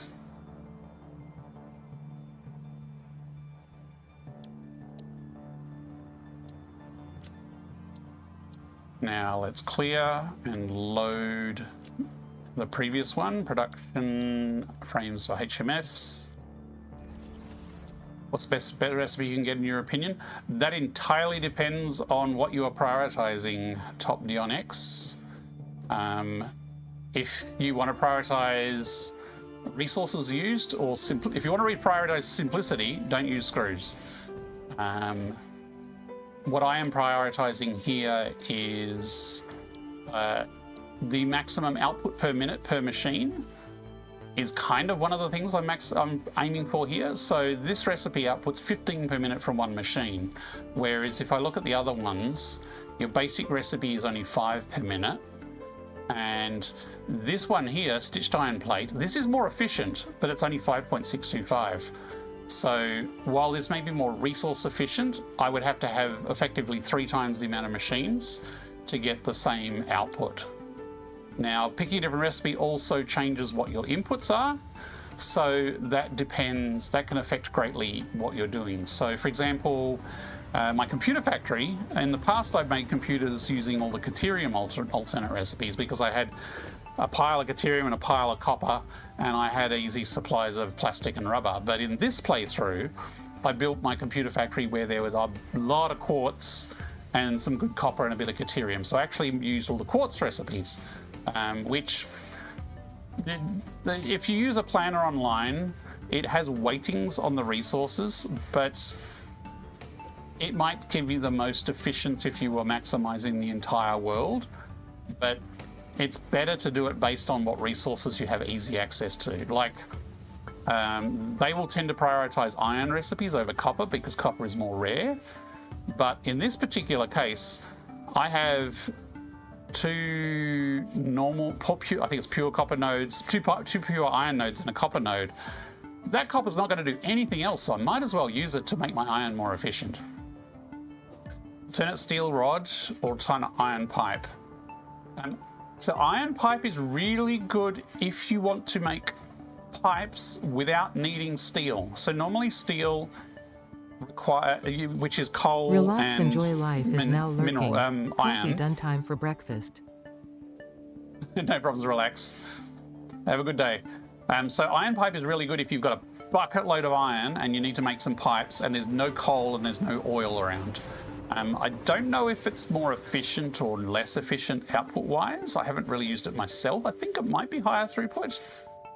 Steel rod is, I wouldn't necessarily use steel rod very much because the iron rod is usually, I don't tend to use rods at all very much. Usually I use alternate recipes that don't use rods at all. So iron pipe, I think, would be the better recipe there as a general purpose. But as you can see, like, I have all these recipes here that I researched. Some of these are very good, some of them are utter rubbish. I will leave them here up until the point I need to use them. So I've got iron pipe sitting there. Like, I should definitely pick that one, but I don't need it yet. So if I don't need it, I will leave it here, and that way both these recipes are outside of the pool, which makes my chances of finding other things better. But the second I suddenly need to make a bucket load of pipes somewhere, now that's actually 5 per minute. So let's have a look at the recipe. Let's look at the codex. Info, codex. We look up pipe.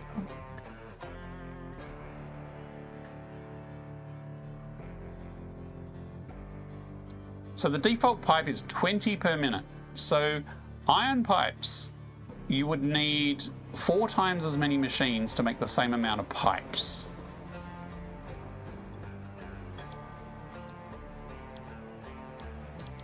Actually, let me see. No, actually those are 25 per minute. This is per cycle.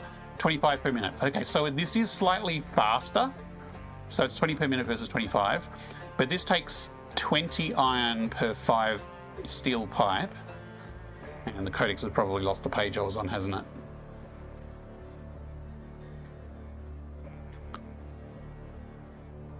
And this is 3 steel per 2 pipes. So it's about 6, 7.5. So you're using a lot less steel per pipe. But you need steel. So if you've got steel, steel pipe is probably the better recipe. So it really depends on what you're building and where you're building it. Most people will never use all the nodes on the planet. Some people certainly try to.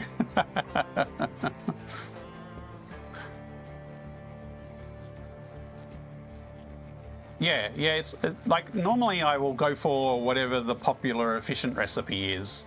But this playthrough I'm really trying to think, what are the resources in the area that I'm using, and then what recipes work best with that? So this heavy modular frames factory, I'm using oil. I'm not using coal at all. Now, traditionally, you'd set up your heavy modular frames near a coal patch that also has some iron and some concrete. But this one, I am setting it up in an oil patch that has some limestone and other things nearby, and there's no coal for miles. Okay, so this now should be correct. So this blueprint should be functional. So I think I'm going to take this blueprint for a spin and test it out.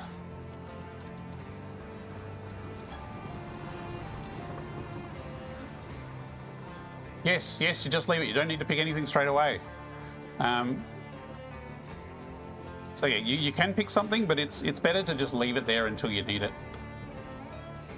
Iron pipe is certainly very useful because iron is so abundant.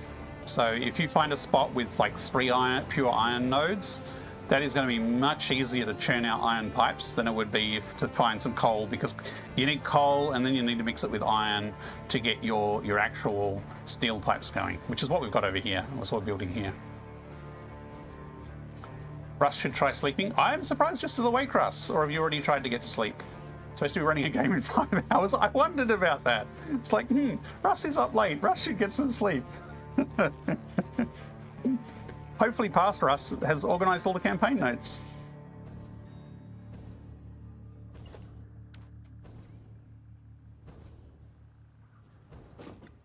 I'm going to get run over if I don't move.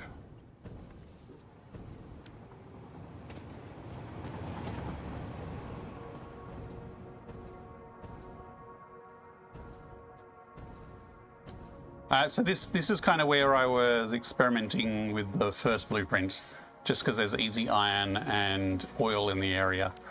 We're not going to be pretty here. We're just slamming down stuff to test. Now this blueprint we actually need.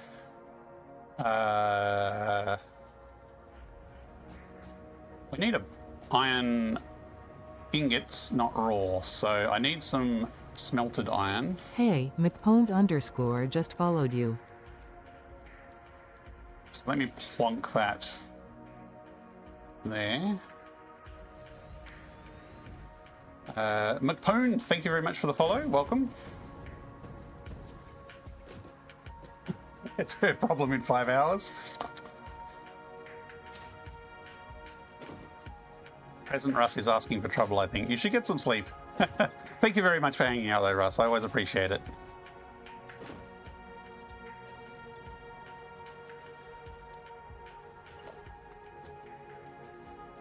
I hope this is the right input. No, that's an output. I've got this backwards.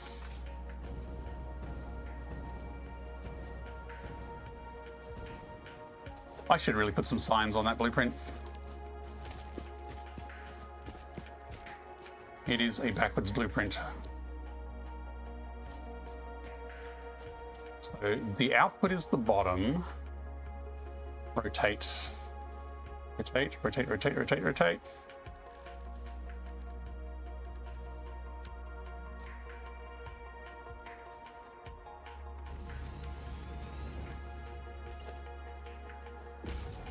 Again, for anyone horrified, this is just super temporary to test a blueprint. This is not a permanent fixture.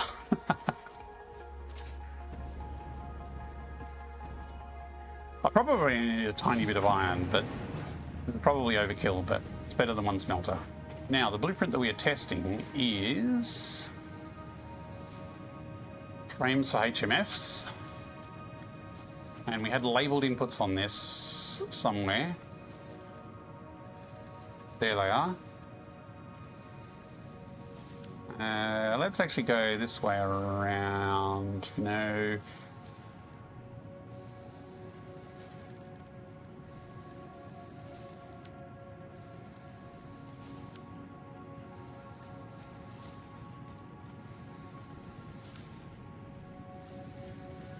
So down here we have, I think it was steel on the bottom and iron on the top. This is the way we label things, iron on the top. Yeah, we only need 28. Ignore that, it's fine. So this is the output from our earlier test, which, funny enough, had a bucket of steel in it and some rubber. Let's get rid of the rubber.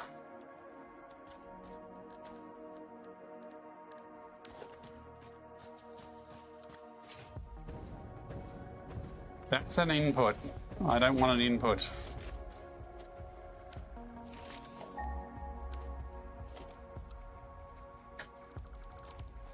I think we're hitting that tired part of the evening where I'm making silly mistakes.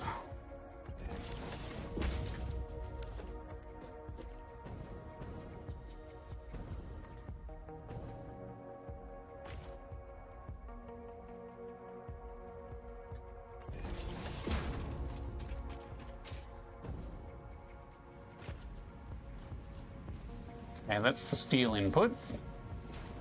So theoretically,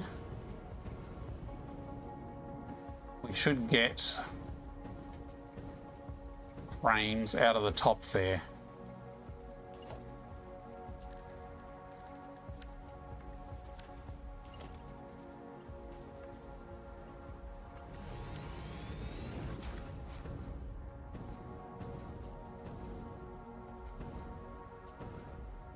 Okay, just need some power.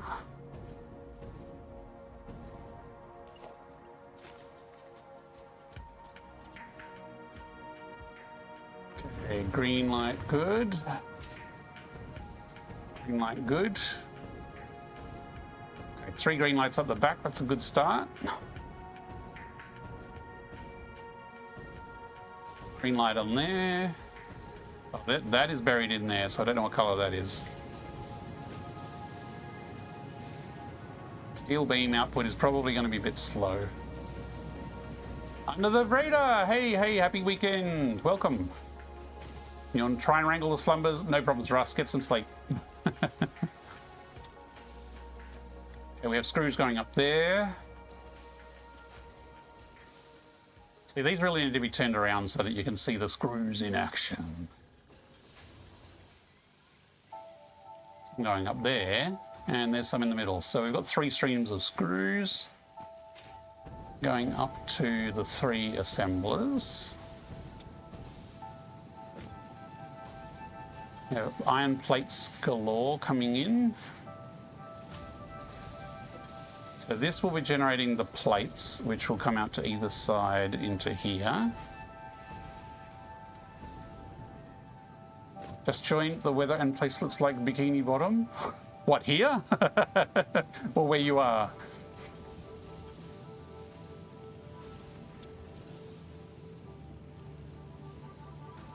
We are in the blue crater here.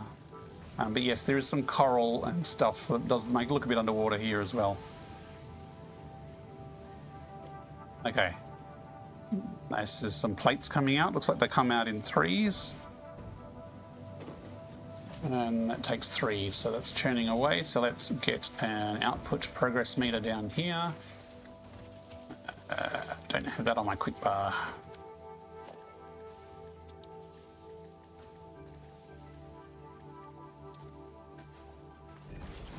Anyone remember what number we're looking for here? Why is that yellow? That shouldn't be yellow. That should be well supplied.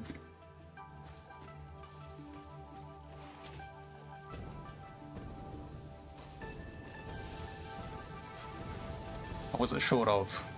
Short of screws. Shouldn't be short of screws. Short of screws means those beams aren't being fast enough.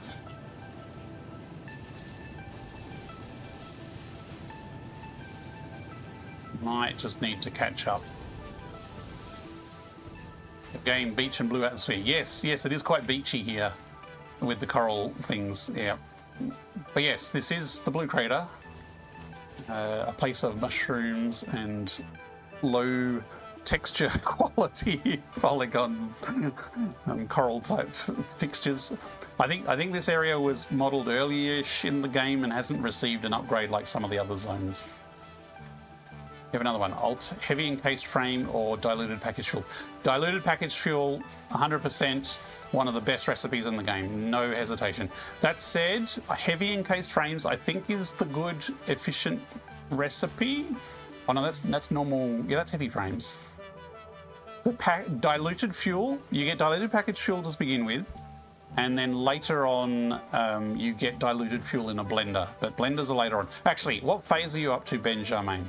Because if you're up to phase 4, skip the packaged diluted fuel, because there's an alternate one that is just uses a blender. You're on phase 3? Okay, phase 3 for a while, but if you're nearing the end of phase 3, but diluted packaged fuel is very efficient, but there is an equivalent one later that uses a blender. Melt FX Blender, I'm using a Quest 3 and I'm using Virtual Desktop. We are doing 8 frames a minute. That's not my frame rate, that's my rate of frames. Oh, that's dropped a bit. Let me just check in the plan how many frames we should be getting. Okay, we should be getting, I think it was 8, 9?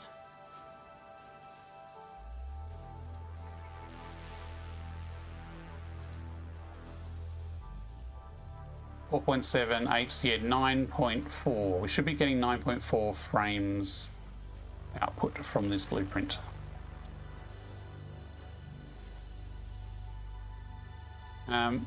I mean, are you likely to need fuel, Benjamin, or have you already got your fuel setup kind of already going? Because if you're not going to do anything much with fuel yet, I would wait for phase 4. Heavy encased frame, I think, is the good, efficient heavy modular frame recipe. Actually, I will pull up. Let me pull up a browser and I'll show you. And this is the thing, this is why the answer is it depends. I can tell you that diluted packaged fuel is very efficient. Too many windows. No,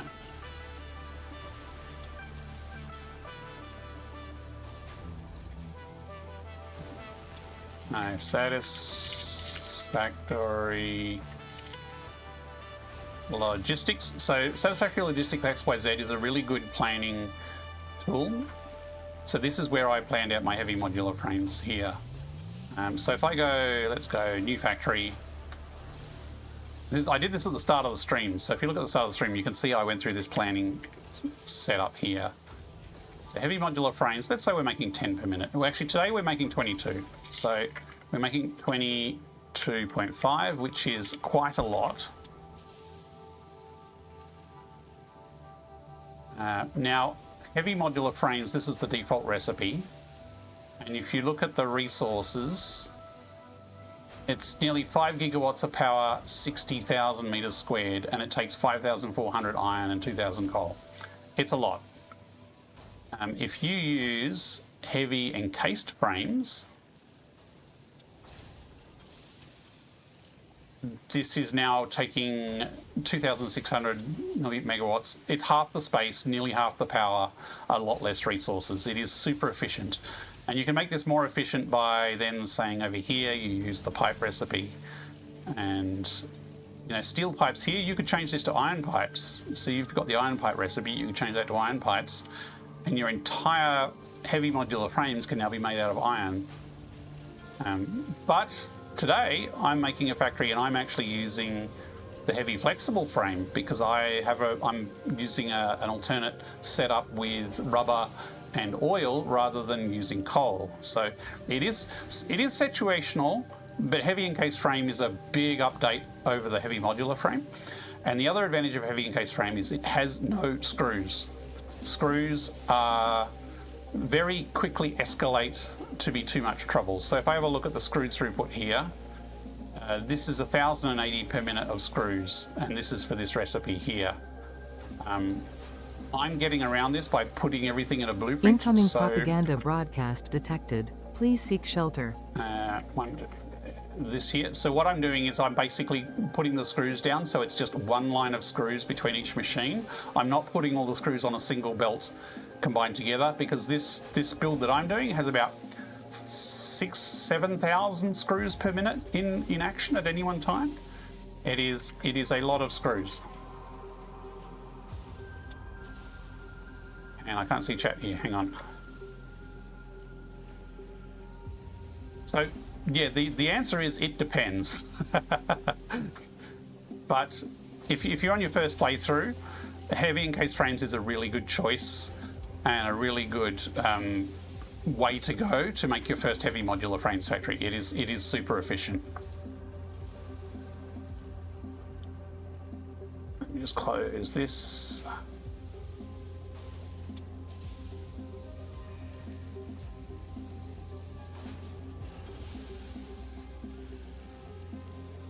First real factory is you're building as a power plant. Okay, but if you haven't made a power plant yet, the diluted fuel is an excellent boost.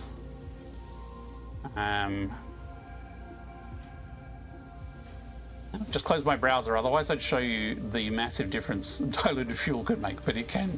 Diluted fuel is one of those recipes that can end up making you use like 1/3 of the resources as the original. But there is a phase for diluted fuel that is also awesome. Ultimately, keep getting hard drives and get both of them. I mean, there are enough hard drives to get every recipe in the game.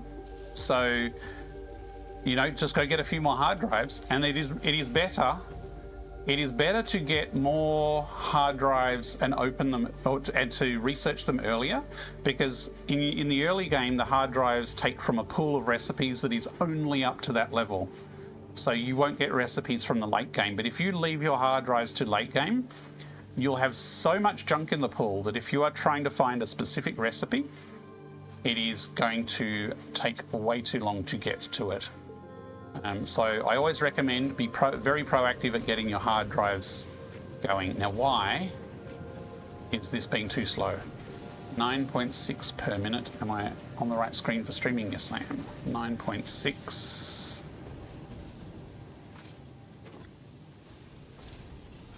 3.4.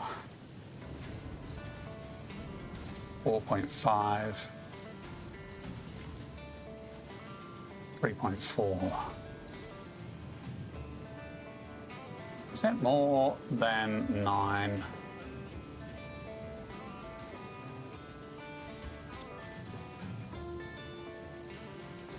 Let me check, because this blueprint is being a bit squiffy and I'm not sure what's going on.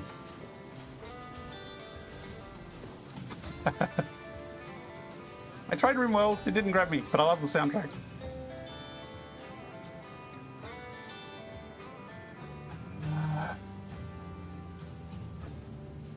0.64. Hang on, those are 2.53. These should be at 0.51. 131.6, 131.6, 235. What's going on?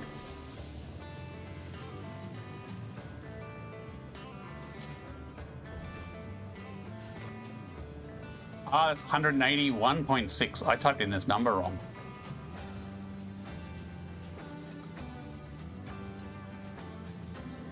Yeah, so now that these screws are full,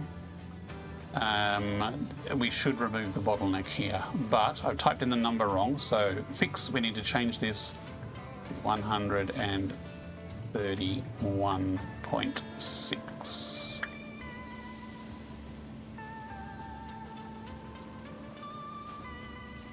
Because we want a continuous flow of screws. Why is this stopped? I've run out of steel.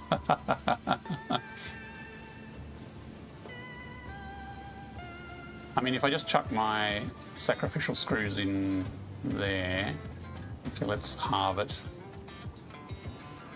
How do I halve? Like that.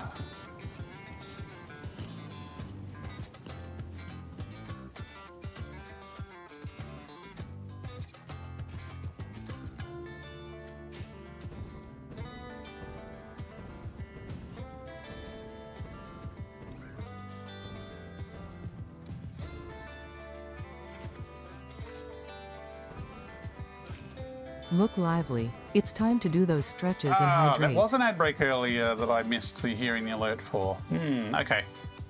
Well, while we're letting this catch up, I'm going to take a short break. I'll be back in a minute or 3. If my Quest browser lets me actually pick the right thing.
Okay, we're back. No ads for lucky subscribers, that's correct. And we ran out of stuff, so I don't know if the test worked or not. Why am I crouching all the time? There we go. So 131.6, I need to change the number, but other than that, the power worked on everything. I think we're good. We are Gucci.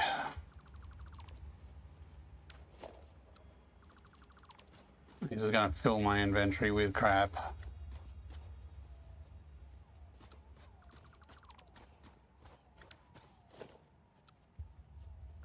I'll leave the conveyors there because I might come back and need to do more testing later. Where's my inventory full of crap? There it is. Actually, no, it looks like a whole pile of it ended up in a crate somewhere. I did end up with an inventory full of screws. This is the other problem with screws. They're like sand. They get everywhere and they're itchy.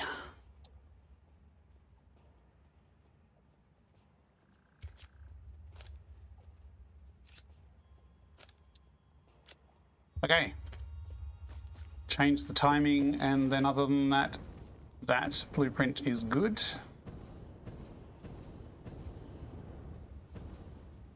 It's probably not worth ziplining here.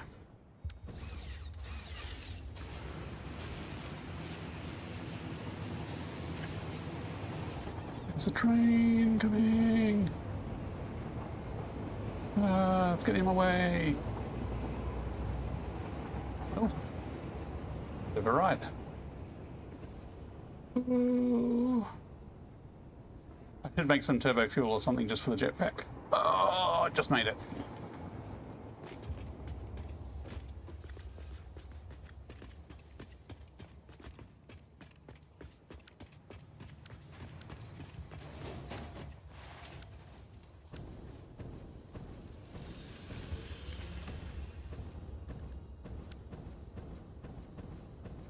Okay, so these need to be 131.6.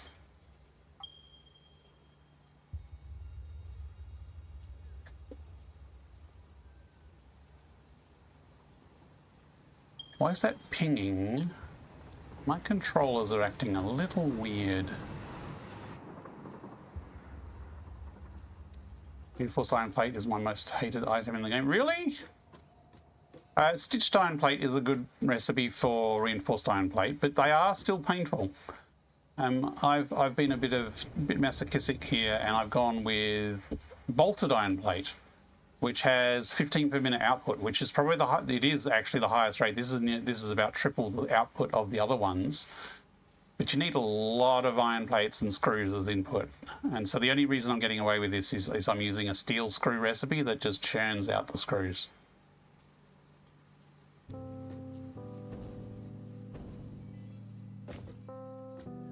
Did I save it? I don't think I saved it. Or did I save it?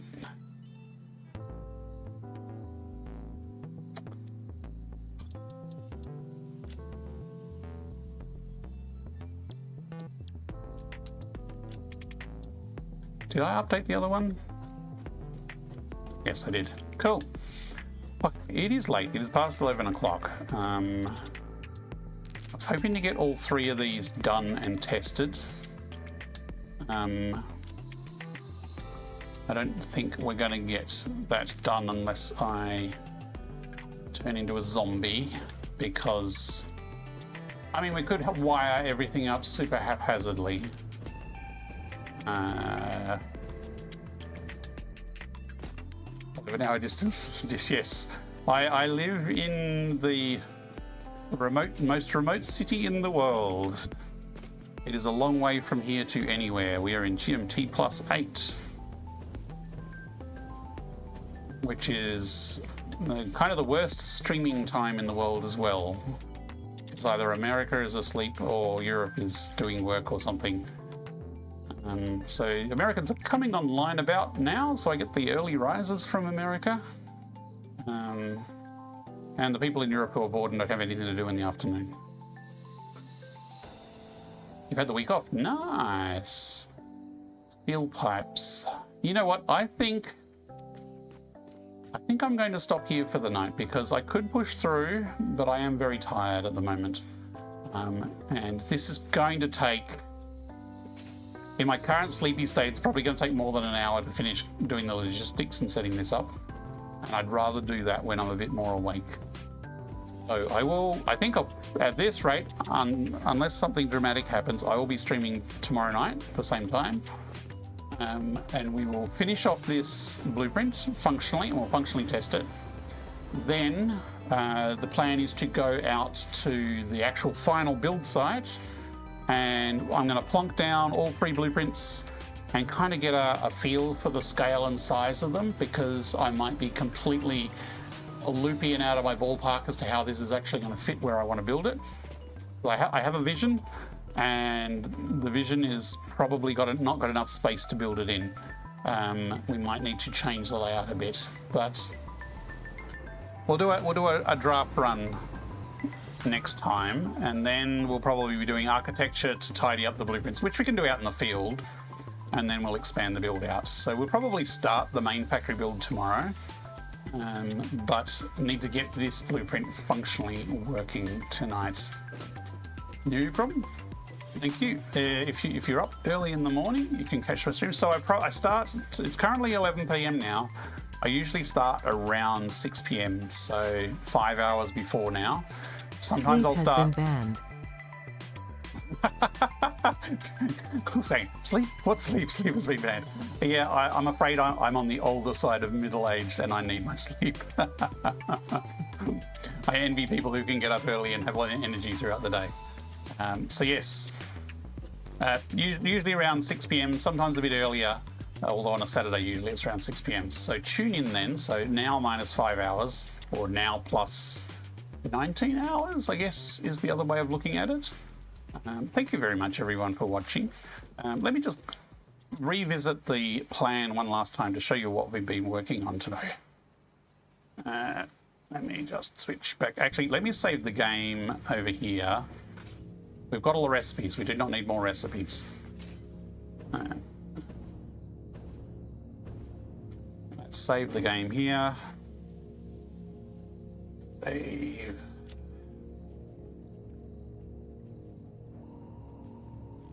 And we've been doing HMF. Let's just call them BPs.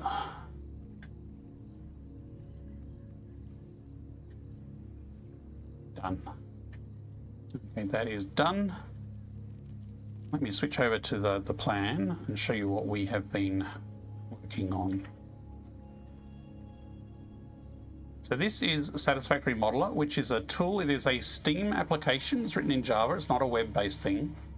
And it allows you to meticulously plan out your factories. So we are working on a heavy frames outpost. And the goal is to make 22.5 heavy modular frames per minute. We're doing this through a number of blueprints. Now, as you can see over here, we're going to be at a power deficit if we actually finish this whole factory. Actually, that might be local. Maybe. Either way, we may need more power to actually get this online in complete, but I'm actually going to finish it construction-wise to this scale, even if we have to turn it on into wings. And the reason we're doing it in wings is we've actually broken it down into blueprints. So the first blueprint was making steel plus rubber out of a dash of iron. Actually, it's a fairly large slab of iron, and crude oil. So this blueprint is pretty easy, pretty straightforward. It's 3 refineries taking oil, turning that into heavy oil residue and rubber. The heavy oil residue we are taking to coke, which combined with the iron, we are making steel. No coal here. It is just made out of effectively oil. That's the first blueprint, and that one's done and finished. Now, this ratio is not a perfect ratio for what we need here, so we're actually producing a bit more steel than we need. So the excess will go into a sink, or we could make more pipes or something, I don't know. But the bulk of the steel, along with rubber and some concrete and iron, comes into this part of the factory. And this part of the factory actually has has 2 blueprints. Now this bit here we could, no. This bit here we've now put into a separate blueprint. So let me bravely hit Control X. Maybe I shouldn't have done that quite like that. And paste that in here. So this blueprint will output frames, and it takes in steel, and it takes in rubber, and it takes in frames. So I'd probably put the frames at the top and the rubber. So this is the blueprint that we've just about 2/3 of the way through building. So now if we come back out here, this is our output here, and we are making 6 of these. Frames in there determines we need 12 of these, so basically there's 2 of this blueprint for every 1 of this. And that's our rubber input and steel input. Where did the concrete go? Did we not connect the concrete? We didn't connect the concrete. Connect the concrete like that. So layout could be a bit neater. Put that down there, something like that. So this is effectively the 3 blueprint makeup. I mean, we could move this back up to the top level, but this is the plan. Let me just see what that chat message was. I think Satisfactory is so much better. Watching a Satisfactory stream alongside it, it is a good chill activity to have on a side monitor while you build. Yes. So that's it. So we've done this blueprint. This one's finished. This is just making the frames out of the iron and steel. And so this is the one we're finishing off here. And then we need to go out to the site and slap them down until we can connect everything up to the raw resources, which raw resources back here. A little bit of copper, not much. That seems higher than correct. Those numbers are wrong. What's going on? Oh, no. 6 of those, thanks. No. Yes. No? Oh, whoops. This is just 1. The 6s at this level. I thought those numbers were a bit big. Apologies if you can hear the alarm going off next door. So yeah, a little bit of copper, whole truckload of iron, a decent amount of crude oil, and a bit of water and a bit of limestone will get us 22.5 frames and a big power bill. So thank you very much for watching. I will sign out of the YouTube stream here, and I will see if there's someone to raid for the Twitch stream. So if you're on Twitch, stand by. Thank you very much for everyone who's watched, and thank you very much for Dirk Splurps with the very generous 10 gift stubs early in the stream. If you received a gift sub, you have access to some VR bean emojis and some stinger emojis, so make good use of those. Thank you all. I'll take the headset off now. I think I'm done. Actually, no, one more thing. Close the game down. Just a second. Because I'm coming out of VR mode. Exit to desktop. Right.